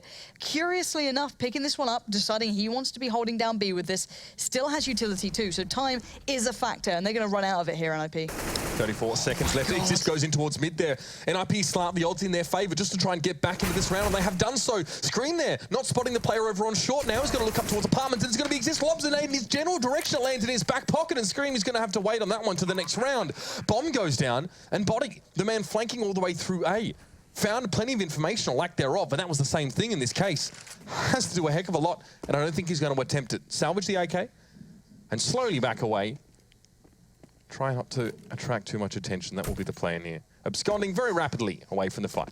I think that sort of round really displays to me how good NIP are at their T-side on occasion here, or at least the kind of best way to play as the T-side exists then. The double face in mid with Forest really nice. finding that kill and then working further off the back of it. They were able to spread the CT side so thin, even after they had the upper hand, G2. That was, in theory, their round. That should have been something they could have worked with, but no. NIP had no step towards that round. They'd lost out on that B push after you saw that aggression from Shox coming in. But NIP worked it back, they slowed it down, they split them up, spread them out, and they got those frags one by one, playing off each other really, really well. And you've got to be frustrated by that if you're G2, because now your money's trash. You've got 4K on Scream, sure, but everyone else is exceedingly low. 3K on Shox, RPKs on 1.5. This is dreary time, so they're going to opt to eco this, a couple of upgraded pistols, but that's it. And let's see how clean NIP can make this, because they need to stabilize here. Bearing in mind, 4-4s is still decent enough, considering G2 did pick up those first 3 rounds, but you want to start getting stable. You want to get a really nice buff on your T side. We've seen that G2 have been able to obtain value with bursts of aggression on the CT side. Not such an option here, and I find it really interesting. The last 2 rounds, Body especially, he's been doing something very similar to what maybe Modi does on Heroic, where he will go into Palace almost every round and get the information and get the flank. Now, he's the only player with the AK, so he needs to sit back on this side and act as more of a turret. But this is what you, I guess you can quote-unquote call as like an active lurker almost in that role. You're always just trying to pressure at the right time. You know, it's all about sense and feeling, something that people often give over to Modi as being one of the really good players to do it on this map. If he's playing through Palace, for example, just the fact that you can feel when the CT is going to be most uncomfortable, when they're going to be facing maybe towards connector, when you know your timing's right to try and get that frag. Will do it as well. Exactly. There's the deep smoke again towards the deep side of connector, cuts off the likes of Body, Scream, and Smiths from seeing the mid play again. And G2 have absconded playing mid. They've gone, okay, well, we don't have the weapons to face it, so let's just hold these corners, try and find a cheeky frag here or there, but NIP systematically taking over the map. 3 players through mid, 2 towards B, and again, G2 having to sit back and go through the motions on this one. And B is just the most underarmed site for G2 right now. He was a 5-7 of Shox. He got cut down. Now RPK's got nothing but the USP here. That AK of Body's not being put to use at all, and it won't be until any sort of after-plant situation does materialize. Smith wants to go in towards mid, but Exist is going to be waiting for him there in ladder room, and the reinforcements are being cut off. Nicely done by NIP. And we wanted to see them make this a fairly clean round. They've essentially done that here. Body, unlikely he really wants to challenge this one, and Scream holding onto the deagle here. And won't be willing to throw it into the fire or any situation that may cause it to be torn from his grasp. The Exist in Freiburg, though, they're looking. They want these guns out of the G2 players' hands. They want to put them in this economic depression, as it were. But Scream takes the head off of Freiburg, and that should buy him valuable seconds here. But he doesn't back away on that one. He stays in position, actually even moves forward a little bit. Waits on Exist to peek for him as well. An opportunity for Scream here as well. No armor for him, so he's got to be careful. Exist can cut him down, but we've seen what he's just done. But time ticks down. The bomb should go up here. Scream, though, still fancies to wager this pistol on getting rid of another gun on the side of NIP. Gets a good bit of damage, and he gets another one away. So not a clean round at the end for the NIP squad. Decent take. 5-man after the afterplant, but losing a couple on the backside. Yeah, for me, this is just NIP playing mid really well. Their splits have been good. It's mostly been towards B so far. If that's, you know, where you feel comfortable, where you feel your players are kind of equating towards and you're getting the control off the back of, why not? But this, why, is Scream really the new AWPer here for G2? Like, don't get me wrong, Smith has been getting some flack recently, but that's terrifying. Okay, Yeah. we'll see if it works out again. I don't know. I'm not hating this, and the reason why is that because we are seeing Smiths at least be able to channel a little bit of aggression through the middle of the map, and this is kind of the epicenter of NIP's operations, especially in the early to mid round. They try and secure this area. So a couple times we've seen Smiths be able to play from ladder room or even on short and catch NIP off guard. We've seen him come forward on multiple occasions to achieve such a goal. So yeah, I'm not hating it, but of course when you take your arguably one of the best riflers in the world, you put an AWP in his hands, you know, you kind of maybe not playing to your strengths here, but that seems to be the plan for G2, and so far it's netted him 4 rounds. Now again, this looks like the mid to B so far. It can change on a dime if they get a pick elsewhere, but this time you got RPK and Scream pushing up a little bit closer on short, maybe just because they want to play off the back of each other. Smiths is holding passively towards ladder room, so they might be able to a bit more pressure, but maybe NIP feeling that out. They've still got plenty of time to play with here, down to 50 seconds. And Scream spoiled this out. He knows what's coming his way, but Exist is getting some really good traction here, and Smith hasn't been able to stop it. There we go. Finally denies Exist the little step towards the site, but Scream out in no man's land. RPK can't stop that. He's only playing from short, but the bomb goes down, and now G2 can finally stop the rod. It's 30 seconds, though, and it's Forrest and Michael Ailey very far apart, and not with much step towards these sites. With 30 seconds left as well, he's got no choice but to try and challenge out and towards RPK, who set his foot. The tank that he's known to be just is not moved. And it's going to be Michael Ailey now with nothing but an AWP. Decent money built up over the last couple of rounds, of course, with a couple blooper moments here for NIP. Means that Michael Ailey does feel himself here, but again, 13 seconds, I would say he would only have gone in for the pick and backed out there. There wasn't even enough time to really make anything happen, and he still loses the gun as a result. So RPK picks that one up happily. Matt may well go over to Scream yet again. And normally, let's put this into perspective. When the first 3 rounds go to G2's favor and they're sitting on 5-5, you wouldn't be too impressed or, you know, think they could be in a tricky predicament second half. But G2's T side is nuts, so I wouldn't put it past this being a very, very close game throughout. But look at this purchase from NIP's T side. The direct response of that round. Forrest and Michael Ailey going for this. Freiburg and Exist just on a Tech 9. Okay, this is putting a lot of pressure on these picks to come in. Again, these rounds have been quite slow though, so I wouldn't be surprised. Maybe this is the plan, just slow it down a little bit, try and work these picks. Michael Ailey through Palace. It's a gamble, it's a risk. Yeah, and it's also the implication of NIP losing 2 players towards the end of that round to Scream and his Deagle. They didn't actually have the money to buy on 2 of them, so a bit annoying. It was Freiburg and Exist who died there, so people just bought up guns for themselves and hoped to make it happen. Scream didn't expect to see Exist on the other side of the smoke there. A little bit of cookie spooks there, and unfortunately the Belgian is not able to respond rapidly enough. Shox also falls. The problem now is that Smiths and Shox had both pushed up towards ramp, or like, you know, towards the more aggressive side, and it's very hard to deal with the split coming towards A when you're in that position. You had 3 players through Connector, 2 through Palace, or 1 through Palace, 1 through ramp. It's just so dire to play in that situation. They're being completely passive in mid. They're never taking the fights. And now look at NIP's arsenal they've got in hand. 3 AWPs, maybe not ideal, but it's better than what they started with. The 2 Tech 9s have been fully replenished. Freiburg and Exist sitting on really nice rifles, but it's retake time for G2, and you can see what it's left down to here. Body in a 1v4. He's got the kit, I guess, and he's got a flash, but NIP know they've got this one in the bag, or at least they feel it. Freiburg already looking behind, seeing if he can deny Body be able to keep hold of this weapon. He knows their money. He's got to be on that kind of tilting point. And as I can imagine, maybe G2 are as well.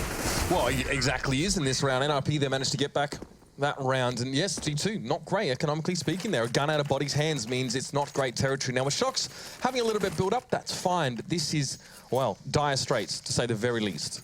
And I'm just wanting to see maybe some mid-aggression. I want to see a little something. I don't know, you know, obviously sitting back here, I'm not the person to call to tell them what to do, of course. I'm nowhere near that position of power, but let's be honest here, them sitting back and being passive in mid's just not been working out. They've lost it almost every single time to NIP.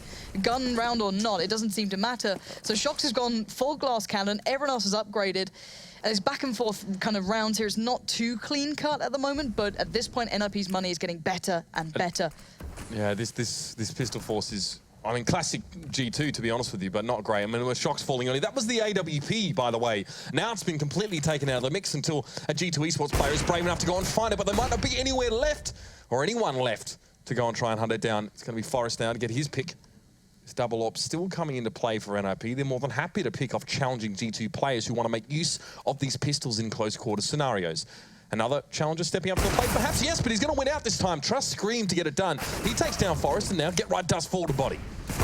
Going in 1 by 1 against pistols, not probably a great idea here, but there we go. Michael Ailey trying to still find an angle. That smoke's not perfect, and RPK is actually looking towards ramp. He can catch out Freiburg unless Freiburg checks this. He does, but it still doesn't matter. And of course this is a round G2 win. Of course it is. Why wouldn't it be? That's clearly how it works. They lose out on the glass cannon that was invested in almost instantly, and then the pistols come through.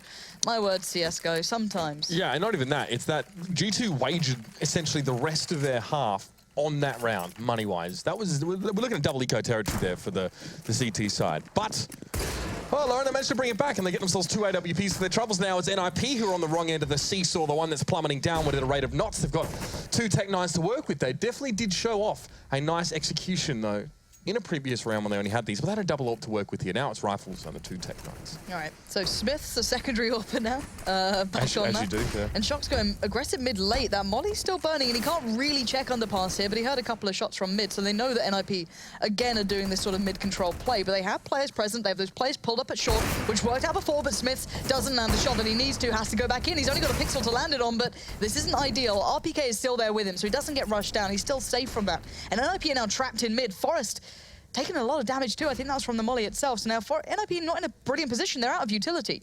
So G2 have weathered the storm to this extent. Forest paid, it was a transaction of health there to just have some time to peek in towards that connector to try and maybe catch someone peeking out. We knew that was happening earlier on, but he's fine. Smith's there, not again. He had the AWP in his hands, and he's made absolutely no use of it. He's made another meal, in fact, and now Shock's in towards the spawn zone. Now, but to catch a few players out, but NIP have a chance to respond. And now it swings around about. It's back and forth, and Body tries to challenge it mid for absolutely nothing. Lauren is tilted off the face of the earth. I don't know how NIP are being able to be allowed to do this. G2 had such an upper hand. They had all those players pinned into mid. They had no utility, no step back into this. And suddenly we're in a 4v1, and Scream's just going to peek out like that with a pistol in hand and gets punished. It's so frustrating watching G2. Maybe this is them just trying to get back in to be able to play Mirage, though. Again, they don't play it often. Well, and this is still neither does NIP to that extent. But again, I look at G2, and man, sometimes you look at the opportunities they have and you think it's got to be their round. Finally, they can maybe string some together, bound back, get the money finally by their side, because of course when you go back and forth on the CT side, your money is constantly screwed. And that's what we've seen here. They've been back and forth on these buy rounds. Lucky for them, they picked up one on, a bit of a force up there with the upgraded armor and such, and upgraded pistols. It's just so frustrating to just sit there and watch. But hey, it's G2. If they are the heartbreakers as such, you start to believe in them, and they just tear you down. But NIP on a really good buy here. They've got pretty much everything they need. And if this goes true to trend, maybe it's G2's round. Ocelot did say this week he wanted G2 to be simultaneously the most loved and hated team in the world. So sadly, I don't think he wants both attitudes from his fans, but that's another story indeed. So G2 a bit more sensible this round, Lauren. They're not really buying up any utility or armor. It's just Shocks, of course, with a little bit there of Kevlar. That is, I'll let them buy. And the next, let's have to see what they can achieve with these. We've seen crazier rounds from G2. Obviously, if you do know them, alongside Envy, they did have a proclivity for forcing the economy and actually making it happen. But NIP are not a team that's going to let you get away with that kind of shenanigans, and G2 probably know this to a degree. So again, another B hit coming out for NIP. Flash on towards the site. Smith is the one that's blinded. Scream's actually tucked in the corner, ready to spring forth if he needs to. Nice little shot from Smith. More kills than he's had with the AWP so far this game, to be honest with you. And now Scream waits for the push on towards the site, but get right, wise to it. Sees him, takes him down. Starting to see that nice NIP anti-eco style of just cleaning things out very, very, smartly. Molly's being, beautiful shot from RPK, nicely done.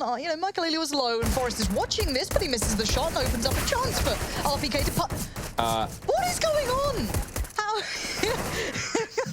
Like, I'm sorry. That was really crisp. RPK is the one that's getting aim punched into next Tuesday, and you still can't kill him. What's going on, boys? Oh, well, anyway, NIP. It's Mirage between G2 and NIP. Things are strange here, Mitch. You know what I mean? Like, the universe is working against us. It reminds me of Pentaphase on Cash. Just the same amount of WTF moments that we were exposed to there. But, I mean, class is permanent, like we saw on the weekend, if you're referring to VP. So let's see if they can redeem themselves now. Last round of the half, it's going to be guns brought up for G2 that I would cobble some money together from a bit more of a sensible purchase in the prior round. But again, it's NIP who extend for a bit of mid control here. Scream is forced out of mid. This time, doesn't have himself an AWP, so it's not the most star-studded buy. It's not exactly Gucci and diamond engraved. It's all about the rifles, and not the great ones at that. NIP waiting to see if G2 will make a mistake. They're going to try and take as much control as they can and see when the response happens. That was a good shout, let's be honest. Smiths hasn't been holding it perfectly, but this time he comes up with what he needs. Takes down Exist. Now RPK can stay safe. He knows that he can maybe focus a little bit more towards B here, leave it in the safety of Smiths' hands, but NIP's starting to get a bit rowdy, and there's the first pickup for them. Freiburg finding Scream towards Connector. Where's the response? You can see them looking for it. So already Freiburg spotting that means that, hey, Michael Ealy, you might be able to get on site here. Let's be honest. RPK's playing up on short, and there it is. A little bit of info goes a long way in this game, and you see it perfectly there. 4v3 now. It's down to the rest of G2 to try and bring this one back, but classically it's not gone well. No, and it's going to have to be a retake. Shocks has spent the last 30 seconds sort of circling around from the spawn. So he's finding himself in towards that B long now, and Smith's going to take down Forrest in mid. Smith's holding his ground this round. It's been a better performance from him by far. So now the 2v3. Shox finally makes it towards his destination. It's taken him most of the round being out of the gunfight, but he's set himself up in a very commanding spot. But Deadrite going to get a bit aggressive here on towards short. It's traded out though. Shox catches him, gives away his position though, and now Michael knows there should be one on short, there should be one on apartments, and Shox gets pretty close, a little bit too close for comfort there, and a molly on the bomb. Kit. He's mollying the bomb as well. He's happy with that one. Oh, smoke on? I don't think so. I don't know if he's got this. No. The suspense is no, so real. He doesn't have it. Even just those couple of seconds was brought. But let's break this down into perspective, because that looks like a decent half score-wise, but you take away the first three, or you kind of keep in mind the first three. You know, it went off the back of the pistol, but it can go both ways, of course. That is certainly a factor. You know, I'm not taking anything away from it, but in the purest of gun rounds, G2 weren't as maybe strong as I wanted. I didn't see anything unique from them just yet, but this is coming back into the map pool maybe. Maybe this is something they're looking at in the future, but let's be real here. It's always been G2's T-sides that have impressed us. That is where we have to hope for some redemption. And on the same side of things, NIP pretty darn solid on their CT sides, but this is a map that neither of these two teams have plumbed to any great depth lately. Let's see what the second half has to hold for us when we return from the break.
And it is the previously maligned CT side for G2, managing to amass themselves 6 rounds so far here on Mirage.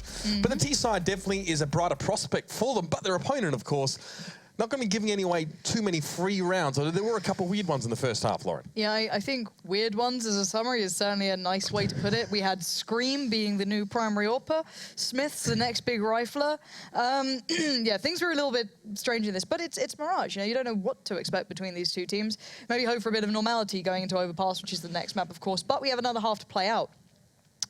My eyes are just set to what G2 does on their T side. I'm hoping that they come back in, we get that real strength, that real kind of flashy play where you see them just kind of straight into the sides. No messing around, you know, just a really crisp individual play that really does equate to this team victory that they can just pull together in this one. And I don't think Mirage is too hard to play out to that extent. You know, for players of this sort of caliber, I think they can put it off. You look at FaZe, their T side with, you know, quote unquote more individual players works exceedingly well for them. Their T side for me, for FaZe, is very, very enjoyable to watch. I hope we get to see something to that sort of degree, but I don't know. You don't know much about these two teams facing each other because this is such new territory here. And I mean, despite the fact that people have noted aptly at that Mirage doesn't really feature heavily in either of these two teams' map pools, it's something that is never too far from your mind as a pro player and a pro team. It's still one of those maps you do need to expect to pop up here and there, and you do need to be ready to play it. So, I mean, we haven't seen anything that would remotely indicate to us a lack of experience on this map, and nor should we from either of these two sides. Even G2 have given us a decent performance. I've enjoyed watching it thus far, but this is, to my knowledge, still half-time, people, so no stress. It's okay. I know Russia's observing's bad, but it's not third person bad. That's more my style. You know, that's more where I go. Yeah, but then you catch you can catch all the ragdoll and all the people doing the splits though. I enjoyed your observing. Who doesn't love the ragdoll effect in this game? It just looks great. But yeah, I don't know. I'm still just looking to see what these teams have, because NIP, to my understanding of how they're playing out, I really like their mid takes. I thought they were great. I think we didn't see many default A hits. We never saw those kind of 3 smokes up doing that default play in. We literally never saw that. So they defaulted to B almost. It was up cat, go and B. Again, when you're getting entries through that sort of avenue, why not push it? Whether it be towards RPK if there's a quick kill there coming in from maybe the AWPing, or whether it's be a pick up towards Smiths on ladder, and where they may be, or where if they find Scream, do they feel it better to cut off the rotate going towards B and they play one towards middle with Forest with the AWP? Whatever it meant to them, however they read into it, I feel that they had a really nice display. I don't know if it could weather maybe, I guess, more top-heavy teams, or teams that are a little bit more robust, let's say, on Mirage. If you looked at more prolific teams on this map, I don't know if it could hold up to the same gold standard. But to me, it was a nice display. Yeah, I mean, thing is, a lot of their rounds, like you sort of put it out, amounted to putting a lot of their resources towards the middle part of the map and smoking out. And a lot of the time, this achieved the desired goal for NIP, where G2 Esports players faced them on short or face them in mid, or tried to get aggressive and sort of had themselves picked up. But G2 had a lot of freedom to push for information through T-ramp there as well. So a lot of the time, the NIP plays were telegraphed on the T side. So for G2, following the pistol, of course, while they definitely want to be winning to keep themselves competitive in this game, or even up the score, essentially, if they win it out, they need to see how they can unravel NIP at the seams when it comes to their holds on their sites. Okay, so it's not just a straight-up B rush at all. We've got Shox going towards mid, flashes himself out. He has no armor and just upgraded the P250 for himself here. So taking the challenge towards window a little bit, showing some presence. And actually, look at NIP here. Forest and Exist both on short. Michaelele as well, and Exist to get off to a good start. And Freiburg's seen it all. He's seen at least 2, maybe 3 players. Now he's going to see the whole picture, and it's Exist again coming up with the frag. Forest falls, but this is good stuff so far from, should I just say it, Exist. Yeah, I love it. Great stuff. Now, Body sort of left on his own here. It'll be press it down. It'll be a nice little portrait on the wall there that summarises his existence in that round. But, 2 players pushing short for information, and then Freiburg makes the correct decision to keep himself safe and scarce on the site until they can respond from short and from kitchen. Pretty easily put together by NIP there. And that's really not a good sign for G2 here. That's putting it lightly. Yeah, not ideal. You want to be picking up that pistol. That's something that bolstered them in the first half. Those first 3 rounds, nice and cleanly going through it. Exactly what you need. But now they have the 3 smokes. So it looks like you're kind of, straight up A hit. The 1 smoke towards CT, 1 jungle, 1 stairs. They could switch it up a bit. Maybe go for the closest smokes, try and play for the plant, which could be the next plan. But they've got the upgraded pistols and the armor, so you want to be getting as much out of this as possible. On the other side of things, you've got Gerite waiting towards dark. He still has a flash left. Actually, no, excuse me. He's towards the upper side of it. So looking to isolate Scream as fast as he can. But I wonder if Scream's going to check this. Timing is everything. Gerite goes down the ladder. He peeks right back in. He still had utility to play in this, and he gets overwhelmed. This is nice from G2. They've got a really good step towards the site. The smokes are in, and the bomb's being planted as we speak. Yeah, Exist are going to cut that down. It was a bomb plant regardless. Still, though, he picks up Scream after the fact, and this should be NIP to win out this round, but G2 did manage to sneak in under the nose of the Ninjas, ironically enough, and get themselves a plant for their trouble. Gerite does fall. Interesting, yeah. Let's talk about that position for Gerite, because he sat up just outside of Palace with a bunch of utility to work with. But that's often a one-and-done spot when you have a team that's playing aggressively towards the A side. You can do the kind of flash from dark just above the ladder and it goes over the top. I think I saw it first from Taz when he used to play that sort of position, and you can just blind the whole of Tetris. Well, no, you can pop, if you're facing the ladder, you pop flash over the top, and it completely blinds anyone facing from Tetris. Yep. And you can do one just if you tuck yourself to the right in towards Palace itself. But he only had 1 flash and a nade, but he could have still played that. Maybe just wanted to see if there's anyone there, if it was just maybe Scream doing it. But, we have hindsight 2020 vision, all that, and it's, in the moment, he maybe just wanted to get what he could done. This, however, not a good start for G2. This round, well, they've got the D-goals, but they're just being absolutely hammered down, and the dunk from Freiburg comes in. 2 for him for the price of 1 nade. Not too bad. Scream now in a 1v5. Again, a talented man, but this might be a bit of a tall order. And a deco here as well for G2 means that even if, obviously, next round are coming through, expecting to probably lose the first 3 after the pistol, they're not going to have a ton of money.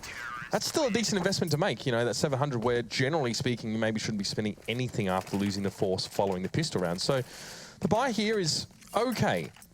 Just that. I think it will probably just feature AKs, which, it's not that often that teams can sort of buy an AWP straight off the bat, of course, after those first few rounds being lost, but still, Scream. Yeah, the utility's not bad.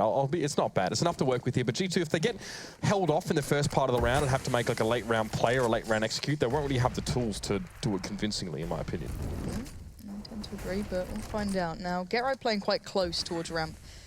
And he's going to be watching towards Palace. Exists. Doing the same. So not really watching ramp, but I guess they don't need to. They had faith that they're not going to walk through the smokes, and they isolate Body very quickly, forcing G2 to come forward. And now you're going to see these flashes coming through. Now you're going to see the plays start to unfold from NIP.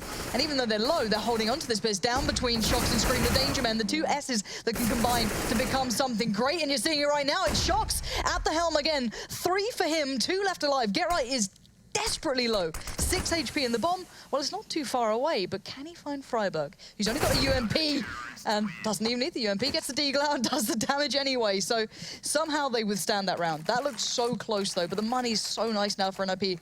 Exist on 7K already. We'll have to rebuy this round. 6K remaining on GetRight, and the complete opposite towards G2. They're having such a rough start in this one, even with the plant coming in. You know, that buy round going by. Ooh, this buy.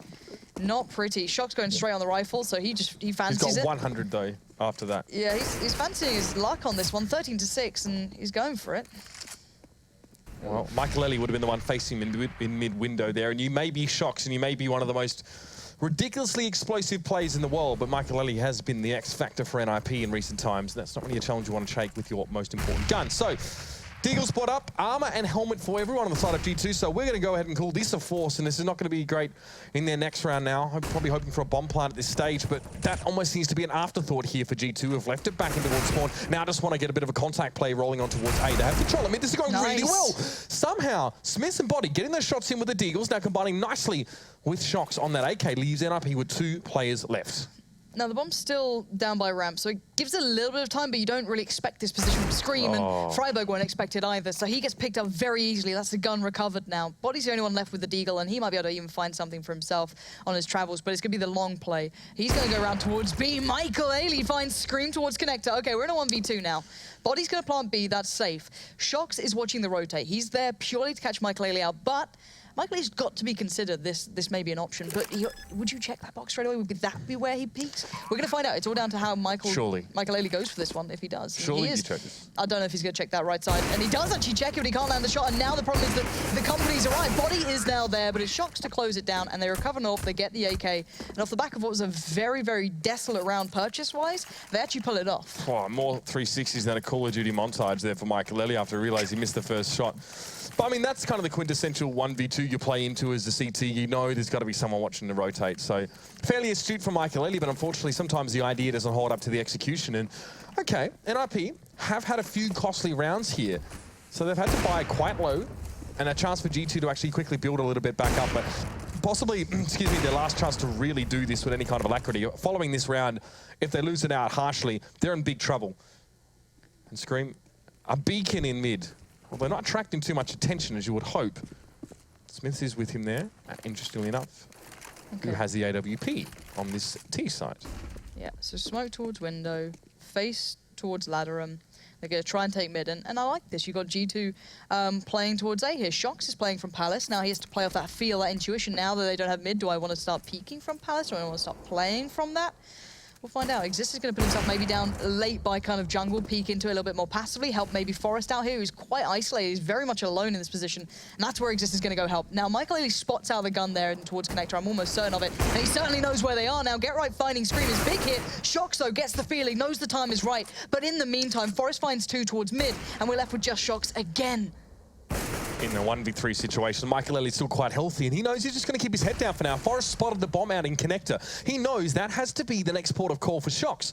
He's got 37 seconds remaining in the round, and Michael Elliott's going to make use of the fact that Shox has to contemplate his options, and possibly his naval in that case. Now he contemplates the brick floor. Their money is so bad on G2. They've never been able to get that. Well, they've had maybe one decent buy off the back of, turning a couple of rounds, or a round, should I say. But yeah, this is not good territory. Look at this shoddy purchase. They need it. I guess they might as well, but oh, it's not pretty to look at. Body the only one with the real rifle. Everyone else on the pistols. They definitely can. They did before, don't get me wrong, but now GetRight's getting a little bit curious. Don't you dare get near my A site. Here we go. I wonder. That's going to buy time. They can't really play through that. Not in a perfect situation. They need to wait that out. So still, this is delaying G2 from making the hit they need. And the right forward body is going to go through Palace, so he should be able to make a play off the back of this. Geralt is completely flashed up. He's going to be surrounded. If he goes down quickly, there's a chance here. But he's staying alive, and he wants to keep himself alive in this one. It buys time for the rotate. Body will pick him up eventually, but now Michael is here. Finding Shox is the good first step for him. The bomb is down right in the open. Yeah, all the incandescence there for Michael make it very hard to see through the Molotov. The flames block it, and Scream is going to wade into them and pick himself up the AWP in this case. Now to play in a 3v3. The bomb still yet to be planted. Body is waiting on this one. Goes for the plant. Freiburg not able to get the spray. It was actually exist from an off angle there. He's actually got the shots in from jungle, if I'm not mistaken. So it was a wallbang regardless. And a ballsy play if you're at that. And there's no safe plant. Look at Forest's position. If he went ramp there, they can't plant for it anymore, so they need to find a pick here for G2. They really can't make the bomb plant happen at this point. They can keep faking out to try and draw players in. And here's Forest. This is his big chance. He spots it out. There's the no safe plant coming in. And the real control on the task towards Scream, trying to keep up with what he can do, but he's left in the 1v3 here to deny that match point marker. Yeah, and it's not going to be enough. Scream had a few moments to try and pressure on towards Freiburg and Connector. He actually hit 2 wall bangs consecutively on towards Freiburg, but it was only enough to shave maybe 66 or 56 or so health off of him. That gave Forest enough time to rotate through, and that all started from Get Right surviving a lot longer than he really should have in that case. G2 not quick enough to the punch, and even the plant from Body not coming in remotely fast enough, getting wallbang down. I mean, from 2 different angles, it's like that magician act where he puts swords in towards the box, and you're hoping to try and dodge it, I guess, if you're inside. And G2 just going to go for a Hail Mary play. Just charge straight in. Do what you can. Michael Ailey's trying to run away. Tail between his legs. He finds Shox on the way out, but he can't do much more than that. That's already asking a lot. 3v4. G2 have the site, but Body's with the bomb, and he's in jungle. That AWP that was dropped there is not really recoverable for G2 at this stage, not with NIP watching it, so they don't go for it, they can't go for it. Flash comes in towards CT, they're going to try and challenge this with multiple people. It works out, but Get Right, he's the doorstop here, he's the man that can stop this push through, but no, only one for him as well, and Freiburg now in a 1v3. Gets in towards CT, hoping for maybe a late pick, catch someone on the heels as they try and round the corner, but Smith has already had enough of that one. 2 kills, he's going to back up. NIP's money isn't phenomenal either, let's bear in mind. These rounds have been pretty brutal both ways around. NIP have saved maybe about 3 people when they've been winning these rounds recently, but the back and forth comes in. The CT side, it is punishing. So 15-8, G2, just that little bit of quickness to their pace, that little bit of punch. This is what you want to look at with G2. When they find that and they're able to execute that on a map, they become deadly. No one disputes that. It's if they can't get that sort of momentum rolling, if they don't have that unbridled aggression, it doesn't seem to have that same sort of punch to it. But again, this is still just enough for them to play with here. But as I said, they're against 15 rounds, so it's tough for them to pull this one back. And for that exact reason, the NIP are in no hurry to force. I mean, G2 had to make the pistol force earlier on just to keep themselves competitive in this game. It's not as if they were being rude or cocky about it, so they had really no choice. But Shox has a few options here. I don't think he's heard Forest jump across there. Forest won't see Shox in this position with the way he's crouched, so he knows that someone is checking. Very standard stuff from Forest, just to peek across. Eventually, Shox will probably challenge him out now as he comes back through. And he sort of misses his timing window, but he catches onto the kill anyway. It's a minimum of damage taken in response, but he just gets one in mid. However, Smith, the bomb carrier, manages to pick him up. Actually heads in towards mid, so options are plenty for G2 now with only 2 NIP players on the map. Shox peeking into a bit of a Fort Knox situation here, but Get Right doesn't go for the trade in that case. He still comes around the corner, so effectively it is. And now he's going to have a few targets. Presenting the spray was almost there. Almost, but not enough. Smith, with 17 health, manages to take him down. That would have been a clean 1v1 situation for Get Right, but no. And that was kind of dangerous. For G2, they need to have kept players alive there. If they lost any more, that reinvestment could have got a little bit more worrying, but no. They're fine. They can rebuy to a decent standard. Maybe not perfect. RPK doesn't have that full band of what he wants to work with, but Smith's Body, Scream, they've got everything they need. Even Shox on the AWP now. So we've seen a unique set of AWPers, let's say, and a stack from NIP going straight towards A almost. Good couple of nades put down towards ramp, and his Body, who might be suffering because of this, and Molly goes down behind him, just kind of baiting it out. I like almost. That. Yeah, and, almost baiting out someone trying to set up camp inside this T-ramp room. I like it. Yeah, for G2, it's always looked like a B hit. They've had 4 players there from the start. They've been slowly and quite carefully working through it, and well, they'll meet very little resistance if they go right about now. But the longer they wait, the more players are about to arrive. Freiburg being one of them, he's made it towards the site.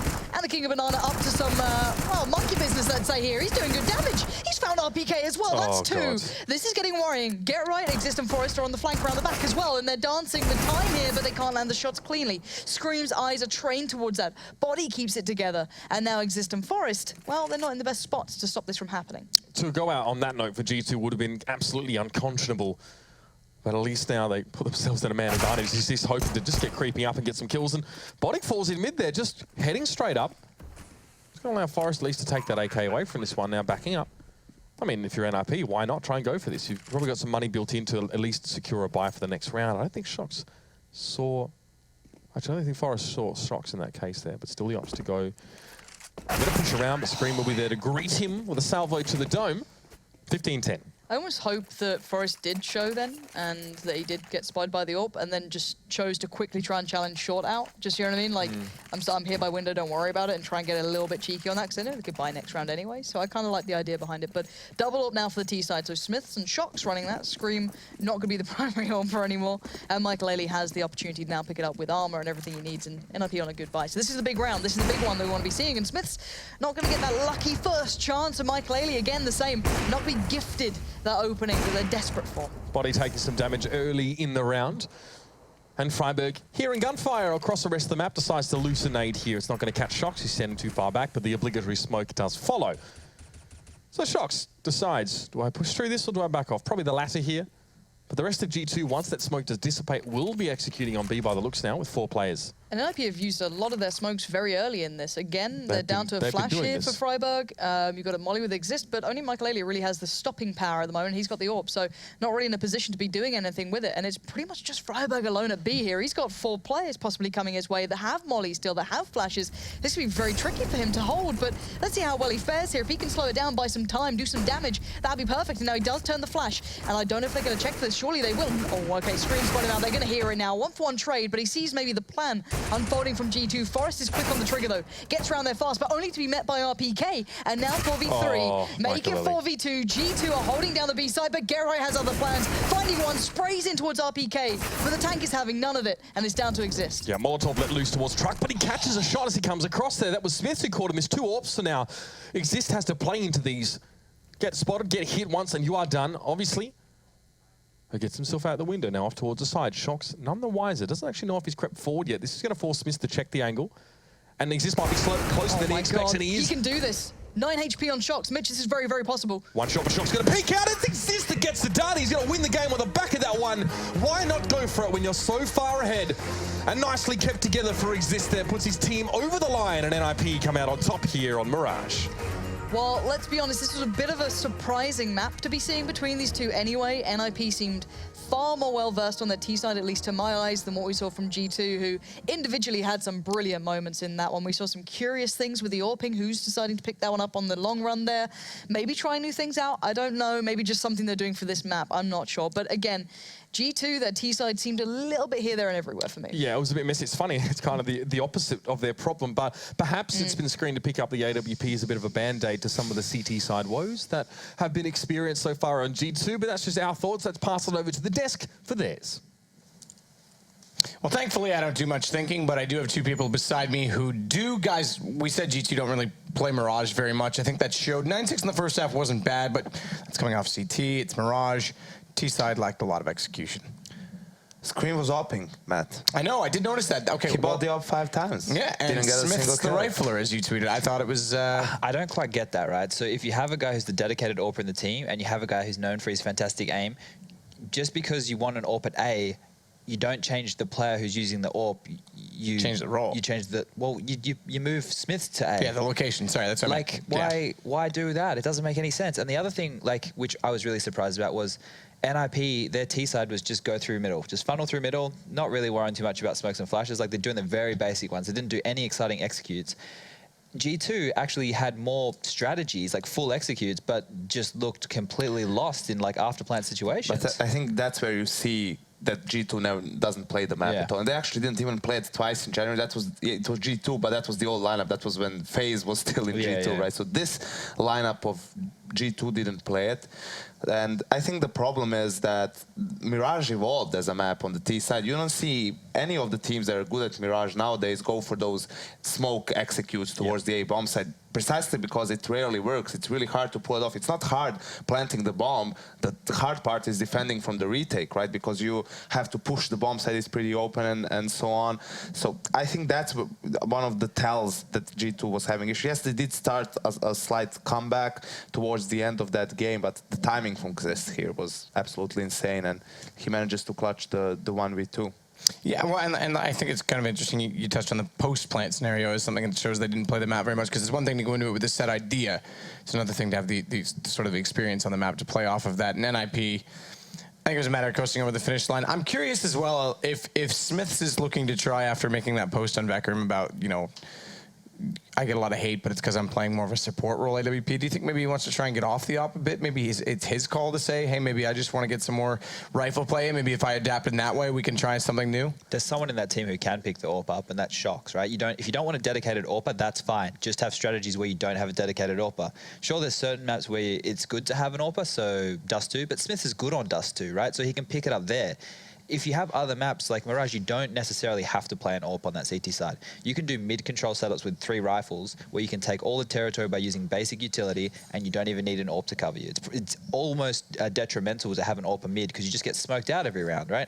And they didn't even do any mid-control. Most of the rounds they got were off the back of like somebody having a pistol and getting a few nice headshots. The CT rounds weren't very clean, so they obviously have a lot of work to do on that map, and I'm surprised that we saw it still. Well, that's the thing. We're surprised that we saw it, because we saw G2 are in a bit of trouble this season trying to claw back into it after a slow start. With that said, guys, we will take a short break. When we come back, it's Overpass. Maybe they're a little more familiar. Remember, it was a, overtime game in the final in Kiev to make sure NIP just barely creeped it out. Don't forget, though, before you go there, you can download the Score Esports application to keep up with everything, including, if you can't stay and watch this game, this next one on their lovely updated live scoreboard. So you can do that on iOS App Store or on Google Play. We'll see you in just a minute. It's Overpass to close out the night.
Obviously, the numbers have grown in the past few years with Counter-Strike's rise to prominence, but the real way the community has grown is just with all the companies, all the sponsors coming in.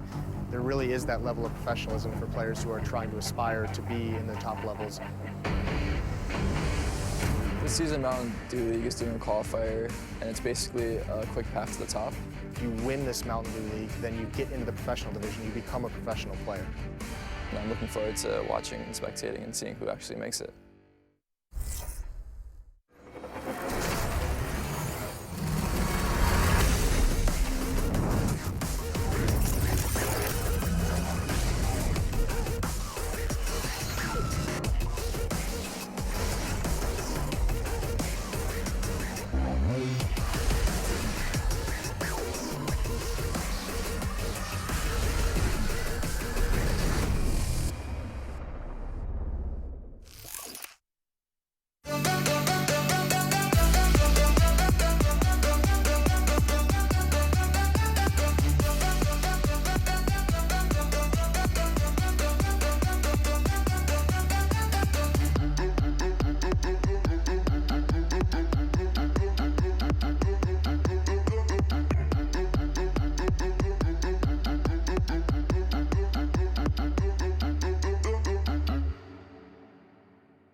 Get your team apparel now at shop.eslgaming.com.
ESL Pro League is brought to you in part by Logitech G, Pay Safeguard, The Score Esports, Mountain Dew, and ESEA.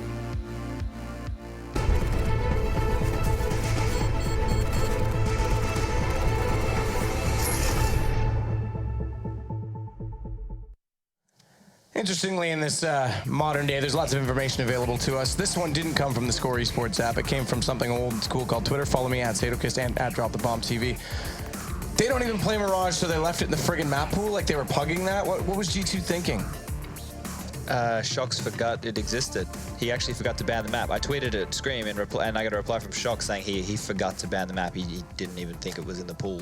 He didn't say that. I'm obviously elaborating that part, but how do you forget to ban your worst map? Isn't that just you going through the paces? You think someone's just like, they won't play it anyway, we won't pick it? Maybe it was, you know, just a bit of a surprise. You have a look on your face like you're in disdain of this.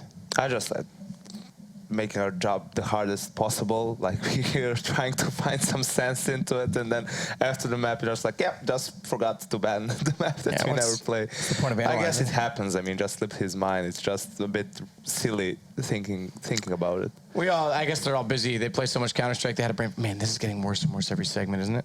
They had a little brain fart. Shocking from Shocks. But let's move to Overpass. It's enough to make you scream. Oh, man. I don't know. Yeah, it was good, actually. I was going to try and follow it up. I couldn't.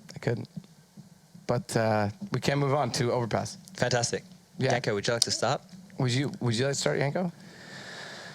Are you sure you want to start? I guess someone has to. Someone has to. Obviously, they played this map at the finals in Kiev the other weekend. Interesting. Also, Michael Eller played at that tournament, so it's the same lineup for NIP, and it was quite a close game. And NIP managed to claw their way back and win the map, even though they lost both pistols in that particular match as well. One of which was heavily disputed, but I think dealt with very fairly. By the way, I think the admins did a great job. Drama, of course. No, but I think the admins did good. Just to be clear, I mean, it was okay, but I think it's one of those maps G2 that didn't play it all that much, and then they beat Fnatic at the ECS finals, they beat Luminosity at the ECS finals, they beat Luminosity at Pro League Finals Season 3. So I think they were a bit, by those results, they were thinking, oh, we're actually really good at this map, let's play it. And they didn't have as good results after that. They've been mostly losing on it. And I think a lot of people were surprised in the tournament that they did pick it up. I think you said on the desk with Paul and Natsu, Yona, that maybe this is due strictly to Michael Lilly, and he was very large on it. From the G2 perspective, would that almost be a favoring factor? We just had I forgot to ban a map, chance of Brazil maybe taking a blow, but then you come back in with this, it's a little more execution heavy, but Scream, that can't happen again. AWP. Yeah, he said that he just picked up the open, probably wasn't the map to do it as well on Twitter. So. First off, you don't play the map ever, and then you make a rule change. Well, I'm surprised they had executes if they even forgot. You think if you would have known a little bit in advance, right, about the map. But anyway, screw that map. Let's talk about Overpass. I think NIP, I like the way that they approach their T-sides now, being more strategical. So Overpass is a map which lends towards that. They just have versed some really good teams recently on Overpass, like Na'Vi, right? That's one that you don't want to particularly play on the map. So that loss there, you can kind of go, okay, you can see that. But versus G2, I think they're going to be the favorite in this one. I think they have better strategy. I think they have better fundamentals to fall back on. And it didn't look like the players from G2 were really on fire there. When you're playing a pug, that's when you see people being flashy and getting multi-frags. Wasn't something we saw from them there. A couple of little glimpses, but it was mainly 2Ks. It wasn't, someone getting a sick ace or anything. And they got pushed in the end there by Exist with good timing, who had low HP. Just goes to show you that things weren't going their way in terms of the luck either in the post plants. It is a map and a team that does depend a lot on aim and accuracy, though. And we never saw, this is one of the things I liked about NIP's CT side in Kiev, especially in that final. We never really saw Michael go aggressive until very late in the game. And I think it started to get inside G2's head because Michael not taking that peak and then them not really taking the lower tunnels. NIP was very passive, but yet they were winning the duels. If they can win the duels again, what does G2 have to do to make sure they gain that map control? Because we saw NIP when they threw those curveballs in, it was almost like G2 forgot about that being an option, never used the utility. Yeah, that's the answer. Spend more utility, put NIP in unfavorable positions if they really want to take those duels so that they're at a disadvantage, right? I think, though, that the way G2 plays their CT side, it's good against how NIP likes to play, right? Methodically, taking map control. You pick a part of the map where you go a bit more aggressive, try to get an advantage early on, and then you can fall back to the bomb sites and play the numbers pretty much, right? So this is one of those games that I really do feel like it will come down to which team is in better form, because it goes both ways. G2's T side might be a bit more sketchy than you would expect, but if they get the entry kills, then obviously it becomes much easier for them. One thing that I remember from that match that we're talking about was when Makaleli was in the A site with the AWP behind the main bomb box. He was doing a really good job at rotating around that box and getting lots of kills. Like we just outlined, if they do the wall smokes, if G2 can save their utility for a full side execute, they're going to negate that, and I think NIP will probably have a hard time retaking.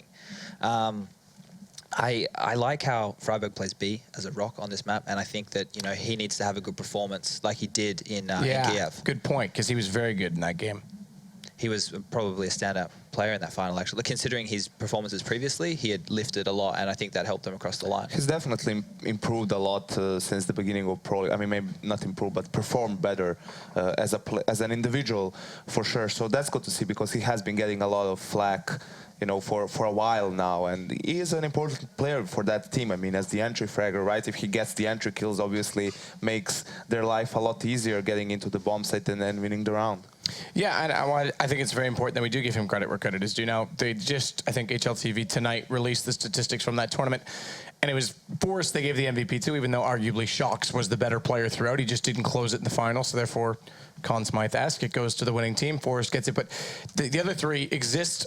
Michaelele and Get Right were all listed as extremely valuable players, and Freiburg, surprisingly to me, and this probably was based strictly on statistics, was only rated as a valuable player.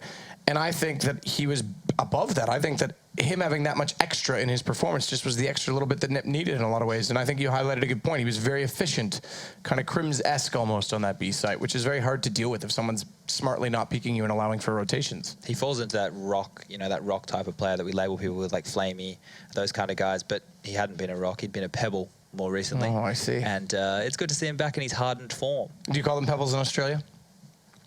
Gravel? Is that, there's no fun names for them, though? That's all I'm wondering. Nah. Just trying to learn exciting. my stray in before I get down there. And we go to the Bathurst 1000, have some shrimp on the Barbie, and... It's prawns?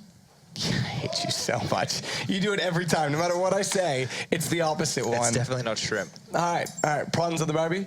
Yeah, that's okay. I don't even know if we really cooked them on the barbecue. I did this the other day. I hate that I'm on camera and you're just getting the best of me. Yeah, you've been trolling me both ways. It's 100% prawns. I know. Everyone tweet at Sadika's pictures of prawns. I'm not talking. Sponge is talking. Thank you. Get it off me. Get it off me. I hate you so much right now, Chad. It's because you call me Sponge. Yeah, well, you are Sponge. Okay. I'm not happy with that. Well, I'm not happy with you. Can you refer to me? See, Alex got this memo. You need to refer to me. Like, you can refer to me at the start as Sponge. That's fine. You know, set the tone. But let's move away from it. Let's go with yes. And you say it so nice with that Canadian accent. Chad, listen, Chad, I've had enough of talking to you. So I'm going to go talk, well, I'm not even going to talk to them. I'm just going to let them talk amongst themselves about a game called Counter-Strike. And that means sending it over to our lovely casters. It's going to be Lauren, Pansy, Scott, and Uber. Can we just appreciate how really happy Yanko looked there right in the middle of that? Why close up Yanko? Like, when he's just getting more and more triggered every couple of seconds. It breaks my mind. Anyway, yeah, first of all, don't ever call them shrimp on the barbie. They're prawns, the larger size ones. And I don't really think we put them on the barbie. We just kind of boil them, then we just rip their heads off and peel them and eat them. No we just one dip really them in cares. some There's like, we ignore the poo tube. The poo tube's still in there. That's fine. We just dip them in cocktail sauce. You finished that. I'm glad. Bloody down the hatch there with a bit of shandy on the side. So, yeah. None of this shrimp on the barbie bollocks. I don't even know how this even happened, but we don't eat that stuff. Anyway, Lauren, let's talk about some CS now. We've had our moment to discuss obviously pressing issues here in the studios. I mean, one triggered Aussie is enough. You guys can normally deal with me when I'm triggered, just sort of put me in the corner, ignore me. But now, I mean, the Chad, as it were. The Chad. It's going to be a thing. Anyway. Overpass, obviously, like they've already said. Yeah. They've given us a decent prelude to this map, Lauren. Obviously, we did see it. NIP play this map. They tend to lose it against specialists. That's generally their issue. They lost 16-8 versus Na'Vi. They lost 16-7 against Astralis in the Pro League already. And they lost in overtime against VP. So I wouldn't say they're amongst the top teams on this map, but still competent. And of course, G2, for whatever reason, opted to go for it in recent times. Well, it's going to be better than Mirage for them. That's something you can say for sure. Yeah, the Mirage pick is now more hilarious than anything, but what can you do? For them, I just hope they can mentally reset. It is pretty frustrating, I can imagine, when you come into game, you're like, oh my god, we have to spend like an hour playing this now. You know what I mean? It's one of those. So for them, it's just, you know, reset a little bit. Gonna get back into game mode. All right, this is game time. Let's start afresh. Let's, you know, forget the last game. This is where we begin. This is a best of one. You know, look at it that way. Yeah, we've broken enough baguettes over Shock's head already now in our frustration. So you go from one stereotype to encouraging another with food. I'm just saying. I'm just saying that whatever's on hand, whatever's close by, they will probably would have hit it with it. Oh, I don't think they would have resorted to actual physical violence. Because, yeah, I mean, I'd have a baguette if I could. They're just not sold that commonly here. That's true. It's a bit of a shame. You get brochin. Or some sort of ridiculously fat, sugar-laden sweet thing, which is fine, generally. Food aside, hungry NIP, yeah. Pistol round. It's Christ going almighty. to be K to receive first here. And we can see that most of NIP have committed to this one already. The screen, couple of shots coming in from the Crow's Nest. Finds Michael, cuts it down to a 4v5. And G2 weathered the initial push fairly well. Now the retake is on. Well, that's what they were planning to do. Smiths and Shocks went aggressive down towards Party, and I love this boost. I really like this. Now, Forrest has got a great position because you don't instantly check it, right? So you should be able to find Body as he jumps through. But the problem is that Shocks is behind enemy lines, and actually Forrest, that wasn't as clean as you'd want. And Scream is having a great round so far. 2 kills for him, brings it back to a nice even 2v2, and it's down to Smiths. Flashbacks are plenty on this map for this man, and he needs to land. What is with the games? You know what? Tilting intensifies. I actually feel for Smiths these days, because it's got to be in your head like, do you remember what happened last time? Well, not even last time, but yeah, give it in slow-mo. That'd really help. Thanks, guys. Just. So Gerard's just doing the limbo, casually while he reloads. Guys, this is top-level CS, Mitch. All right, you know, they meant it all. I'm not judging, that's for sure. I'm not going to go there. But, all right, pistol round for NIP, and whatever weird circumstances have brought it. Oh, I mean, Gerard was already shaking it before he got the kill. Well, it still seemed to work out. Bit of a, maybe even a tribal war dance to get himself fired up after the fact. Bit of a slower playthrough here in the second round. NIP know that G2 probably have forced up. In fact, they know for sure now, that is the way that things are played out. Shocks may have spotted them through the little window at the top there as they go in towards the middle part of the map. And that's why Freiberg's so important in this map, in my opinion, because of what he does in gun rounds through connector. But Michael going to be pressured. G2 did this well. I like how they sort of double face into some of these gunfights and win them out. And look how well it's going for them across the board. Now, Smith's finding Freiberg's brought this back to actually a really nice round. He tries to get the gun, tries to recover it, gets punished for it. Exist was ready and waiting. But now the 3 players remaining from NIP are a little bit shaken now. They're a little bit worried. You're thinking, okay, well, it's a 3v4. We're still okay. But there's still positions like this. And any additional damage is massive. It sets a Body to go wild and Shocks to close down. That is not good from NIP. They got picked apart, but I love the active aggression from G2. They look in pairs. They go hunting as a pack on this map, whether it be towards Party, whether it be through short on B. I really like how they actively hunt for this. It's not a buddy system, it's a body system there. You saw how well they sort of used that sort of play towards those fights. Sure, I think it was Scream or Smith managed to get just a one-on-one with the Deagle there to make things a lot easier, but G2 are really, really good at amassing infrastructure to get positive trades off a dime. Very, very easily, mid-round, they're just like, okay, there's probably a guy here that's double stacking it now. Scream, trying to spray down into this one here with the MP9, backs away after getting towards Freiberg, but he's surrounded, he's going to be cut down, pins it in. Smith so still manages to chime in from the fringes of that fighting, get himself the kill. It's going to make it a 4v3 situation now, but momentum has been built up for NIP, of a sort anyway.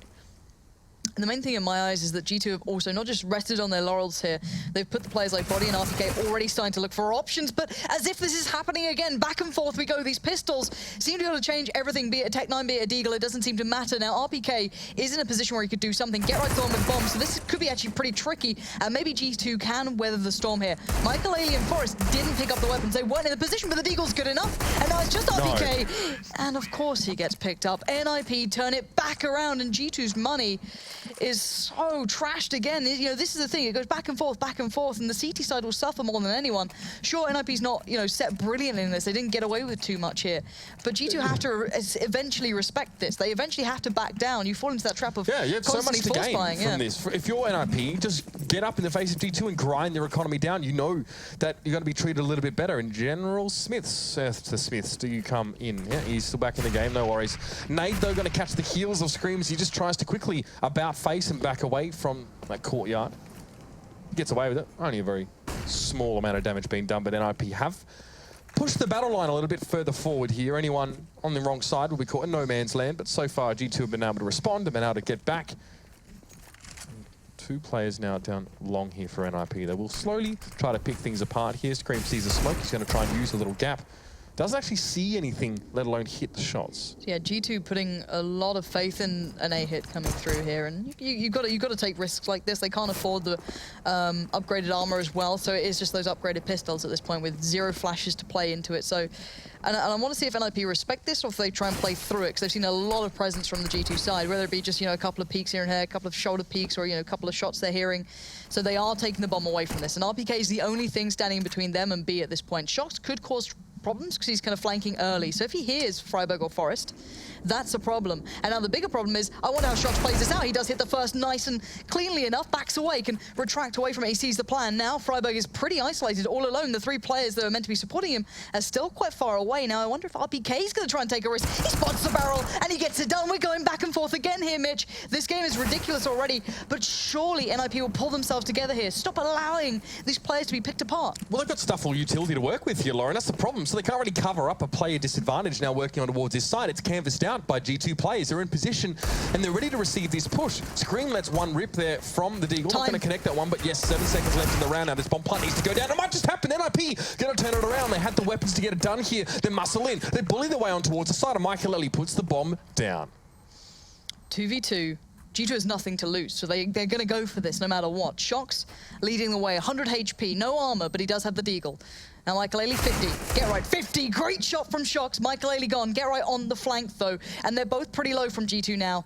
This gun should be able to handle this, no problem. Unarmored targets. And no kit as well, so it's all about the face. They need to hit this cleanly. Body tries to take the fight. He does at least spot out the player, but still, timer ticking. Shox knows this one is not going to go his way, so it might be time to try and get out with that gun he's recovered, but Get Right doesn't catch him in the heels in the end, so both will back away, and actually G2 doing phenomenal damage considering they only had those upgraded pistols, and Shox will survive. So good stuff from them to even be able to walk away with this and damage NIP's economy, keep them pretty humble here, not allow those guns to stay over and trickle over, but that bomb plant will at least support them in this. And from an outsider's perspective, if you're a team who's getting so much value off these upgraded pistol buys, then, well, you're justifying it at the very least to onlookers here.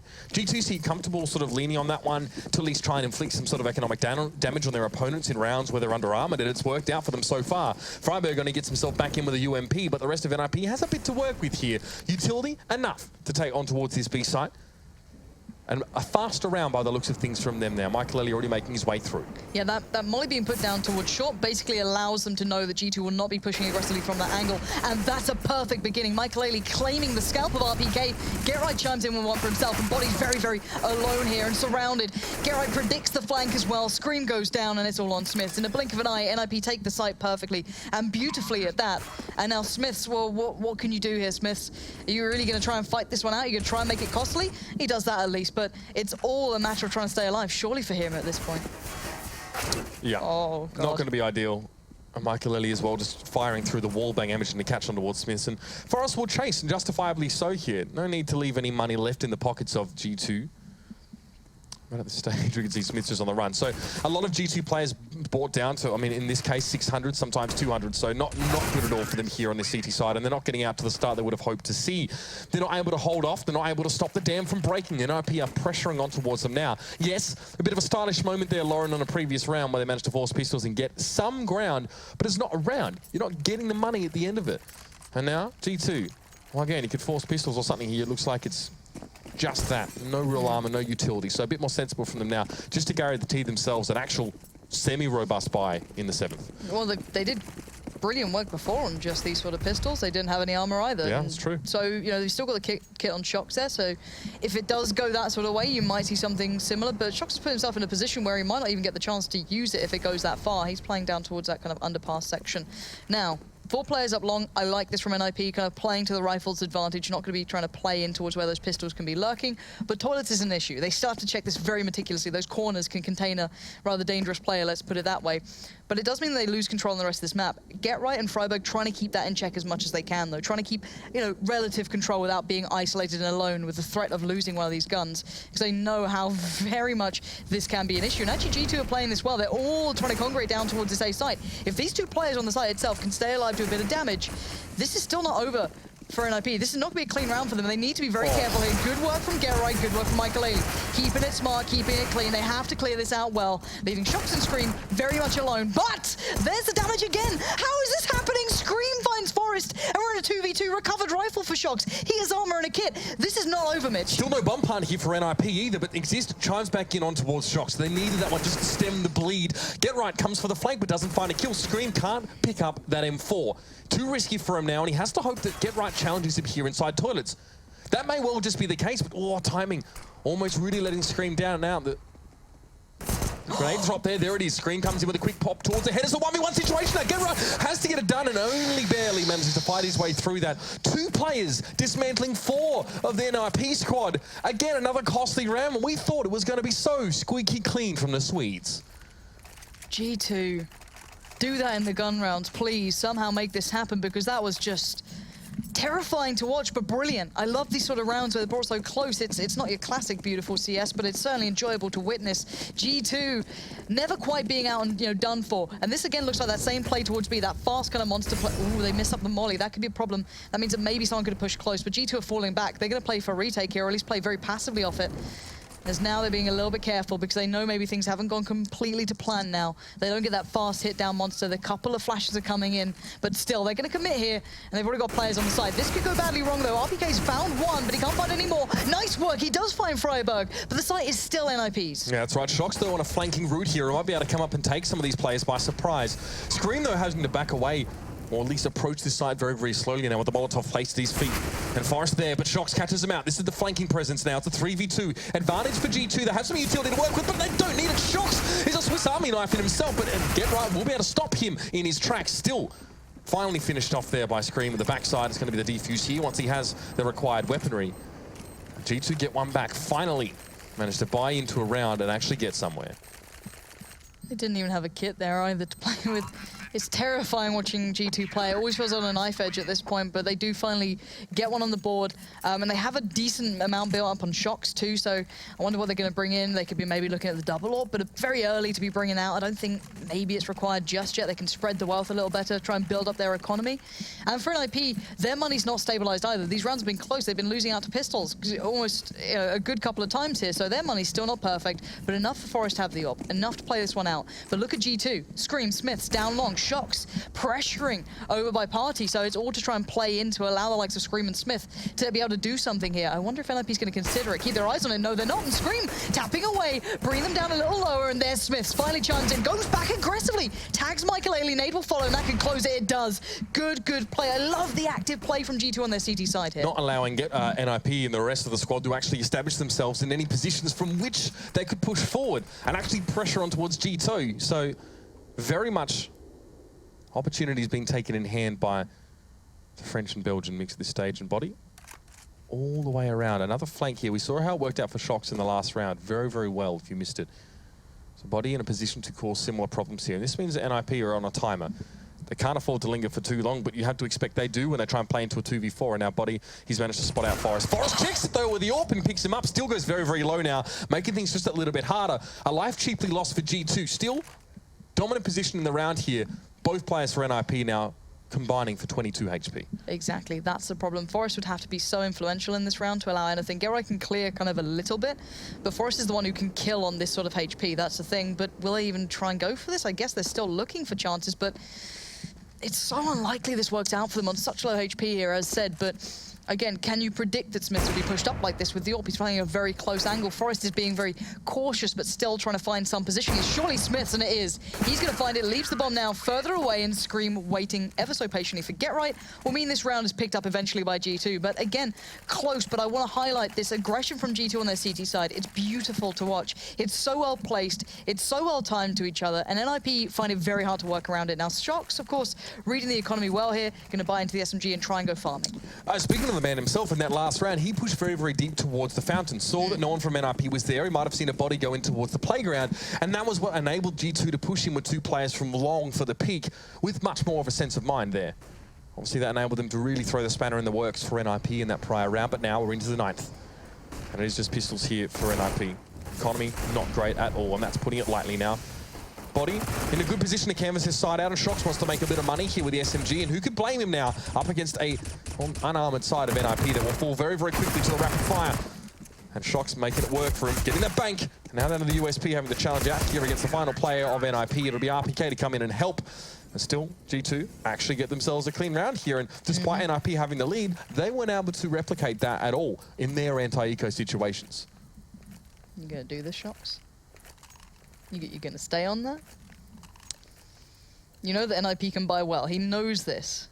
So he's chosen to stick on the SMG now. Yeah, he's got 7k already. I don't know if it's required. Maybe he's going to be the aggressive factor. He's going to be kind of like almost baiting himself for the trade, but okay, so he's just going to be holding close toilets. I don't know where he's going to play in this where he can be really, really relevant. Holding long, not exactly ideal with just that, but you know, Scream being played in here. This is nice. Freiburg could be in trouble, but handles it so well. Scream gets decapitated, and now NIP looking to punish further. Surely there was someone watching his back, and there was, but Forest finds it. And where was the support? Where was the cover? There was no one there. Shox was going all around it long, and GetRight's found a chance on towards the B site as well. This has opened up so many chances for them.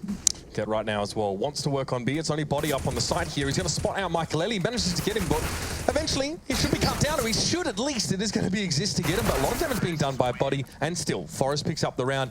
I mean, G2 going for something a little bit similar to what we saw from Na'Vi. It's actually how Na'Vi shut down NIP's T side by pressuring really aggressively in towards the connector part of the map. But the problem is the NIP expect this and are always ready for it. Freiburg especially, that's why there's so much emphasis on a player like him in that role. Sure, he's 4-1-8 right now. Sure, he's not power fragging, but he's going to hold that position down because he knows that it is the linchpin for NIP's T side a lot of the time. Yeah, and at the moment, when it's working out well like this, it's fine. That's all you need. And Michael Ailey playing in Get Right here, allowing him to get towards the water, you know, allowing him to get towards short very, very comfortably. Michael Ailey flashes him in, basically puts that down there so he can get very early control, put down maybe a molly, start to really demonstrate presence early on. But G2 doing what we like to see, trying to play back into it. They've got to check for this as well. Get Right can't get away with it again, and he's alone here. Those flashes were from afar from Michael Ailey, so he can't instantly trade off the back. The CT side will now have the advantage. 5 players stand to the 4 for NIP, but they're doing what you highlighted. Playing through underpass. Freiburg and Forest here, trying to get some power of positioning it, to find something, and Shox is going to continue further. This could be an issue. Michael Ailey's got the bomb. If he doesn't land the shot, that could have been much worse, but he does, and he brings it back to this 4v4. Have the opportunity, of course, and the advantage of picking a very rarely checked position there. No one checks that. I mean, if you're Shox, you're probably throwing up your hands and saying, well, I don't really know how I could have been prepared for someone to spring from there. So NIP at least even their numbers game, but they haven't made any huge steps towards any of these sites yet. Freiburg spent some time in underpass, but didn't actually try and play off the back of it here. And this is now going to draw NIP back towards B. After Shox being given up, they're going to try and pressure now and exacerbate the loss of the player on this part of the map. And Body's going to go to the kind of surfing position you can be in here. He's going to silently move up. That looked good, but it gave you absolutely nothing. Now NIP have taken the site. It's theirs. The bomb's loose, but that can be picked up. Exist and get that, no problem. And now Smiths is cut off. He knows it. He knows to play back into this would be incredibly tricky, so it's time to save the AWP. Their money's not great. It's kind of been depleted slowly but surely, as really Shox didn't have too much success after that nice little kind of purchase from the SMG earlier as he tried to take it over to the next round. But yeah, NIP just... I'm just enjoying it. You know, that Michael Ailey getting the kill, though, was one of those moments you sat there just like, why is he still in spawn? Yeah. Why? You know what I mean? Like, it just you'd like, be slightly irate after that, wow. I feel. And it did open up a chance, because they had the upper hand. They were in that 5v4, and as soon as it becomes a 4v4, the issue begins. The T-side can split themselves however they want, or they can go all of this 4 towards one site and assume that the CTs will have to be in 2-2 or maybe a 3-1 at best. But Smiths will be staying alive, at least for now. None of the NIP players are close by, so he should be able to keep this AWP to hand, which is a nice benefit for him. He's not having a bad game yet either. He's certainly doing well. He's holding his own at this point. Not having huge impact either, but enough to keep them in the game. Yeah, and I think G2's unwillingness to give up a lot of ground to NIP was really good in rounds, like when you saw the pressure towards the playground, but can hurt them a little bit. To be fair, though, I also don't think what we saw from G2 in Monster or in those canals was a big problem. I think they tried to take NIP by surprise by using, I think Body was in that sort of surf position. Just straight up didn't work out. So not a huge, big error for G2 in that round, but it still cost them. Now they're back to Pistol Force with an AWP on Smiths. It's dangerous doing this, NIP. They're going into this one like they normally do on these kind of buy rounds, and the chance of a stack is always present, but it's certainly being negated so far. Smiths does have the AWP though, and he's actually on this site. This is the next issue. If he lands the shots, that could have been a little bit more worrying. But Scream's going to be doing something from Shoya. No one really to pinch into this yet because Shox is locking down Forest, but you can't take on a rifle like that. It's not going to work out, and Shox plays into Forest position. Yeah, I think Shox maybe overestimated the effect of that flash over the top, I believe it was there, because Forest was not flash whatsoever, an easy shot for him to pick off there. So, yeah, G2 having to accept that they have to go a little bit skint in that previous round now, unable to buy an AWP up again as Smiths obviously did drop that in the previous round. He's no Guardian, as I quietly muttered. That was a very similar position, but again, yeah, it's a lot to expect of Smiths. Just in general, I think, to sort of go for that stuff. It's not to expect a Guardian, really, but he does it. That's the difference, and that's why Na'Vi is the team that they are. Okay, so we've got a little bit of a stack towards B. No one's playing to it this time for NIP. Look how passive they are. Maybe expecting this aggression, because G2 have been pulling this out in the 4 buys. They've been doing that double stack on long. They've been playing that duo through B. So it's trying to find out what are they up to here. And Exist is the first man to try and take the challenge. There's 2 players pretty much facing this. Smith's just looked away, but Scream was keeping eyes on it. But while this happened, Shocks did find Forest. Now, probably from the boost, I can imagine. And now this is where the long play needs to come in, but Exist finds Scream all alone. Smiths wasn't able to support, not able to pull off that kind of 2-play piece that was meant to be coming in down long, and now there's trouble afoot. NIP are encroaching towards A. Bomb is en route. Smiths and Shocks need to keep this together. Nice flash does allow a chance, and dun, dun, dun. Got the remix. I hope your phone's okay, you know. I hope you get the charge on. But still, 3v2. G2 have lost out on players. They lost control of the A site initially. G2 aren't far away, though. That's the thing. They're playing towards Bank, and they've got Body close by as well. Smoked over on Freiburg's left. This might give him a false sense of security, potentially, as RPK would love to challenge at Bank, but no. He'll have to wait, and this late round utility coming out from NIP is going to bring G2 to a screaming halt. Now, as the flames clear, Body just going to be peeking his head up like a bit of a meerkat to see what's happening on this site. Still doesn't have a lot of information, but catches Michaelelli with a bit of a fadeaway shot coming through. However, the chance of him getting a defuse at this stage with no kill on either of them is literally 0, and they are going to back away with just that. And they oh, there we go. Freiburg does find RPK in the end. He was hanging around quite... Oh my god, Body. Body goes down that's as not well. Good. No, that's awful. Look at their money, 3K. They could have maybe kept hold of those 2, maybe dropped them out, but less than ideal weapons, but they could have had a force buy into this one. But now they're going to have maybe upgraded pistols, maybe a little bit of armor here or there, but it's so far from what you want to be working with, as this was a really competitive game at the start, back and forth rounds, but now NIP have seemed to stabilize. They started to read the game well that G2 have been bringing, and obviously these 2 have met quite recently on this map, so not surprising, but yeah, really nice response so far from NIP, but maybe G2 can pull off a bit of that, spicy play they've been bringing out on these rounds. I think Shocks was caught by a Molotov thrown towards short. He actually charged across the top of it, hoping to find something from NIP there, but it was nothing really. It wasn't a fake, I guess, but maybe just a backstop, and Scream gets cut down in towards this underpass area. Do not walk on a Freiburg's lawn when he's in residence. Of course, this is a bit more of that anti-eco situation for NIP, but no chance to properly challenge out that underpass at all. Freiburg lives, gets himself 3 kills. Body, though, has himself an AK. Off the back of that 1 kill he did manage to get, but Exist is going to have that torn from his grasp very, very quickly. And another round comes up here for NIP. A buy for G2 before the half is all they're going to have. They're going to have to make good on it. Well, it's a big buy. You've got the 2 AWPs, finally. But, man, 5 to 10, still not great. Not for these boys.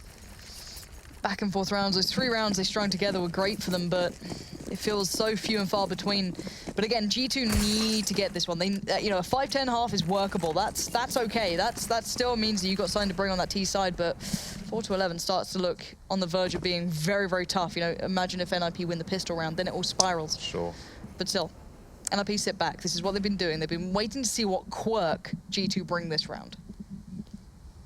As if there always was one for G2. This might be a little adjustment. Body standing proud up on top of Toxic, and Get Rider must have seen the barrel there as well. He's been sort of preempting that spot. He knows Body's dropped down. Oh, he doesn't take the shot. How interesting. It's how much power he can bring now being in this position, because they don't know he's out. So if anyone tried to play around it, that would be the problem. But they've lost out on players elsewhere on the map. Now, Body could be sacrificed here, or he can just be an insta-call. Like, guys, he's going to be at barrels or he's at water. Simple as that. Though you'd probably already predict that. But again, can Get Right play ahead of what they predict? That's what I'm looking at. Now, Shocks is actually in a really good spot here, and Body still finds him. He wasn't watching Monster for too long, so he maybe expected that maybe a G2 member, an IP member could have walked up, but Body's giving us a masterclass so far.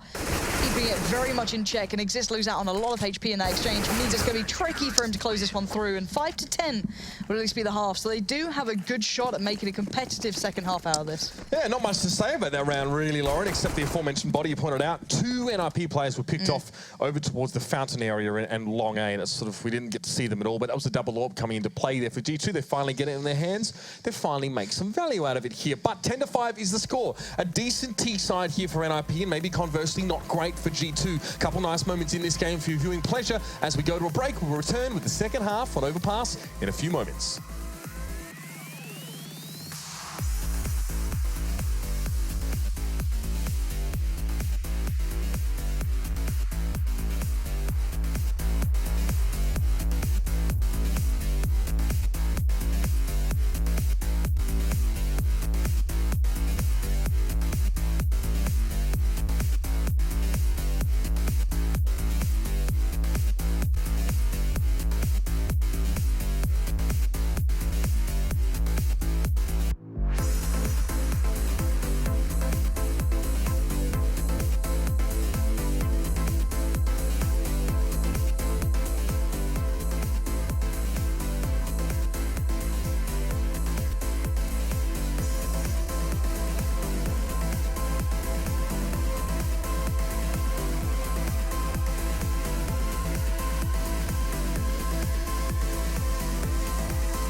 Well, capping off the end of the first half with a nice double AWP buy into a victorious round, G2 have set themselves up to at least be competitive in this second half. Although 10 rounds is definitely a long barrel to be staring down, and that pistol round will be very, very crucial as we jump in a few moments here, Lauren.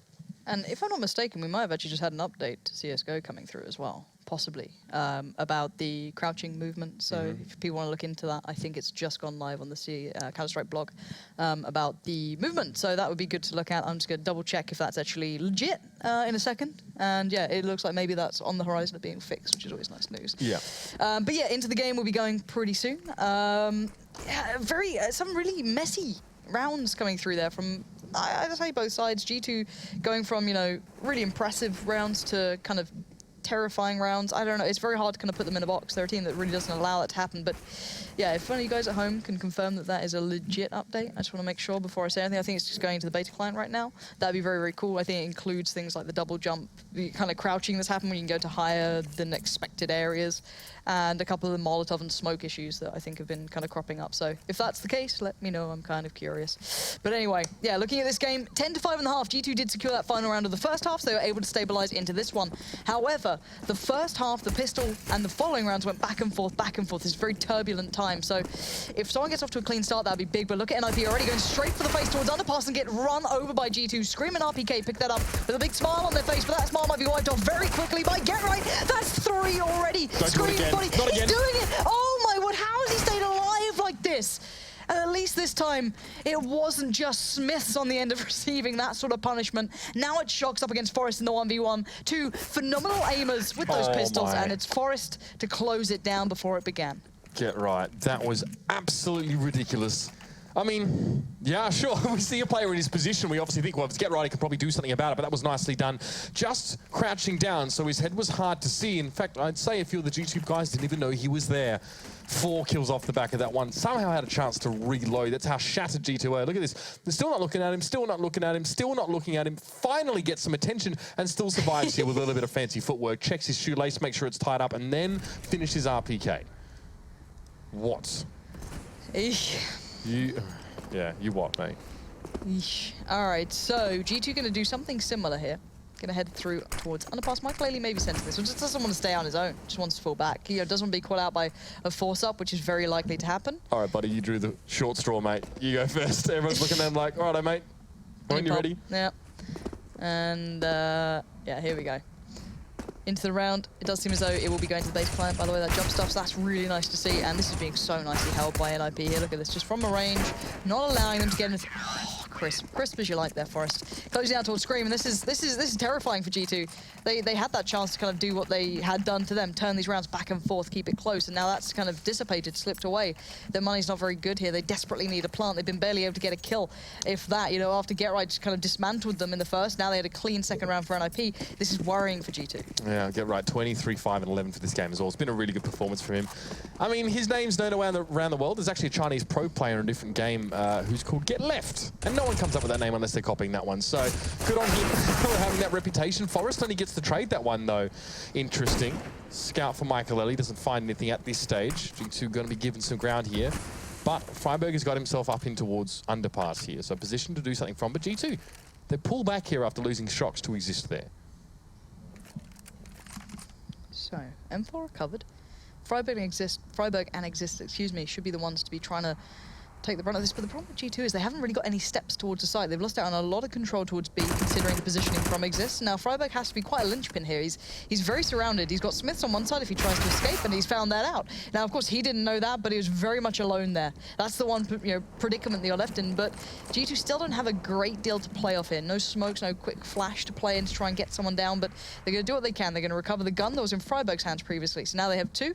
And they do have the smoke as well that was picked up just from his fallen corpse. So again, small chances coming together now.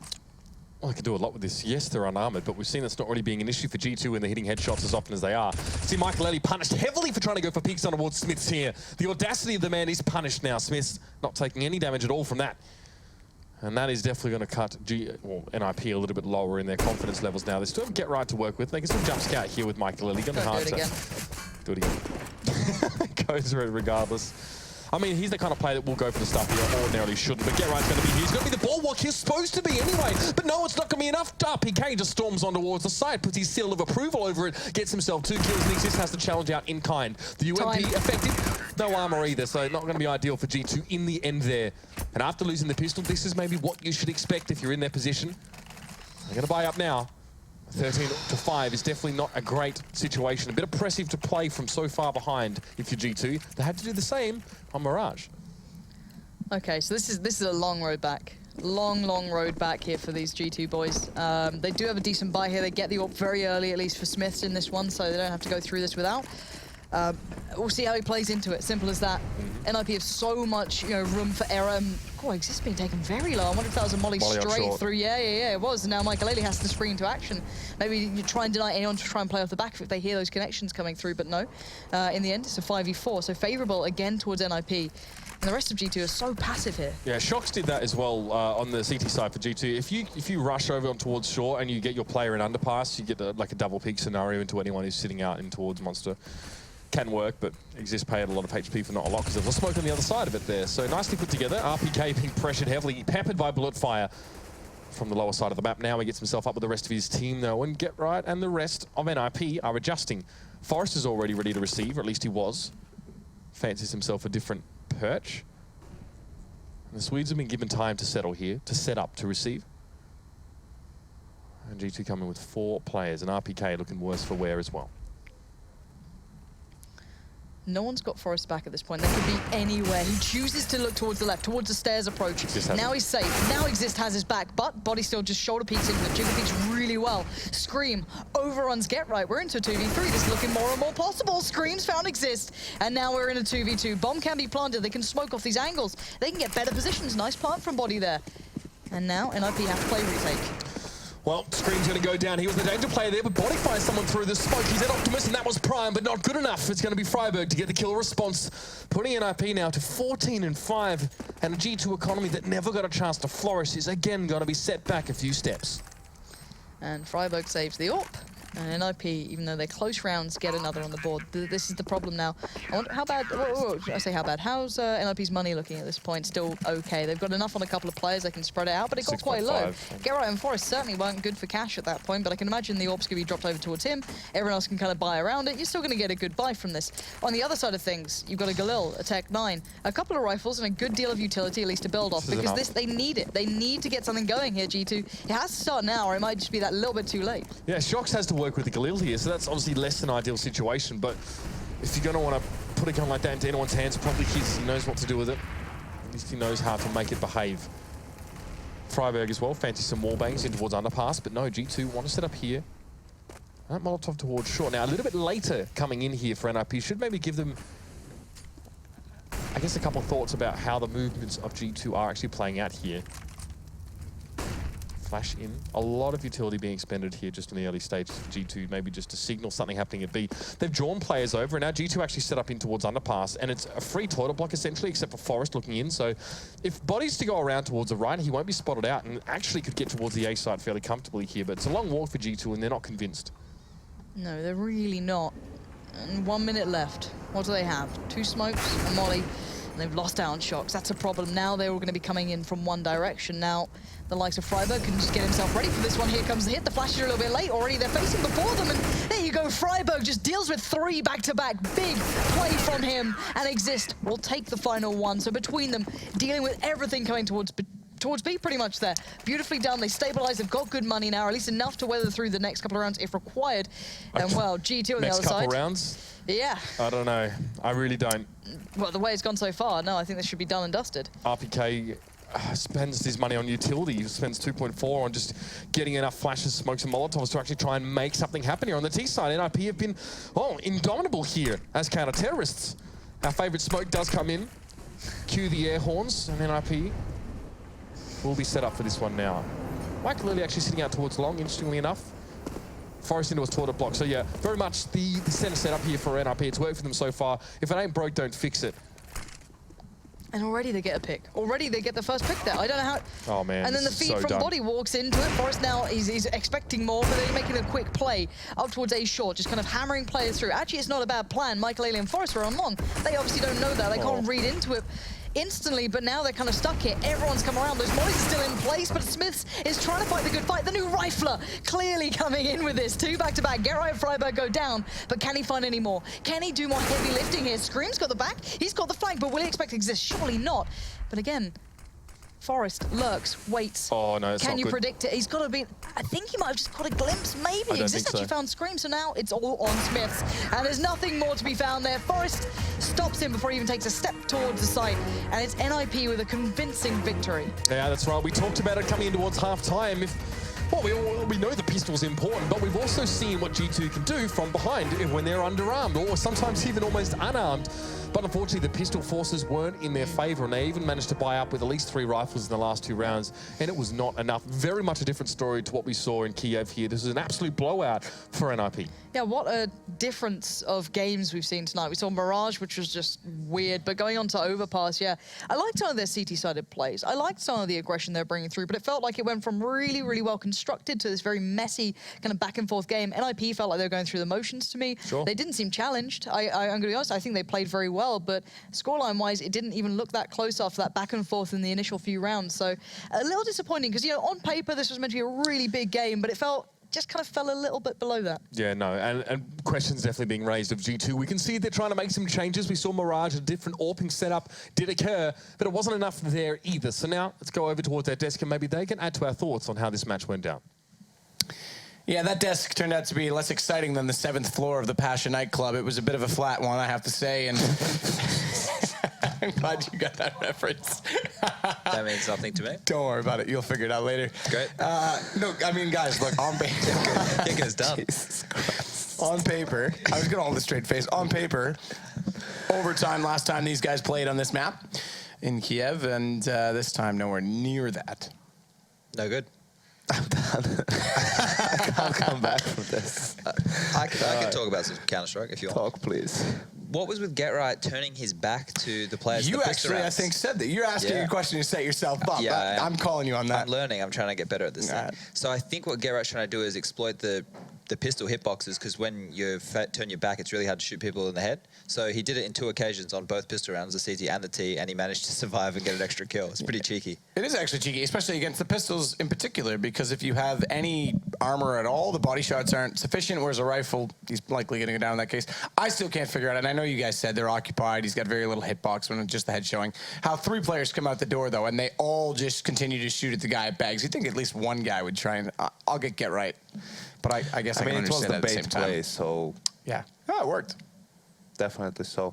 And winning both pistols, of course, I think that game was really messy. In the first half especially, you know, the pistol round, went the way it did go, and then G2 wins the second round with the pistol force buy, but then again they lose to pistols from NIP pretty much. It was really hard for anyone to establish control, and when NIP actually managed to do it, that propelled them into getting a huge lead in the first half. I think NIP need to go back to threats anti-eco / anti-force by school. Definitely so. Yeah. Bit of touch-up on that would be helpful. That was the one thing that Threat brought along that a lot of us on this, you know, in this job, in this role, thought was very good. And obviously they've kind of gone away from it. And I think it's slipped a bit of tournaments as well. It's been messy for some time now. And I think it's also interesting the way they called in gun rounds. I mean, the first 2 gun rounds, they just decide to walk out B, go for a contact play and explode. First time, it works perfectly. They get 2 entry kills. Second time, you see the difference. Those plays are all-in plays, and it all depends on the entry kills pretty much. And you could see the second time around. This is just what Chad was talking about right there, by the way. Keep going. I just wanted to point that out so people knew. The second time around, RPK did manage to get 2 kills, and that was enough for G2 to bring the round back in the end. Well, either way, it wasn't enough for them to do much with the game at 16-5. Pretty one-sided. I don't think we'll try and dig too much more into it. Yes, they like to put the camera on you. You don't like camera time? You don't like camera time? It's fine. Me neither. I know a couple casters who do very much like camera time, though. Listen, I mean, after today, NIP looking more and more on form. They get another 2 wins. They're continuing to climb up the charts. Na'Vi split another series, go 1-1. We'll take a look back at today's scorelines. as we go through this. But this is starting to change the table a little bit too, because obviously Mouz Sports, look, okay, they get one against Na'Vi. That's big for them in the fact that we said a win against Na'Vi is almost worth double in some ways because some of the top teams aren't getting those wins, and therefore you're getting when they aren't. You're stealing a point away potentially. But G2 losing 2 when they're already sitting at 9-9, this could be Brazil potentially out the window. Yeah, I mean, it's obvious how competitive the league is in itself, right? So there are no easy games pretty much right now, and I think it is going to be extremely difficult for them to get to that final spot.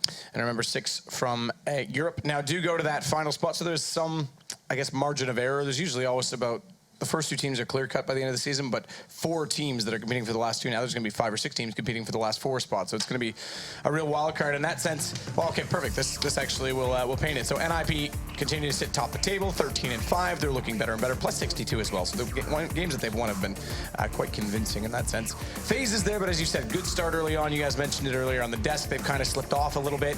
They're kind of fading away from that maybe honeymoon period with Alu, and people could potentially step over them later on. I mean, besides NIP, all the teams that have a small number of losses, they haven't played that many games. Even Envious, who has 5 losses, only played 10 games. While on the other hand, you know, you could see obviously that the teams who played more games have more losses. So I'm expecting it to be really close. And you could have, I mean, you look at this table, it could be even more than 6 teams contending for those, you know, rest 4 spots. Yeah, it depends on who trades with who, and essentially wins and losses. If people continue to go one-on-one on the night, seems to be a trend this year.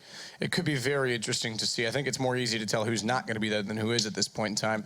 Flip side, Penta. No offense, although Penta got to win tonight. Probably how it Against Astralis. That's exactly. That's what I was talking about, right? You would expect Astralis to be a clear favorite, and they definitely needed the win. They started 0-6 in the Pro League, so they need every win they can get, and they dropped a map to Penta. Yeah, well, that's the thing. It seems to be common that people are doing that, but we're not done with the 6 spots over here. We're not done with Counter-Strike for the evening. In fact, the spots in North America are heavily contested as well, aside from perhaps Cloud9, who's way ahead, but the NA match is coming up for this evening. It's going to be Liquid, who are struggling as of late. They're going into a boot camp. I know Hiko mentioned he was flying there. I think if not today, it was tomorrow.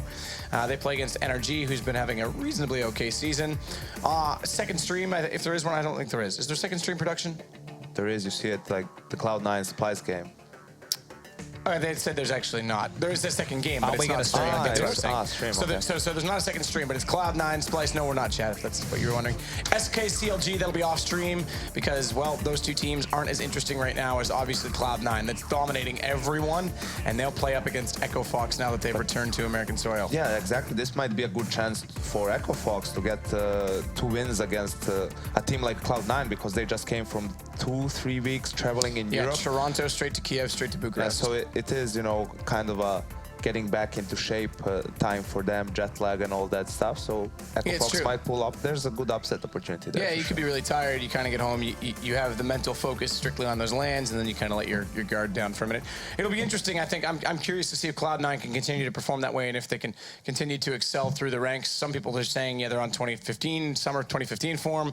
Some people saying that they're not convinced yet because everyone else is kind of slipping a little bit in that sense. So I'll be interested. I might tune in if I'm still awake. Who knows? I'll probably should be sleeping, but because we come back tomorrow and I'm going to need my rest, I'm going to need my voice, I'll be back casting tomorrow to take you away through either Na'Vi and Penta on the main stream or Virtus Pro and Hellraisers off stream. Obviously, Envy plays Flipside. Envy, if they want to really make a case, really take a step forward, that should be a 2-0 for them, but Flipside are desperate to find wins as well due to the relegation factor, and G2 need to make up desperately against Heroic. Team X? Yeah, Heroic's logo is still on there. Yeah, or X's logo, yeah, so Heroic.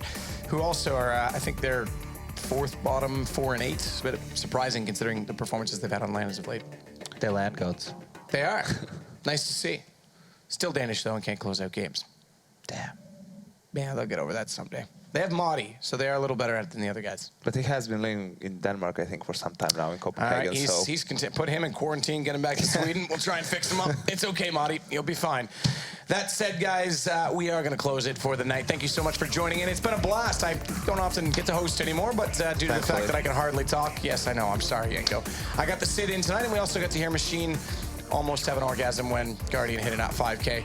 On that note, I think we'll all go to bed. Good night. We'll see you tomorrow. Thanks so much.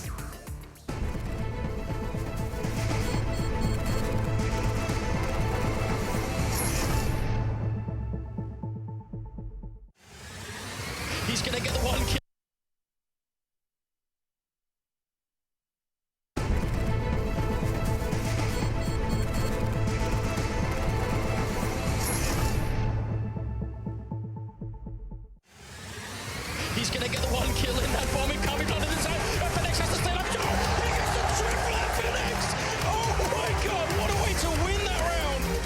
don't have a smoke, so this over still.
Get your team apparel now at shop.eslgaming.com.